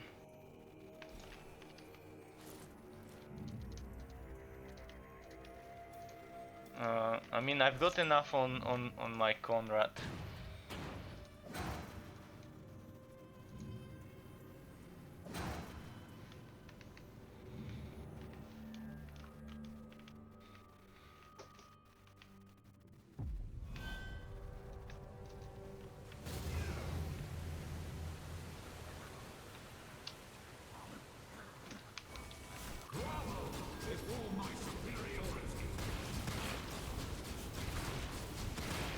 Okay, I can tank the explosions, which is nice. So some of the explosions I can tank, some of them I can't, but yeah, feel free to rush it. We don't have to be doing everything. Oh shit. Be my arm. Be my weapon.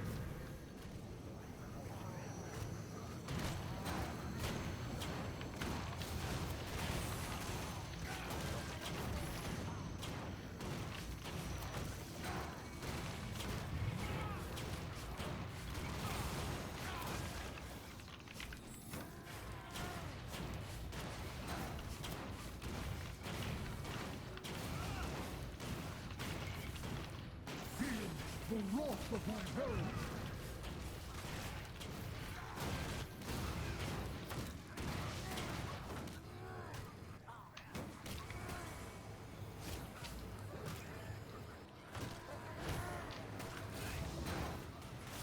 Be my arm.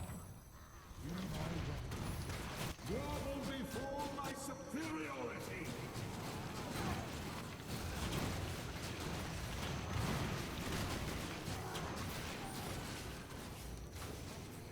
Let's move there.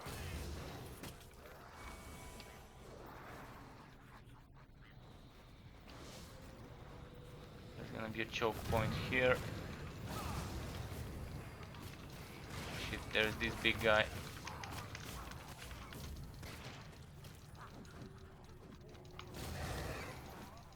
Feel the wrath of my herald.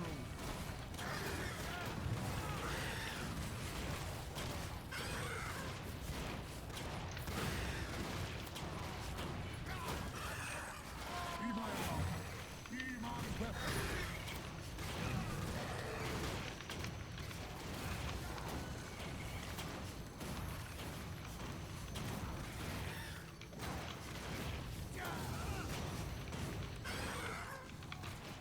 By the way, the Pistolier's shield smash is amazing for the mobbing, for the little guys.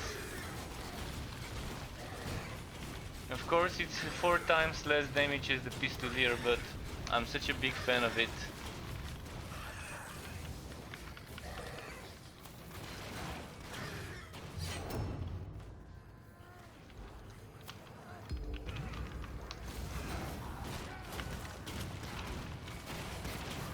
Be my arm.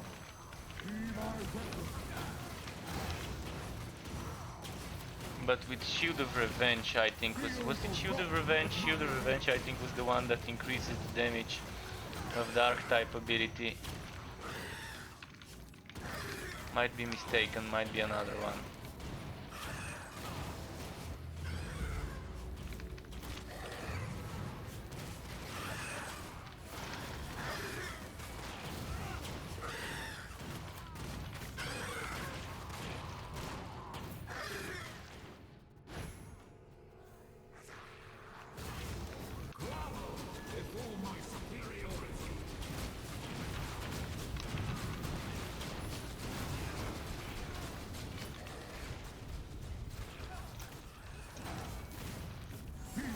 The wrath of my herald.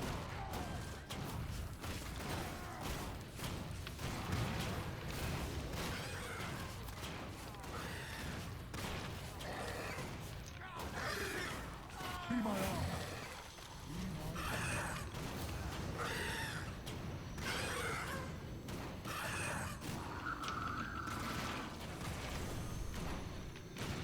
We're getting there. Quite a long map.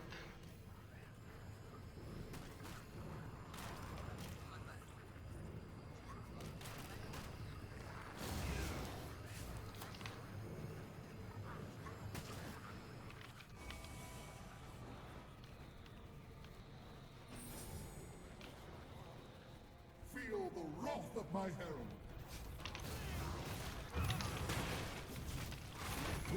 Okay, another Chaosbane.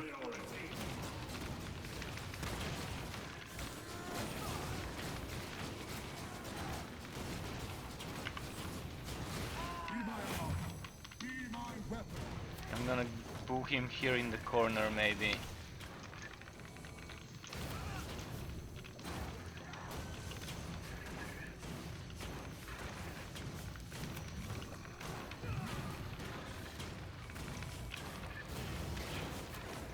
Feel the wrath of my herald.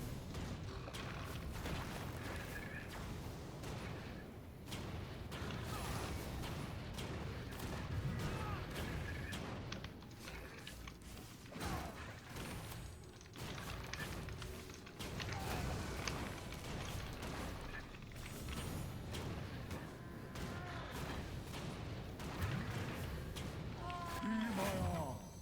Be my weapon.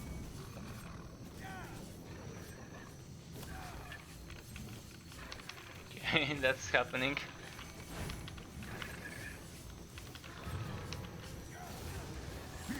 The wrath of my herald. Oh, by the way, are we both using Crushing? Because I'm using Crushing. And if I'm using Crushing, maybe we don't need 2 of us with it, but anyways.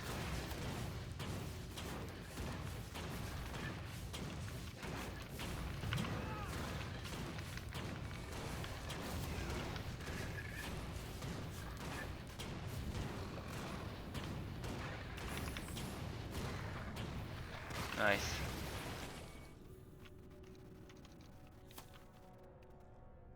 So there's just one left, and the other one Oh, you're using healing. That's nice, yeah. Because since I have crushing, indeed, healing is perfect for you.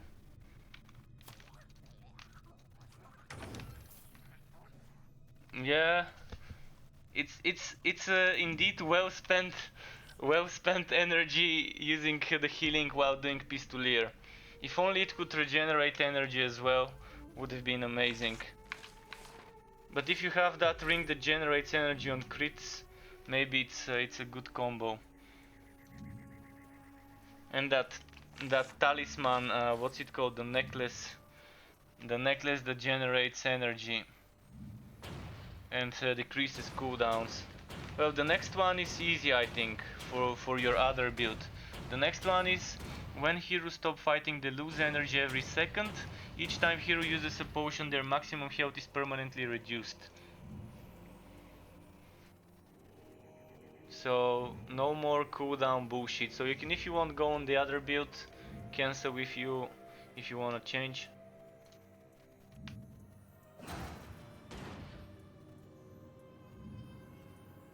Energy when you do counter-attack damage is amazing because if you have that shield of revenge, and if you have this set, you can use Pistolier spacebar, Pistolier archetype, you can kind of weave it. And the archetype can do 10, 12, 15 million damage with a good setup. Even if it does 9 million or 8, 7 million, it's still nice, it's still not that bad.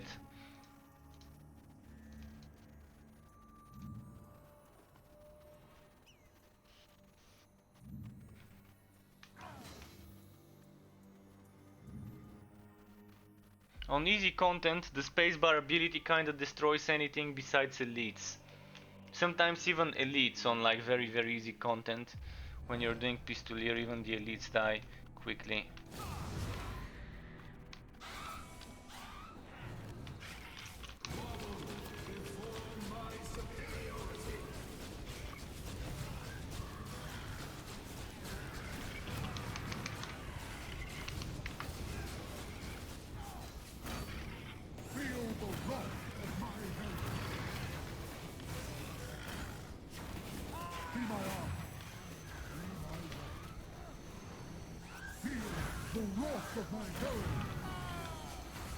So yeah, that's gonna be the last map, and thanks again for the help. Once we complete this, I'm gonna have to log out because it's almost 1 in the morning here.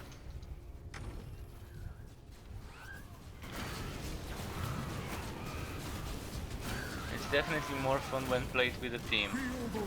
And this healing, by the way, works for all players, right? Legendary rank, yeah. Chance to heal all players.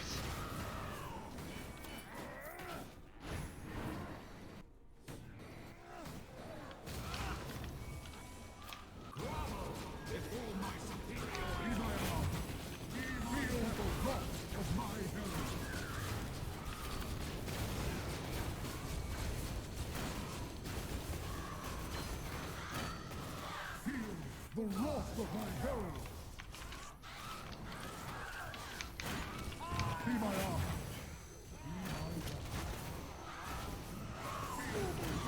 I'm gonna remove some of the damage reduction, get some extra damage.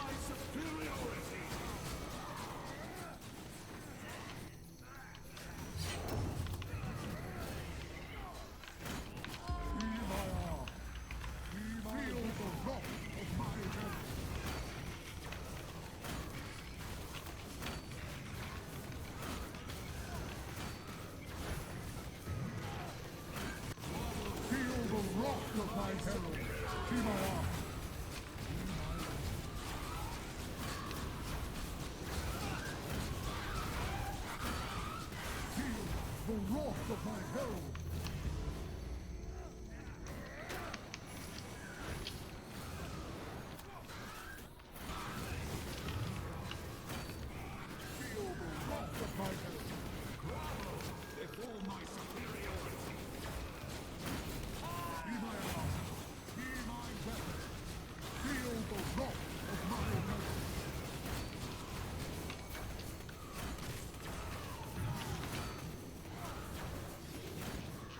Feel the wrath of my herald!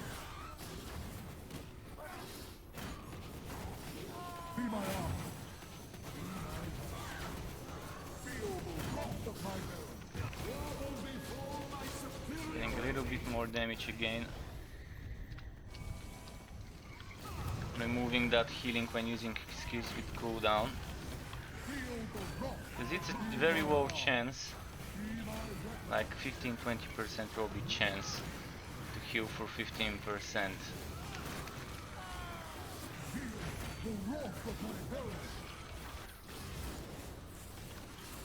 Now I increased my damage from 5-6 million to 17-18 million. So pretty nice. The max damage, and that's when we stack all the buffs. The lowest is kind of 5 million now, before the lowest was 1.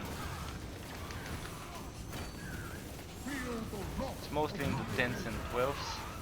Oh, 17 million now, yeah, nice.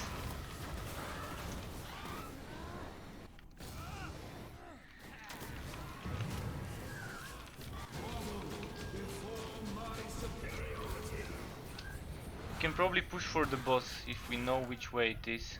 It's probably not this way. This should be the dead end with... Oh no, never mind, it's here. It's gonna be here. This is the long way. Let's kill this guy first before the boss.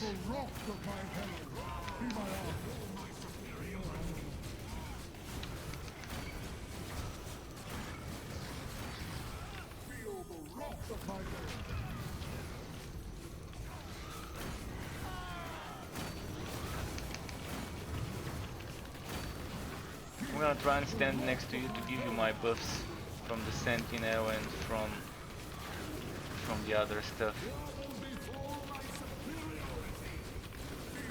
Okay, he's done. Good job, dude. Thanks for the help. Phew, that took a while. Doing all those invasion maps that I was doing today. I thought it's gonna be quickie, just to do like an hour or two to get those invasions done. Then it took like 4 hours or so. And if it weren't for you, I probably still would have been struggling with that one node there, with the enemy with increased spamming of the abilities. Like I tried stacking all the possible damage reduction I could stack on a mage, and it still didn't work. Even with crushing, probably I should have tried the healing, because it seems like the healing is what I was lacking. But thanks again.